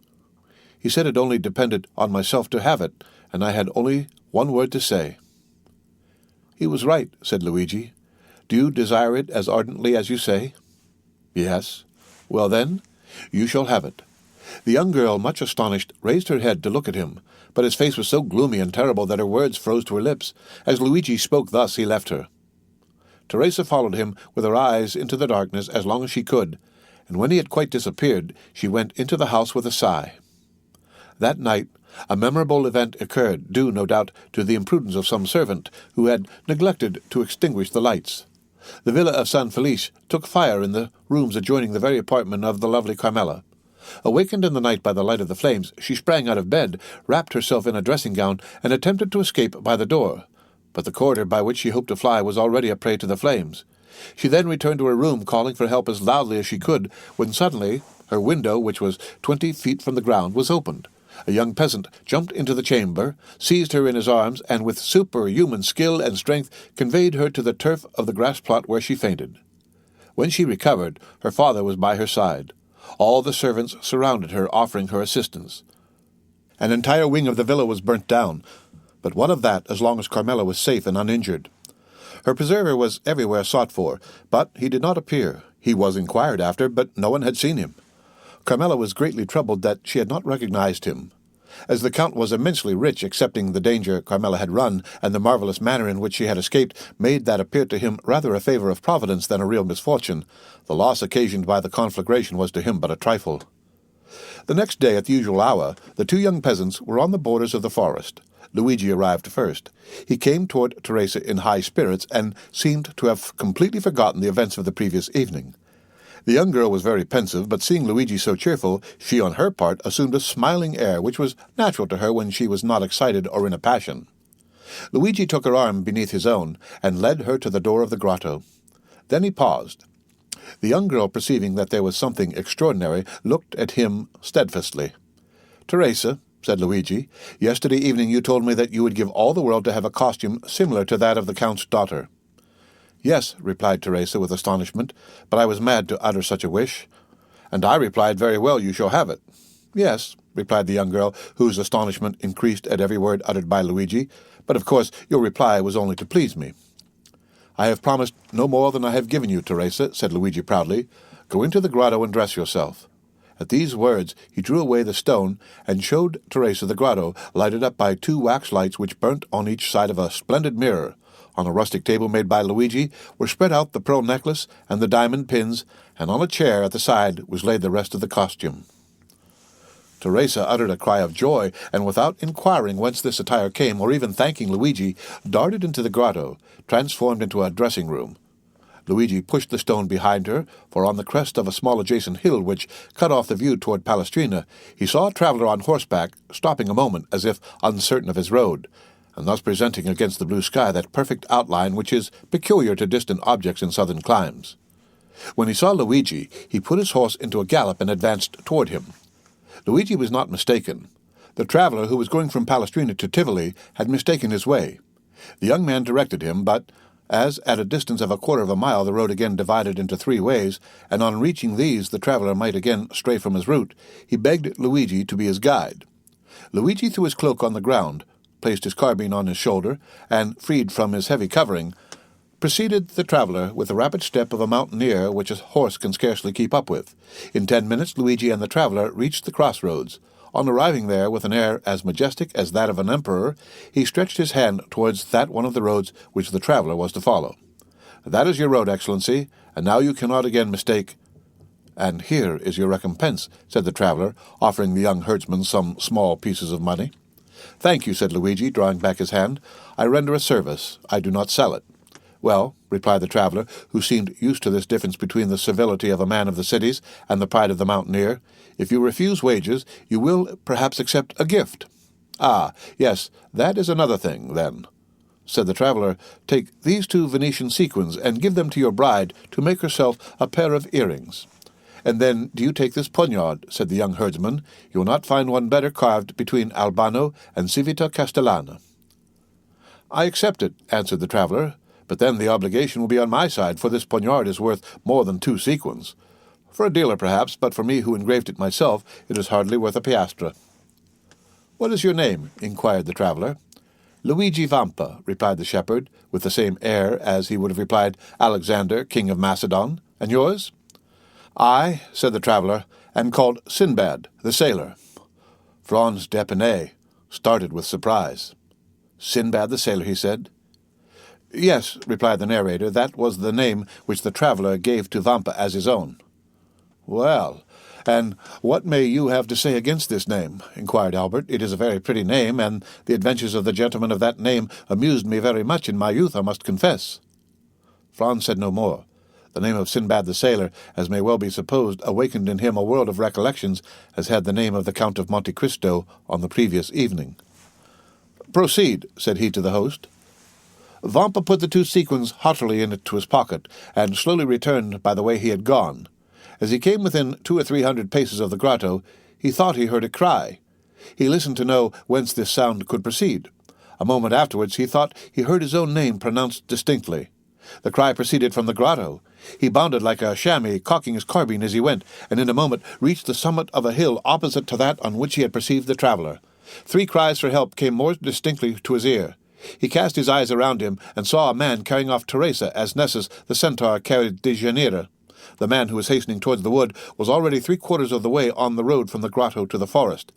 Vampa measured the distance. The man was at least 200 paces in advance of him, and there was not a chance of overtaking him. The young shepherd stopped, as if his feet had been rooted to the ground. Then he put the butt of his carbine to his shoulder, took aim at the ravisher, followed him for a second in his track, and then fired. The ravisher stopped suddenly. His knees bent under him, and he fell with Teresa in his arms. The young girl rose instantly, but the man lay on the earth, struggling in the agonies of death. Vampa then rushed towards Teresa, for at 10 paces from the dying man her legs had failed her, and she had dropped on her knees, so that the young man feared that the ball that had brought down his enemy had also wounded his betrothed. Fortunately, she was unscathed, and it was fright alone that had overcome Teresa. When Luigi had assured himself that she was safe and unharmed, he turned towards the wounded man. He had just expired with clenched hands, his mouth in a spasm of agony, and his hair on end in the sweat of death. His eyes remained open and menacing. Vampa approached the corpse and recognized Cucumetto. From the day on which the bandit had been saved by the two young peasants, he had been enamored of Teresa, and had sworn she should be his. From that time he had watched them, and profiting by the moment when her lover had left her alone, had carried her off, and believed he at length had her in his power when the ball, directed by the unerring skill of the young herdsman, had pierced his heart. Vampa gazed on him for a moment without betraying the slightest emotion, while on the contrary Teresa, shuddering in every limb, dared not approach the slain ruffian but by degrees, and threw a hesitating glance at the dead body over the shoulder of her lover. Suddenly Vampa turned toward his mistress. "Ah," said he. "Good, good. You are dressed. It is now my turn to dress myself." Teresa was clothed from head to foot in the garb of the Countess San Felici's daughter. Vampa took Cucumetto's body in his arms and conveyed it to the grotto, while, in her turn, Teresa remained outside. If a second traveller had passed, he would have seen a strange thing.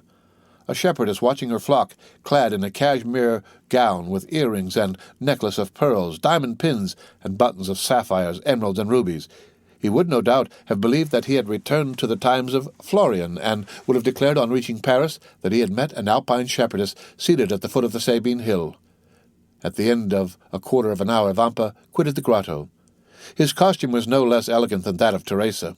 He wore a vest of garnet-coloured velvet with buttons of cut gold, a silk waistcoat covered with embroidery, a Roman scarf tied round his neck, a cartridge box worked with gold and red and green silk, sky-blue velvet breeches fastened above the knee with diamond buckles, garters of deerskin worked with 1,000 arabesques, and a hat whereupon hung ribbons of all colours. 2 watches hung from his girdle, and a splendid poniard was in his belt. Teresa uttered a cry of admiration. Vampa, in this attire, resembled a painting by Leopold Robert or Schnetz. He had assumed the entire costume of Cucumetto. The young man saw the effect produced on his betrothed, and a smile of pride passed over his lips. "Now," he said to Teresa, "are you ready to share my fortune, whatever it may be?" "Oh, yes," exclaimed the young girl enthusiastically. "And follow me wherever I go?"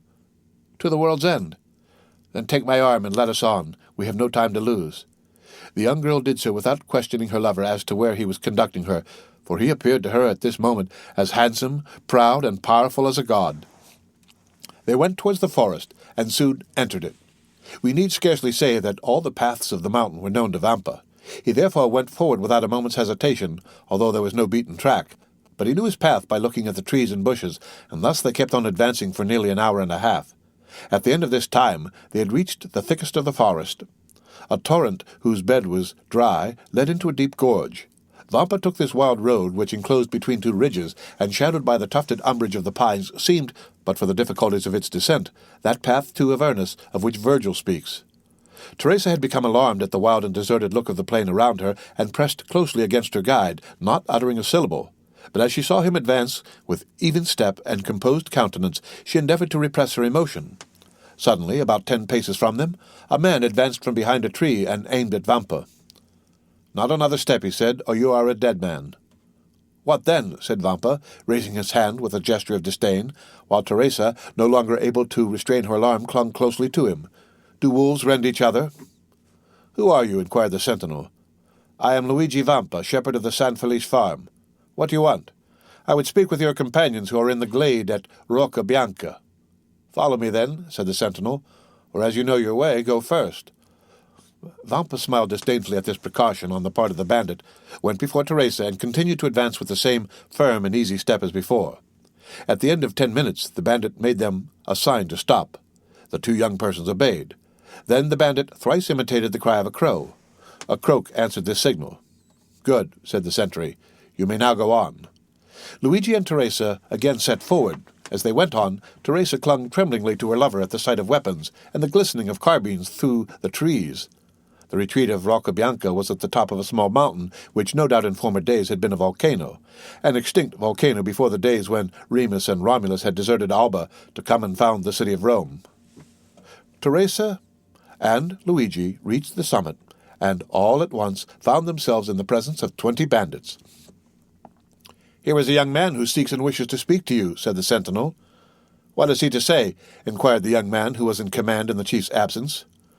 "I wish to say that I am tired of a shepherd's life," was Vampa's reply. "Ah, I understand," said the lieutenant. "And you seek admittance into our ranks?" "Welcome," cried several bandits from Ferrocino, Pampanera, and Agnaghi, who had recognized Luigi Vampa. "Yes, but I come to ask something more than to be your companion." "And what may that be?" inquired the bandits with astonishment. "I come to ask to be your captain," said the young man. The bandits shouted with laughter. "And what have you done to aspire to this honor?" demanded the lieutenant.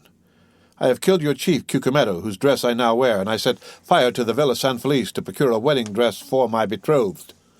An hour afterwards, Luigi Vampa was chosen captain, vice Cucumetto deceased.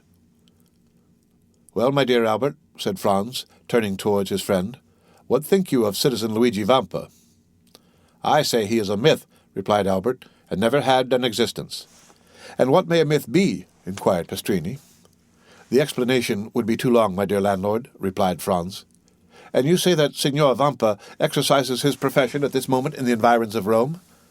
"And with a boldness of which no bandit before him ever gave an example." "Then the police have vainly tried to lay hands on him?" "Why, you see, he has a good understanding with the shepherds in the plains, the fishermen of the Tiber and the smugglers of the coast. They seek for him in the mountains, and he is on the waters. They follow him on the waters, and he is on the open sea. Then they pursue him, and he has suddenly taken refuge in the islands at Giglio, Guignari, or Monte Cristo, and when they hunt for him there, he reappears suddenly at Albano, Tivoli, or Laricia." "And how does he behave towards travellers?" "Alas, his plan is very simple. It depends on the distance he may be from the city, whether he gives 8 hours, 12 hours, or a day wherein to pay their ransom. And when that time has elapsed, he allows another hour's grace. At the 60th minute of this hour, if the money is not forthcoming, he blows out the prisoner's brains with a pistol shot, or plants his dagger in his heart, and that settles the account."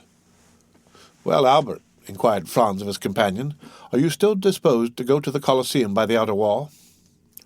"Quite so," said Albert, "if the way be picturesque." The clock struck 9 as the door opened, and a coachman appeared.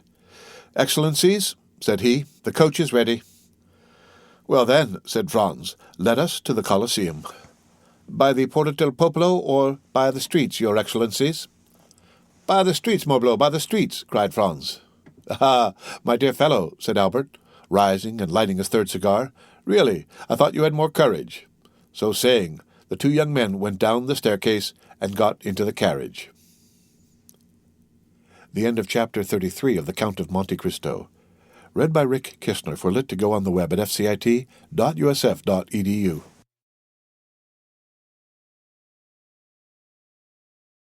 The Count of Monte Cristo by Alexandre Dumas.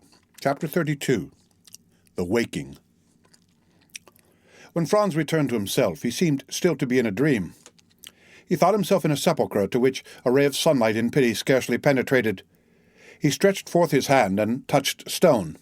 He rose to his seat and found himself lying on his bornice in a bed of dry heather, very soft and odoriferous. The vision had fled, and, as if the statues had been but shadows from the tomb, they had vanished at his waking. He advanced several paces towards the point whence the light came, and to all the excitement of his dream succeeded the calmness of reality. He found that he was in a grotto, went towards the opening, and through a kind of fanlight saw a blue sea and an azure sky. The air and water were shining in the beams of the morning sun. On the shore the sailors were sitting, chatting and laughing, and at 10 yards from them the boat was at anchor, undulating gracefully on the water. There for some time he enjoyed the fresh breeze which played on his brow, and listened to the dash of the waves on the beach that left against the rocks a lace of foam as white as silver. He was for some time without reflection or thought for the divine charm which is in the things of nature, especially after a fantastic dream. Then, gradually, this view of the outer world, so calm, so pure, so grand, reminded him of the elusiveness of his vision, and once more awakened memory.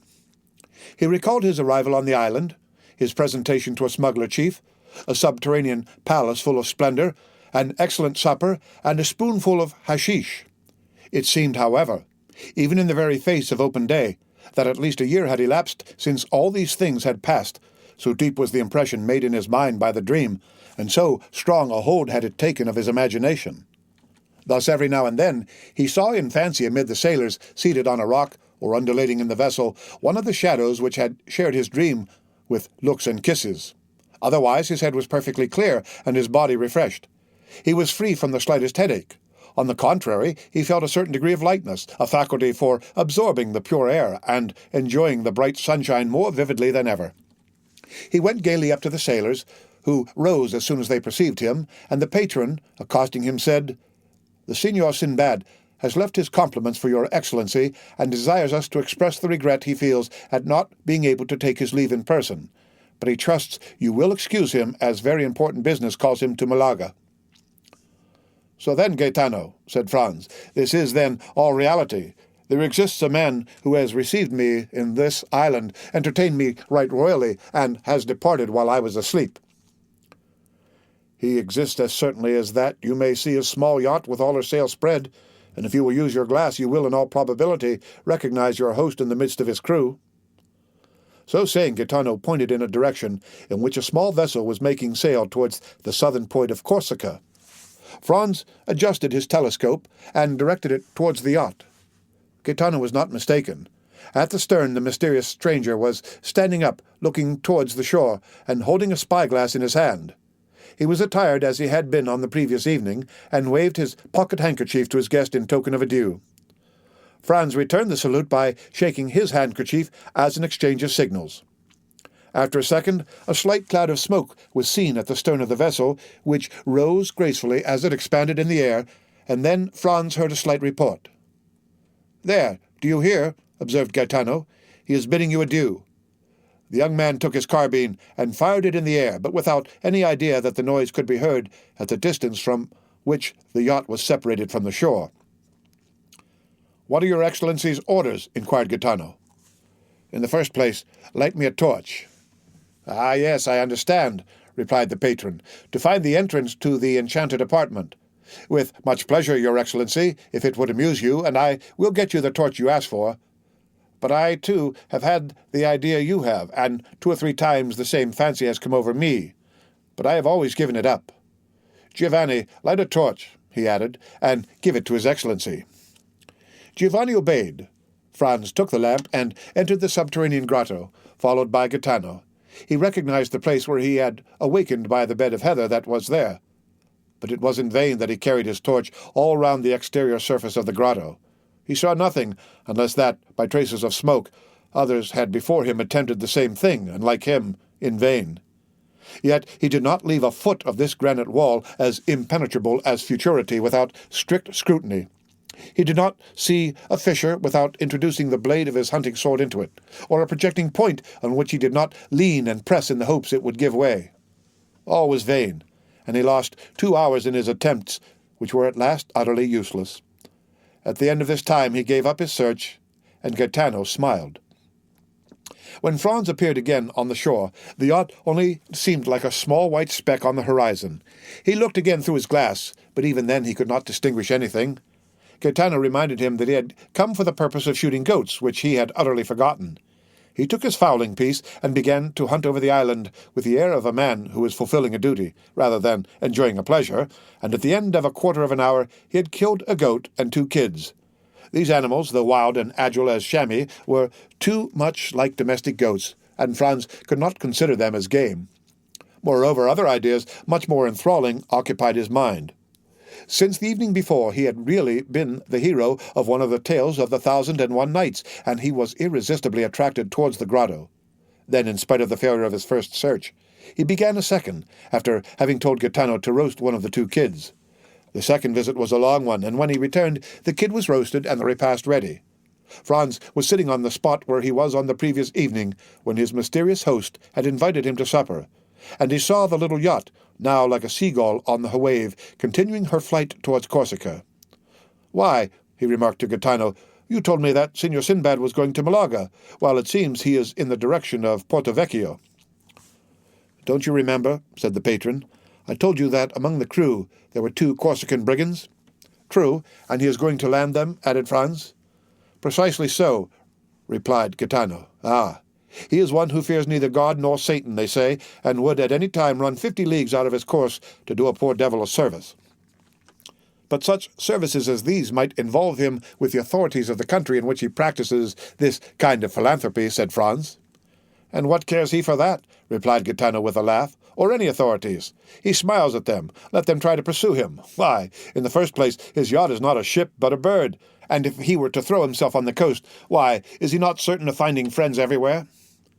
It was perfectly clear that the Signor Sinbad, Franz's host, had the honor of being on excellent terms with the smugglers and bandits along the whole coast of the Mediterranean, and so enjoyed exceptional privileges. As to Franz, he had no longer any inducement to remain at Monte Cristo. He had lost all hope of detecting the secret of the grotto. He consequently dispatched his breakfast, and, his boat being ready, he hastened on board, and they were soon under way. At the moment the boat began her course, they lost sight of the yacht, as it disappeared in the Gulf of Porto Vecchio. With it was effaced the last trace of the preceding night, and then supper, Sinbad, hashish, statues, all became a dream for Franz. The boat sailed on all day and all night, and next morning, when the sun rose, they had lost sight of Monte Cristo. When Franz had once again set foot on shore, he forgot, for the moment at least, the events which had just passed, while he finished his affairs of pleasure at Florence, and then thought of nothing but how he should rejoin his companion, who was awaiting him at Rome. He set out, and on the Saturday evening reached the Eternal City by the mail coach. An apartment, as we have said, had been retained beforehand, and thus he had but to go to Signor Pastrini's hotel. But this was not so easy a matter, for the streets were thronged with people, and Rome was already a prey to that low and feverish murmur which precedes all great events. And at Rome there are 4 great events in every year: the Carnival, Holy Week, Corpus Christi, and the Feast of St. Peter.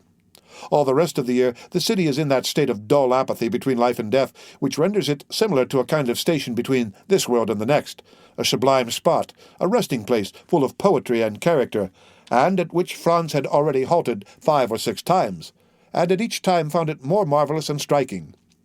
At last he made his way through the mob, which was continually increasing and getting more and more turbulent, and reached the hotel.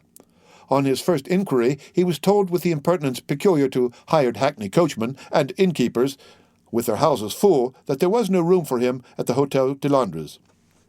Then he sent his card to Signor Pastrini and asked for Albert de Morcerf. This plan succeeded, and Signor Pastrini himself ran to him, excusing himself for having made his Excellency wait, scolding the waiters, taking the candlestick from the porter, who was ready to pounce on the traveller, and was about to lead him to Albert when Morcerf himself appeared. The apartment consisted of 2 small rooms and a parlour. The 2 rooms looked out onto the street, a fact which Signor Pastrini commented upon as an inappreciable advantage. The rest of the floor was hired by a very rich gentleman who was supposed to be a Sicilian or Maltese, but the host was unable to decide to which of the 2 nations the traveller belonged. "Very good, Signor Pastrini," said Franz, "but we must have some supper instantly, and a carriage for tomorrow and the following days." "As to supper," replied the landlord, "you shall be served immediately. But as for the carriage—" "What as to the carriage?" exclaimed Albert. "Come, come, Signor Pastrini, no joking. We must have a carriage." "Sir," replied the host, "we will do all in our power to procure you one. This is all I can say." "And when shall we know?" inquired Franz. "Tomorrow morning," answered the innkeeper. "Oh, the deuce! Then we shall pay them all, that's all. I see plainly enough. At Drake's or Aaron's one pays 25 lire for common days, and 30 or 35 lire a day more for Sundays and feast days. Add 5 lire a day more for extras, that will make 40, and there's an end of it. I am afraid if we offer them double that, we shall not procure a carriage. Then they must put horses to mine. It is a little worse for the journey, but that's no matter." "There are no horses." Albert looked at Franz like a man who hears a reply he does not understand. "Do you understand that, my dear Franz? No horses?" he said. "But can't we have post horses? They have been hired all for this fortnight, and there are none left but those absolutely requisite for posting." "What are we to say to this?" asked Franz. "I say that when a thing completely surpasses my comprehension, I am accustomed not to dwell on that thing, but to pass to another. Is supper ready, Signor Pastrini?" "Yes, Your Excellency." "Well, then, let us sup." "But the carriage and horses," said Franz. "Be easy, my dear boy, they will come in due season. It is only a question of how much shall be charged for them." Morcerf then, with that delighted philosophy which believes that nothing is impossible to a full purse or well-lined pocketbook, supped, went to bed, slept soundly, and dreamed he was racing all over Rome at carnival time in a coach with 6 horses. The end of chapter 32 of The Count of Monte Cristo. Read by Rick Kistner for Lit to Go on the web at fcit.usf.edu.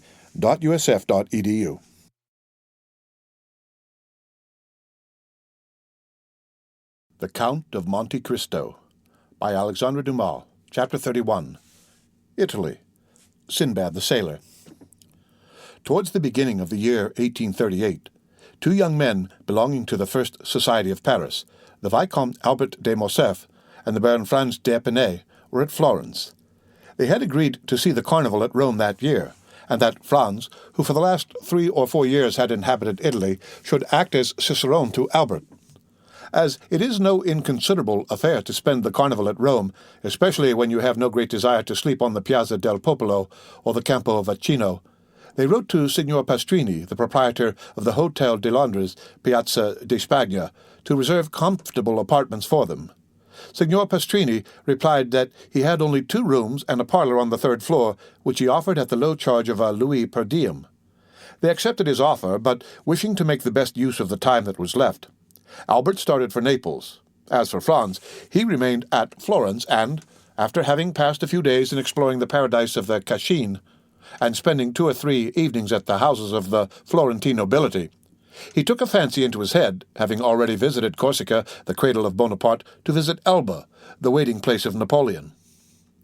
One evening he cast off the painter of a sailboat from the iron ring that secured it to the dock at Leghorn, wrapped himself in his coat, and lay down and said to the crew, "To the island of Elba."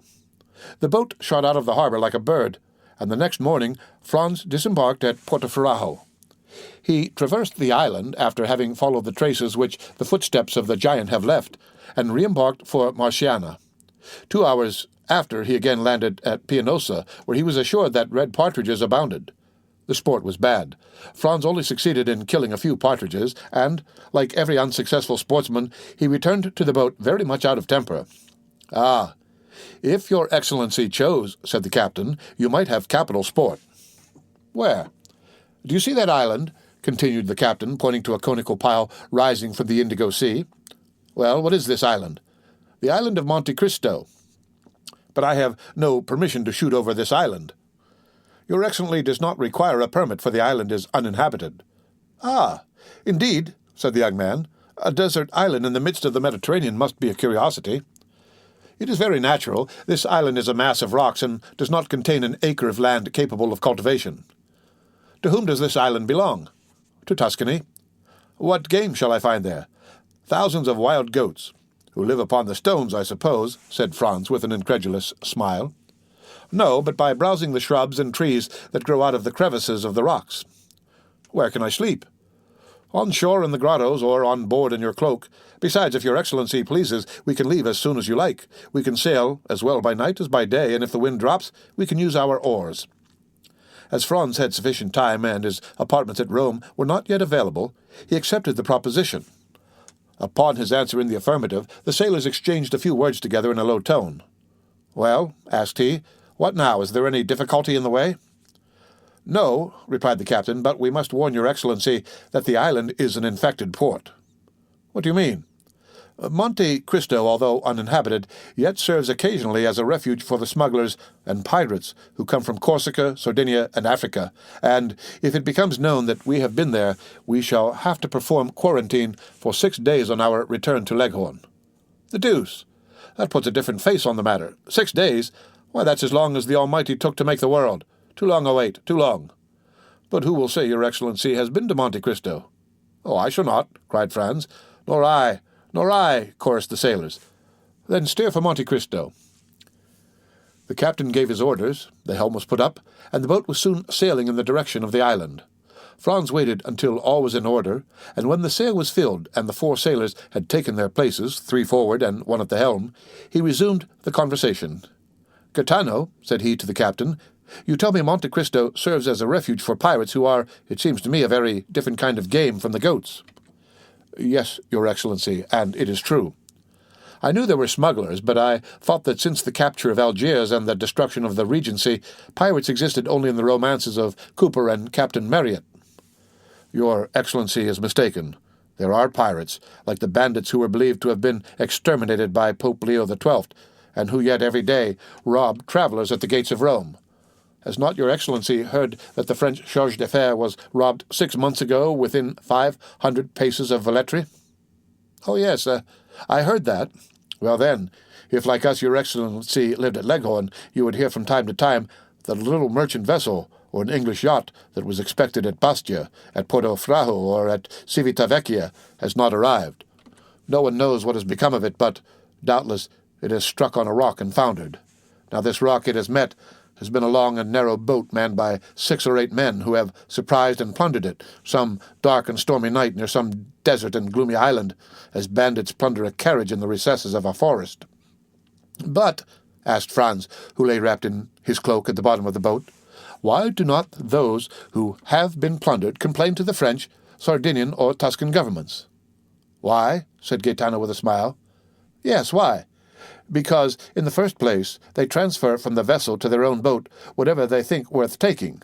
Then they bind the crew hand and foot, they attach to everyone's neck a 24-pound ball, a large hole is chopped in the vessel's bottom, and then they leave her. At the end of 10 minutes the vessel begins to roll heavily and settle down. First one gun will go under, then the other, then they lift and sink again, and both go under at once. All at once there's a noise like a cannon. That's the air blowing up the deck. Soon the water rushes out of the scupper holes like a whale spouting, the vessel gives a last groan, spins round and round, and disappears, forming a vast whirlpool in the ocean. And then all is over, so that in 5 minutes nothing but the eye of God can see the vessel where she lies at the bottom of the sea. Do you understand now," said the captain, "why no complaints are made to the government, and why the vessel never reaches port?" It is probable that if Gaetano had related this previous to proposing the expedition, Franz would have hesitated, but now that they had started, he thought it would be cowardly to draw back. He was one of those men who do not rashly court danger, but if danger presents itself, combat it with the most unalterable coolness. Calm and resolute, he treated any peril as he would an adversary in a duel, calculated its probable method of approach, retreated, if at all, as a point of strategy, and, not from cowardice, was quick to see an opening for attack, and won victory at a single thrust. "Bah!" said he. "I have travelled through Sicily and Calabria. I have sailed 2 months in the archipelago, and yet I never saw even the shadow of a bandit or a pirate." "I did not tell your Excellency this to deter you from your project," replied Gaetano, "but you questioned me, and I have answered, that's all." "Yes, and your conversation is most interesting, and as I wish to enjoy it as long as possible, steer for Monte Cristo." The wind blew strongly. The boat made 6 or 7 knots an hour, and they were rapidly reaching the end of their voyage. As they drew near, the island seemed to lift from the sea, and the air was so clear that they could already distinguish the rocks heaped on one another like cannonballs in an arsenal, with green bushes and trees growing in the crevices. As for the sailors, although they appeared perfectly tranquil, yet it was evident that they were on the alert, and that they carefully watched the glassy surface over which they were sailing, and on which a few fishing boats with their white sails were alone visible. They were within 15 miles of Monte Cristo when the sun began to set behind Corsica, whose mountains appeared against the sky, showing their rugged peaks in bold relief. This mass of rock, like the giant Adamastor, rose dead ahead, a formidable barrier, and intercepting the light that gilded its massive peaks so that the voyagers were in shadow. Little by little the shadow rose higher, and seemed to drive before it the last rays of the expiring day. At last, the reflection rested on the summit of the mountain, where it paused an instant, like the fiery crest of a volcano. Then gloom gradually covered the summit as it had covered the base, and the island now only appeared to be a grey mountain that grew continually darker. Half an hour after, the night was quite dark. Fortunately, the mariners were used to these latitudes, and knew every rock in the Tuscan archipelago, for in the midst of this obscurity Franz was not without uneasiness. Corsica had long since disappeared, and Monte Cristo itself was invisible. But the sailors seemed, like the lynx, to see in the dark, and the pilot who steered did not evince the slightest hesitation. An hour had passed since the sun had set, when Franz fancied he saw, at a quarter of a mile to the left, a dark mass, but he could not precisely make out what it was, and fearing to excite the mirth of the sailors by mistaking a floating cloud for land, he remained silent. Suddenly, a great light appeared on the strand. Land might resemble a cloud, but the fire was not a meteor. "What is this light?" asked he. "Hush," said the captain, "it is a fire." "But you told me the island was uninhabited." "I said there were no fixed habitations on it, but I said also that it served sometimes as a harbor for smugglers." "And for pirates." "And for pirates," returned Gaetano, repeating Franz's words. "It is for that reason I have given orders to pass the island, for, as you see, the fire is behind us." "But this fire," continued Franz, "it seems to me rather reassuring than otherwise. Men who did not wish to be seen would not light a fire." "Well, that goes for nothing," said Gaetano. "If you can guess the position of the island in the darkness, you will see that the fire cannot be seen from the side or from Pianosa, but only from the sea." "You think, then, this fire indicates the presence of unpleasant neighbors?" "That is what we must find out," returned Gaetano, fixing his eyes on this terrestrial star. "How can you find out?" "You shall see." Gaetano consulted with his companions, and after 5 minutes' discussion, a maneuver was executed which caused the vessel to tack about. They returned the way they had come, and in a few minutes the fire disappeared, hidden by an elevation of the land. The pilot again changed the course of the boat, which rapidly approached the island, and was soon within 50 paces of it. Gaetano lowered the sail, and the boat came to rest. All this was done in silence, and from the moment that their course was changed, not a word was spoken. Gaetano, who had proposed the expedition, had taken all the responsibility on himself. The 4 sailors fixed their eyes on him while they got out their oars and held themselves in readiness to row away, which, thanks to the darkness, would not be difficult. As for Franz, he examined his arms with the utmost coolness. He had 2 double-barreled guns and a rifle. He loaded them, looked at the priming, and waited quietly. During this time the captain had thrown off his vest and shirt, and secured his trousers around his waist. His feet were naked, so he had no shoes and stockings to take off. After these preparations, he placed his finger on his lips, and lowering himself noiselessly into the sea, swam towards the shore with such precaution that it was impossible to hear the slightest sound. He could only be traced by the phosphorescent line in his wake. This track soon disappeared. It was evident that he had touched the shore. Everyone on board remained motionless for half an hour, when the same luminous track was again observed, and the swimmer was soon on board. "Well," exclaimed Franz and the sailors in unison. "They are Spanish smugglers," said he. "They have with them 2 Corsican bandits." "And what are these Corsican bandits doing here with Spanish smugglers?" "Alas," returned the captain, with an accent of the most profound pity, "we ought always to help one another. Very often the bandits are hard-pressed by gendarmes or carbineers. Well, they see a vessel, and good fellows like us on board, they come and demand hospitality of us. You can't refuse help to a poor hunted devil. We receive them, and for greater security we stand out to sea. This costs us nothing and saves the life, or at least the liberty, of a fellow creature who on the first occasion returns the service by pointing out some safe spot where we can land our goods without interruption." "Ah," said Franz, "then you are a smuggler occasionally, Gaetano." "Your Excellency, we must live somehow," returned the other, smiling impenetrably. "Then you know the men who are now on Monte Cristo?" "Oh, yes. We sailors are like Freemasons and recognize each other by signs. And do you think we have nothing to fear if we land?" "Nothing at all. Smugglers are not thieves." "But these 2 Corsican bandits," said Franz, calculating the chances of peril. "It is not their fault that they are bandits, but that of the authorities." "How so?" "Because they are pursued for having made us stiff, as if it was not in a Corsican's nature to revenge himself."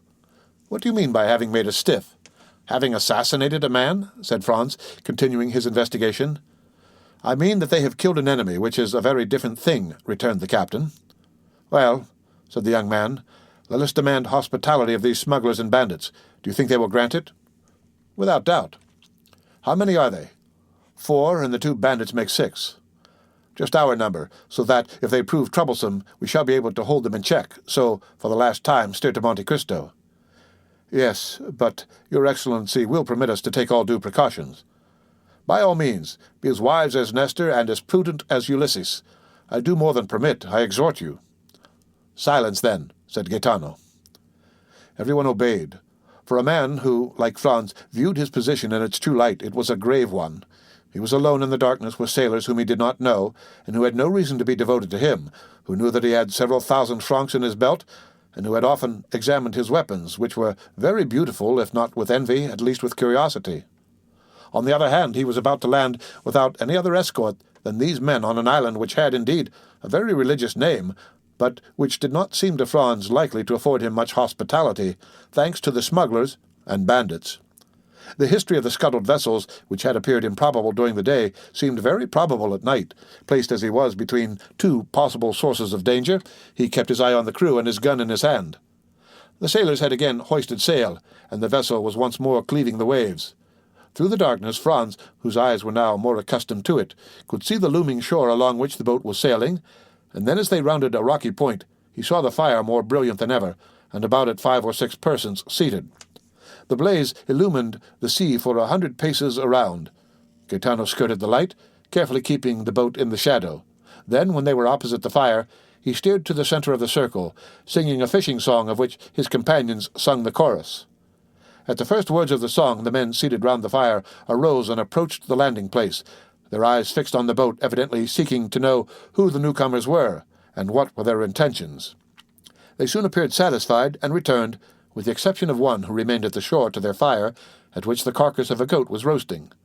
When the boat was within 20 paces of the shore, the men on the beach, who carried a carbine, presented arms after the manner of a sentinel, and cried, "Who comes there?" in Sardinian. Franz coolly cocked both barrels. Gaetano then exchanged a few words with this man, which the traveller did not understand, but which evidently concerned him. "Will your Excellency give your name or remain incognito?" asked the captain. "My name must rest unknown. Merely say I am a Frenchman travelling for pleasure."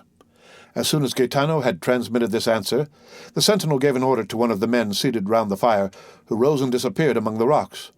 Not a word was spoken. Everyone seemed occupied, Franz with his disembarkment, the sailors with their sails, the smugglers with their goat. But in the midst of all this carelessness, it was evident that they mutually observed each other. The man who had disappeared returned suddenly on the opposite side to that by which he had left.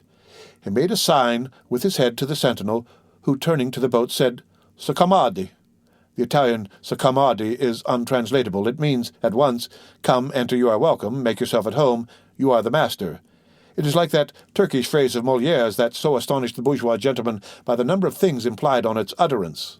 The sailors did not wait for a second invitation. 4 strokes of the oar brought them to land. Gaetano sprang to shore, exchanged a few words with the sentinel, then his comrades disembarked, and lastly came Franz. One of his guns was swung over his shoulder. Gaetano had the other, and a sailor held his rifle. His dress, half artist, half dandy, did not excite any suspicion, and consequently no disquietude. The boat was moored to the shore, and they advanced a few paces to find a comfortable bivouac. But doubtless the spot they chose did not suit the smuggler, who filled the post of sentinel, for he cried out, "Not that way, if you please." Gaetano faltered an excuse, and advanced to the opposite side, while 2 sailors kindled torches at the fire to light them on their way. They advanced about 30 paces, and then stopped at a small esplanade surrounded with rocks in which seats had been cut, not unlike sentry boxes. Around in the crevices of the rocks grew a few dwarf oaks and thick bushes of myrtles. Franz lowered a torch and saw by the mass of cinders that had accumulated that he was not the first to discover this retreat, which was doubtless one of the halting places of the wandering visitors of Monte Cristo. As for his suspicions, once on terra firma, once that he had seen the indifferent if not friendly appearance of his hosts, his anxiety had quite disappeared, or rather, at sight of the goat, had turned to appetite. He mentioned this to Gaetano, who replied that nothing could be more easy than to prepare a supper when they had in their boat bread, wine, 6 partridges, and a good fire to roast them by. "Besides," added he, "if the smell of their roast meat tempts you, I will go and offer them 2 of our birds for a slice." "You are a born diplomat," returned Franz. "Go and try." Meanwhile the sailors had collected dried sticks and branches with which they made a fire. Franz waited impatiently, inhaling the aroma of the roasted meat, when the captain returned with a mysterious air. "Well," said Franz, "anything new? Do they refuse?" "On the contrary," returned Gaetano. "The chief, who has told you were a young Frenchman, invites you to sup with him." "Well," observed Franz, "this chief is very polite, and I see no objection, the more so as I bring my share of the supper." "Oh, it is not that. He has plenty and to spare for supper, but he makes one condition, and rather peculiar one, before he will receive you at his house." "His house? Has he built one here, then?" "No, but he has a very comfortable one all the same, so they say." "You know this chief, then?" "I have heard talk of him, favourably or otherwise." "Both." "The deuce! And what is this condition?" "That you are blindfolded, and do not take off the bandage until he himself bids you." Franz looked at Gaetano to see, if possible, what he thought of this proposal. "Ah," replied he, guessing Franz's thought, "I know this is a serious matter. What should you do in my place?" "I, who have nothing to lose, I should go." "You would accept?" "Yes, were it only out of curiosity." "There is something very peculiar about this chief, then." "Listen," said Gaetano, lowering his voice. "I do not know if what they say is true." He stopped to see if anyone was near. "What do they say?" "That this chief inhabits a cavern to which the Pitti Palace is nothing." "What nonsense!" said Franz, reseating himself. "It is no nonsense, it is quite true. Cama, the pilot of the St. Ferdinand, went in once, and he came back amazed, vowing that such treasures were only to be heard of in fairy tales." "Do you know," observed Franz, "that with such stories you make me think of Ali Baba's enchanted cavern?" "I tell you what I have been told." "Then you advise me to accept?" "Oh, I don't say that. Your Excellency will do as you please. I should be sorry to advise you in the matter." Franz pondered the matter for a few moments, concluded that a man so rich could not have any intention of plundering him of what little he had, and seeing only the prospect of a good supper, accepted. Gaetano departed with the reply. Franz was prudent and wished to learn all he possibly could concerning his host. He turned towards the sailor, who, during this dialogue, had sat gravely plucking the partridges with the air of a man proud of his office, and asked him how these men had landed, as no vessel of any kind was visible. "Never mind that," returned the sailor. "I know their vessel." "Is it a very beautiful vessel?" "I would not wish for a better to sail around the world." "Of what burden is she?" "About 100 tons, but she is built to stand any weather. She is what the English call a yacht." "Where was she built?" "I know not, but my opinion is she is a Genoese." "And how did a leader of smugglers," continued Franz, "venture to build a vessel designed for such a purpose at Genoa?" "I did not say that the owner was a smuggler," replied the sailor. "No, but Gaetano did, I thought." Gaetano had only seen the vessel from a distance. He had not then spoken to anyone. "And if this person be not a smuggler, who is he?" "A wealthy signor who travels for his pleasure." "Come," thought Franz, "he is still more mysterious, since the two accounts do not agree. What is his name?" "If you ask him, he says Sinbad the Sailor, but I doubt if it be his real name." "Sinbad the Sailor?" "Yes." "And where does he reside?" "On the sea." "What country does he come from?" "I do not know." "Have you ever seen him?" "Sometimes." "What sort of a man is he?" "Your Excellency will judge for yourself." "Where will he receive me?" "No doubt in the subterranean palace Gaetano told you of." "Have you never had the curiosity, when you have landed and found this island deserted, to seek for this enchanted palace?" "Oh, yes, more than once, but always in vain. We examined the grotto all over, but we never could find the slightest trace of any opening. They say that the door is not opened by a key, but a magic word." "Decidedly," muttered Franz, "this is an Arabian Nights adventure." "His Excellency waits for you," said a voice which he recognized as that of the sentinel. He was accompanied by 2 of the yacht's crew. Franz drew his handkerchief from his pocket and presented it to the man who had spoken to him. Without uttering a word, they bandaged his eyes with a care that showed their apprehensions of his committing some indiscretion. Afterwards he was made to promise that he would not make the least attempt to raise the bandage. He promised. Then his 2 guides took his arms, and he went on, guided by them, and preceded by the sentinel. After going about 30 paces, he smelt the appetizing odor of the kid that was roasting, and knew thus that he was passing the bivouac. They then led him on about 50 paces farther, evidently advancing towards that part of the shore where they would not allow Gaetano to go, a refusal he could now comprehend. Presently, by a change in the atmosphere, he knew that they were entering a cave. After going on for a few seconds more, he heard a crackling, and it seemed to him as though the atmosphere again changed and became balmy and perfumed. At length his feet touched on a thick and soft carpet, and his guides let go their hold of him. There was a moment's silence, and then a voice in excellent French, although with a foreign accent, said, "Welcome, sir. I beg you will remove your bandage." It may be supposed, then, Franz did not wait for a repetition of this permission, but took off the handkerchief and found himself in the presence of a man from 38 to 40 years of age, dressed in a Tunisian costume, that is to say, a red cap with a long blue silk tassel, a vest of black cloth embroidered with gold pantaloons of deep red, large and full gaiters of the same color, embroidered with gold like the vest, and yellow slippers. He had a splendid cashmere round his waist, and a small, sharp and crooked khanjar was passed through his girdle. Although of a paleness that was almost livid, this man had a remarkably handsome face. His eyes were penetrating and sparkling, his nose quite straight, and projecting direct from the brow was of the pure Greek type, while his teeth, as white as pearls, were set off to admiration by the black moustache that encircled them. His pallor was so peculiar that it seemed to pertain to one who had been long entombed, and who was incapable of resuming the healthy glow and hue of life.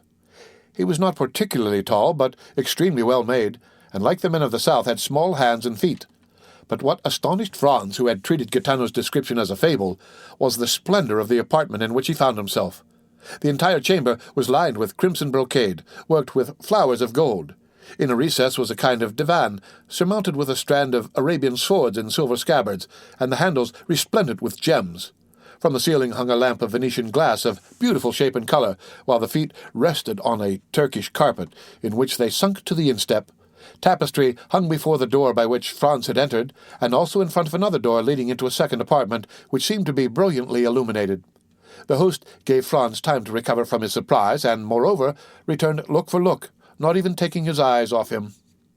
"Sir," he said, after a pause, "a thousand excuses for the precaution taken in your introduction hither, but, as during the greater portion of the year this island is deserted, if the secret of this abode were discovered, I should doubtless find on my return my temporary retirement in a state of great disorder, which would be exceedingly annoying, not for the loss it occasioned me, but because I should not have the certainty I now possess of separating myself from all the rest of mankind at pleasure.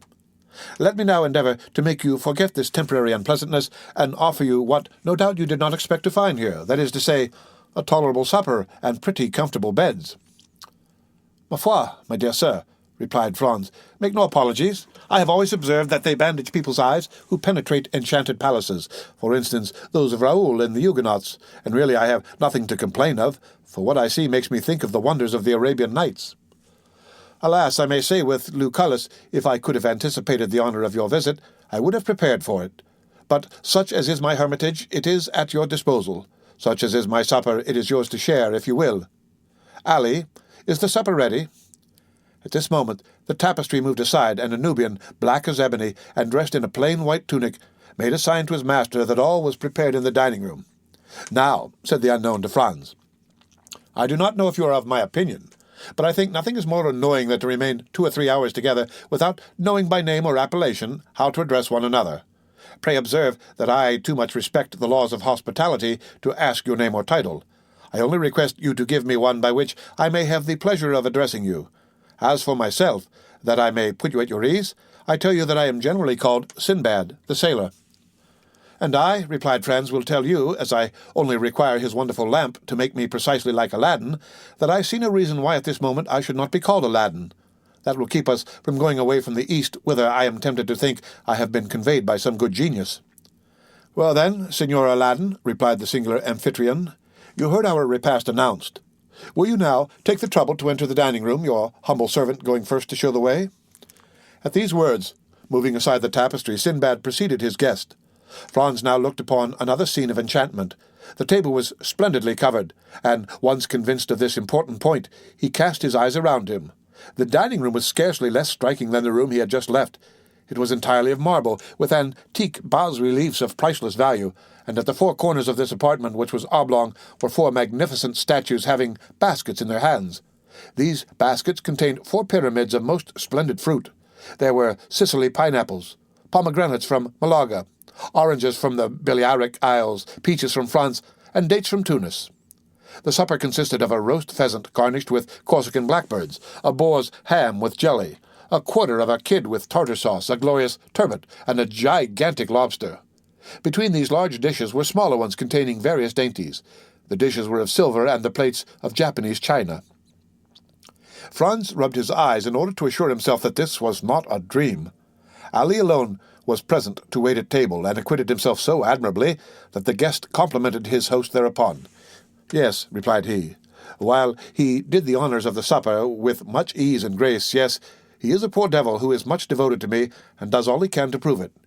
He remembers that I saved his life, and as he has a regard for his head, he feels some gratitude towards me for having kept it on his shoulders." Ali approached his master, took his hand, and kissed it. "Would it be impertinent, Signor Sinbad," said Franz, "to ask you the particulars of this kindness?" "Oh, they are simple enough," replied the host. "It seems the fellow had been caught wandering nearer to the harem of the Bey of Tunis than etiquette permits to one of his colour, and he was condemned by the Bey to have his tongue cut out and his hand and head cut off, the tongue the first day, the hand the second, and the head the third. I always had a desire to have a mute in my service, so, learning the day his tongue was cut out, I went to the Bey and proposed to give him for Ali a splendid double-barreled gun, which I knew he was very desirous of having. He hesitated a moment, he was so very desirous to complete the poor devil's punishment, but when I added to the gun an English cutlass with which I had shivered his Highness's yataghan to pieces, The Bey yielded and agreed to forgive the hand and head, but on condition that the poor fellow never again set foot in Tunis. This was a useless clause in the bargain, for whenever the coward sees the first glimpse of the shores of Africa, he runs down below and can only be induced to appear again when we are out of sight of that quarter of the globe. Franz remained a moment silent and pensive, hardly knowing what to think of the half-kindness, half-cruelty with which his host related the brief narrative. "And like the celebrated sailor whose name you have assumed," he said, by way of changing the conversation, "you pass your life in travelling?" "Yes. I made a vow at a time when I little thought I should ever be able to accomplish it," said the unknown with a singular smile, "and I made some others also which I hope I may fulfil in due season." Although Sinbad pronounced these words with much calmness, his eyes gave forth gleams of extraordinary ferocity. "You have suffered a great deal, sir?" said Franz inquiringly. Sinbad started and looked fixedly at him as he replied, "What makes you suppose so?" "Everything," answered Franz. "Your voice, your look, your pallid complexion, and even the life you lead." "I live the happiest life possible, the real life of a pasha. I am king of all creation. I am pleased with one place and stay there. I get tired of it and leave it. I am free as a bird and have wings like one. My attendants obey my slightest wish. Sometimes I amuse myself by delivering some bandit or criminal from the bonds of the law. Then I have my mode of dispensing justice, silent and sure, without respite or appeal, which condemns or pardons, and which no one sees. Ah! If you had tasted my life, you would not desire any other, and would never return to the world unless you had some great project to accomplish there." "Revenge, for instance," observed Franz. The unknown fixed on the young man one of those looks which penetrate into the depths of the heart and thoughts. "And why revenge?" he asked. "Because," replied Franz, "you seem to me like a man who, persecuted by society, has a fearful account to settle with it." "Ah!" responded Sinbad, laughing with his singular laugh, which displayed his white and sharp teeth. "You have not guessed rightly. Such as you see me, I am a sort of philosopher, and one day, perhaps, I shall go to Paris to rival Monsieur Appert and the little man in the blue cloak." "And will that be the first time you ever took that journey?" "Yes, it will. I must seem to you by no means curious, but I assure you that it is not my fault I have delayed it so long. It will happen one day or the other." "And do you propose to make this journey very shortly?" "I do not know. It depends on circumstances which depend on certain arrangements. I should like to be there at the time you come, and I will endeavor to repay you as far as lies in my power for your liberal hospitality displayed to me at Monte Cristo." "I should avail myself of your offer with pleasure," replied the host, "but unfortunately if I go there it will be, in all probability, incognito." The supper appeared to have been supplied solely for Franz, for the unknown scarcely touched one or two dishes of the splendid banquet to which his guest did ample justice. Then Ali brought on the dessert, or rather took the baskets from the hands of the statues and placed them on the table. Between the two baskets he placed a small silver cup with a silver cover. The care with which Ali placed his cup on the table roused Franz's curiosity. He raised the cover and saw a kind of greenish paste, something like preserved angelica, but which was perfectly unknown to him. He replaced the lid, as ignorant of what the cup contained as he was before he had looked at it, and then, casting his eyes towards his host, he saw him smile at his disappointment. "You cannot guess," said he, "what there is in that small vase, can you?" "No, I really cannot." "Well, then, that green preserve is nothing less than the ambrosia which Hebe served at the table of Jupiter." "But," replied Franz, "this ambrosia, no doubt, in passing through mortal hands, has lost its heavenly appellation and assumed a human name. In vulgar phrase, which may you term this composition, for which, to tell the truth, I do not feel any particular desire?" "Ah! Thus it is that our material origin is revealed," cried Sinbad. "We frequently pass so near to happiness without seeing, without regarding it, or if we do see and regard it, yet without recognizing it. Are you a man for the substantials, and is gold your god? Taste this, and the mines of Peru, Gujarat, and Golconda are open to you. Are you a man of imagination, a poet? Taste this, and the boundaries of possibility disappear. The fields of infinite space open to you. You advance free in heart, free in mind, into the boundless realms of unfettered reverie. Are you ambitious, and do you seek after the greatness of the earth? Taste this, and in an hour you will be a king, not a king of a petty kingdom hidden in some corner of Europe like France, Spain, or England, but king of the world, king of the universe, king of creation, without bowing at the feet of Satan. You will be a king and master of all the kingdoms of the earth." Is it not tempting what I offer you? And is it not an easy thing, since it is only to do thus? Look!" At these words he uncovered the small cup which contained the substance so lauded, took a teaspoonful of the magic sweetmeat, raised it to his lips, and swallowed it slowly, with his eyes half shut and his head bent backwards. Franz did not disturb him whilst he absorbed his favourite sweetmeat, but when he had finished, he inquired, "What then is this precious stuff?" "Did you ever hear," he replied, "of the old man of the mountain who attempted to assassinate Philip Augustus?" "Of course I have." "Well, you know he reigned over a rich valley which was overhung by the mountain whence he derived his picturesque name. In this valley were magnificent gardens planted by Hassan ben Sabah, and in these gardens isolated pavilions. Into these pavilions he admitted the elect, and there, says Marco Polo, gave them to eat a certain herb which transported them to paradise in the midst of ever-blooming shrubs, ever-ripe fruit, and ever-lovely virgins. What these happy persons took for reality was but a dream, but it was a dream so soft, so voluptuous, so enthralling, that they sold themselves body and soul to him who gave it to them, and obedient to his orders as to those of a deity, struck down the designated victim, died in torture without a murmur, believing that death they underwent was but a quick transition to that life of delights of which the holy herb now before you had given them a slight foretaste." "Then," cried Franz, "it is hashish. I know that, by name at least." "That is it precisely, Signor Aladdin. It is hashish, the purest and most unadulterated hashish of Alexandria, the hashish of Abu Ghor, the celebrated maker, the only man, the man to whom there should be built a palace inscribed with these words, 'A grateful world to the dealer in happiness.' Do you know," said Franz, "I have a very great inclination to judge for myself of the truth or exaggeration of your eulogies." "Judge for yourself, Signor Aladdin, judge, but do not confine yourself to one trial. Like everything else, we must habituate the senses to a fresh impression, gentle or violent, sad or joyous. There is a struggle in nature against this divine substance, in nature which is not made for joy and clings to pain. Nature subdued must yield in the combat. The dream must succeed to reality, and then the dream reigns supreme. Then the dream becomes life, and life becomes the dream. But what changes occur! It is only by comparing the pains of actual being with the joys of the assumed existence that you would desire to live no longer, but to dream thus forever. When you return to this mundane sphere from your visionary world, you would seem to leave a Neapolitan spring for a Lapland winter, to quit paradise for earth, heaven for hell. Taste the hashish, guest of mine. Taste the hashish." Franz's only reply was to take a teaspoonful of the marvellous preparation, about as much in quantity as his host had eaten, and lift it to his mouth. "Diable," he said, after having swallowed the divine preserve, "I do not know if the result will be as agreeable as you describe, but the thing does not appear to me as palatable as you say."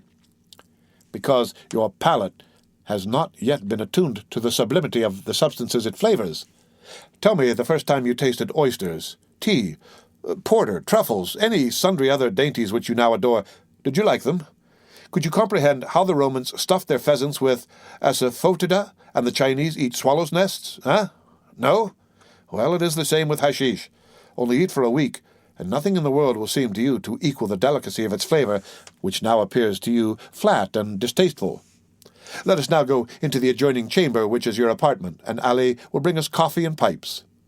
They both arose, and while he who called himself Sinbad, and whom we have occasionally named so that we might, like his guest, have some title by which to distinguish him, gave some orders to the servant, Franz entered still another apartment. It was simply, yet richly furnished. It was round, and a large divan completely encircled it. Divan, walls, ceiling, floors were all covered with magnificent skins, as soft and downy as the richest carpets. They were heavily maned lion skins from Atlas, striped tiger skins from Bengal, panther skins from the Cape, spotted beautifully like those that appeared to Dante, bear skins from Siberia, fox skins from Norway, and so on. And all these skins were strewn in profusion one on the other, so that it seemed like walking over the moist, mossy turf, or reclining on the most luxurious bed. Both laid themselves down on the divan. Chibouks with jasmine tubes and amber mouthpieces were within reach, and all prepared so that there was no need to smoke the same pipe twice. Each of them took one, which Ali lighted, and then retired to prepare the coffee. There was a moment's silence during which Sinbad gave himself up to thoughts that seemed to occupy him incessantly, even in the midst of his conversation.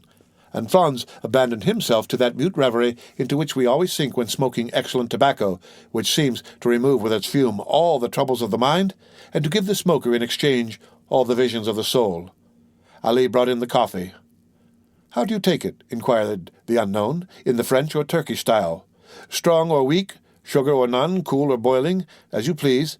It is ready in all ways." "I will take it in the Turkish style," replied Franz. "And you are right," said his host. "It shows you have a tendency for an Oriental life." "Aha! Those Orientals, they are the only men who know how to live. As for me," he added, with one of those singular smiles which did not escape the young man, "when I have completed my affairs in Paris, I shall go and die in the East, and should you wish to see me again, you must seek me at Cairo, Baghdad, or Isfahan." "Ma foi," said Franz, "it would be the easiest thing in the world, for I feel eagle's wings springing out at my shoulders, and with those wings I could make a tour of the world in 24 hours." "Ah, yes, the hashish is beginning its work. Well, unfurl your wings and fly into superhuman regions. Fear nothing, there is a watch over you, and if your wings like those of Icarus melt before the sun, we are here to ease your fall." He then said something in Arabic to Ali, who made a sign of obedience and withdrew, but not to any distance.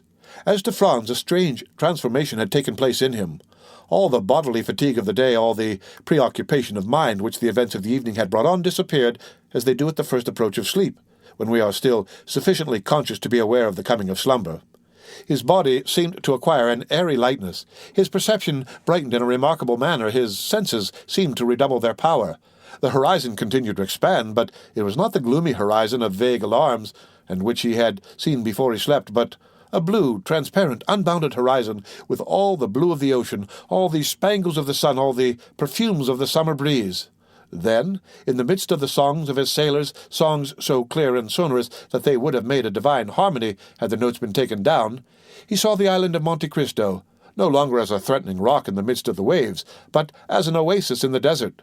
Then, as his boat drew nearer, the songs became louder, for an enchanting and mysterious harmony rose to heaven, as if some Lorelei had decreed to attract a soul thither, or Amphion the enchanter intended there to build a city. At length the boat touched the shore, but without effort, without shock, as lips touch lips, and he entered the grotto amidst continued strains of most delicious melody. He descended, or rather seemed to descend, several steps, inhaling the fresh and balmy air, like that which may be supposed to reign around the grotto of Circe, formed from such perfumes as set the mind a-dreaming, and such fires as burn the very senses, and he saw again all he had seen before his sleep, from Sinbad, his singular host, to Ali, the mute attendant. Then all seemed to fade away and become confused before his eyes, like the last shadows of the magic lantern before it is extinguished, and he was again in the chamber of statues, lighted only by one of those pale and antique lamps which watch in the dead of the night over the sleep of pleasure. They were the same statues, rich in form, in attraction and poesy, with eyes of fascination, smiles of love, and bright and flowing hair. They were Phryne, Cleopatra, Messalina, those three celebrated courtesans. Then among them glided, like a pure ray, like a Christian angel in the midst of Olympus, one of those chaste figures, those calm shadows, those soft visions which seemed to veil its virgin brow before these marble wantons. Then the three statues advanced towards him with their looks of love, and approached the couch on which he was reposing, their feet hidden in their long white tunics, their throats bare, hair flowing like waves, and assuming attitudes which the gods could not resist, but which saints withstood, and looks inflexible and ardent like those with which the serpent charms the bird. And then he gave way before looks that held him in a torturing grasp, and delighted his senses as with a voluptuous kiss. It seemed to Franz that he closed his eyes, and in a last look about him saw the vision of modesty completely veiled, and then followed a dream of passion like that promised by the prophet to the elect. Lips of stone turned to flame, breasts of ice become like heated lava, so that to Franz, yielding for the first time to the sway of the drug, love was a sorrow, and voluptuousness a torture, as burning mouths were pressed to his thirsty lips, and he was held in cool serpent-like embraces. The more he strove against this unhallowed passion, the more his senses yielded to its thrall, and at length, weary of a struggle that taxed his very soul, he gave way and sank back, breathless and exhausted, beneath the kisses of these marble goddesses and the enchantment of his marvelous dream. The end of Chapter 31 of the Count of Monte Cristo, Read by Rick Kishner for Lit to Go on the web at fcit.usf.edu.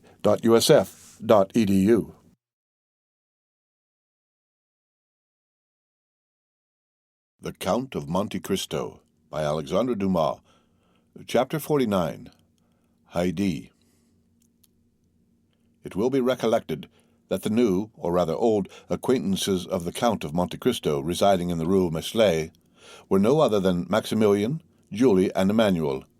The very anticipations of delight to be enjoyed in his forthcoming visits, the bright, pure gleam of heavenly happiness it diffused over the almost deadly warfare in which he had voluntarily engaged, illumined his whole countenance with a look of ineffable joy and calmness, as immediately after Villefort's departure his thoughts flew back to the cheering prospect before him of tasting at least a brief respite from the fierce and stormy passions of his mind.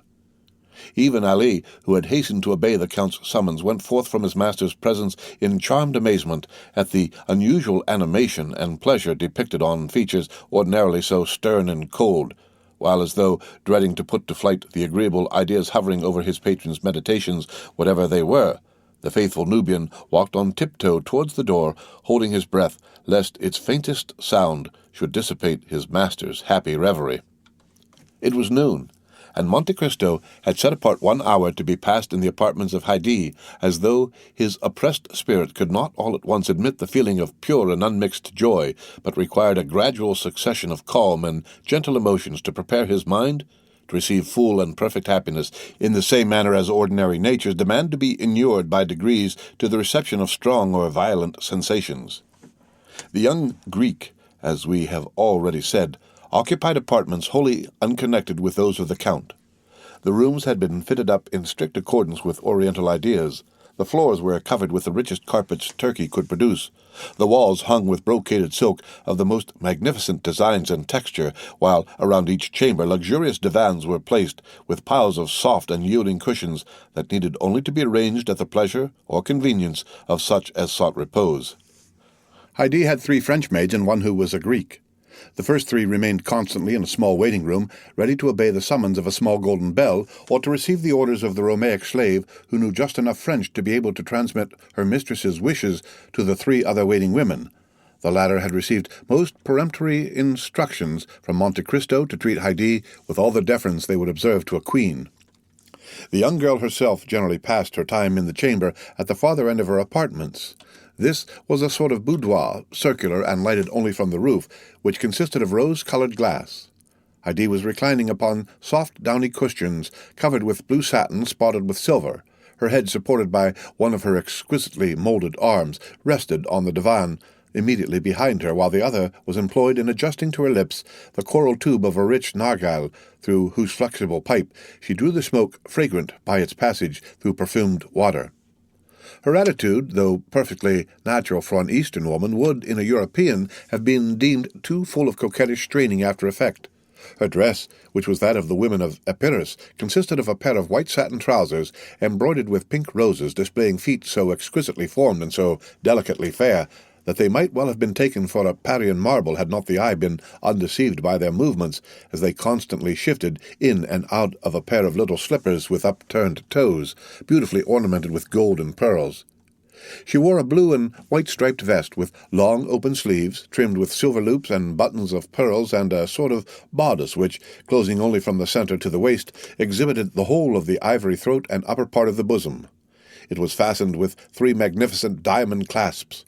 The junction of the bodice and drawers was entirely concealed by one of the many-colored scarfs whose brilliant hues and rich silken fringe have rendered them so precious in the eyes of Parisian belles.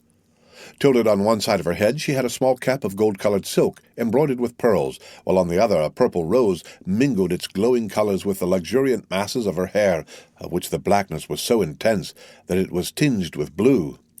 The extreme beauty of the countenance that shone forth in loveliness that mocked the vain attempts of dress to augment it was peculiarly and purely Grecian. There were the large, dark, melting eyes, the finely formed nose, the coral lips and pearly teeth that belonged to her race and country. And to complete the whole, Haydée was in the very springtide and fullness of youthful charms. She had not yet numbered more than 20 summers. Monte Cristo summoned the Greek attendant, and bade her inquire whether it would be agreeable to her mistress to receive his visit. Heidi's only reply was to direct her servant by a sign to withdraw the tapestried curtain that hung before the door of her boudoir, the framework of the opening thus made serving as a sort of border to the graceful tableau presented by the young girl's picturesque attitude and appearance. As Monte Cristo approached, she leaned upon the elbow of the arm that held the nagel, and extended to him her other hand, said with a smile of captivating sweetness in the sonorous language spoken by the women of Athens and Sparta, "Why demand permission ere you enter? Are you no longer my master, or have I ceased to be your slave?"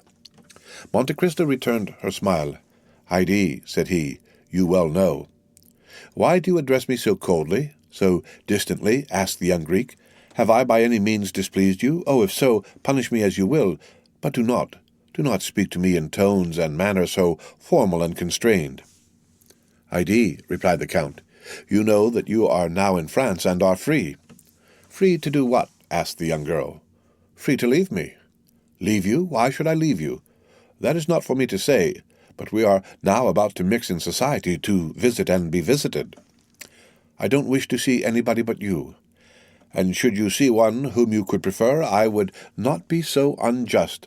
I have never seen anyone I prefer to you, and I have never loved anyone but you and my father."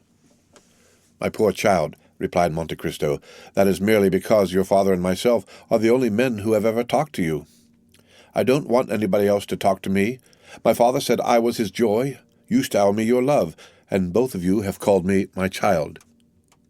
"Do you remember your father, Heidi?" The young Greek smiled. "He is here, and here," said she, touching her eyes and her heart. "And where am I?" inquired Monte Cristo laughingly. "You?" cried she with tones of thrilling tenderness. "You are everywhere."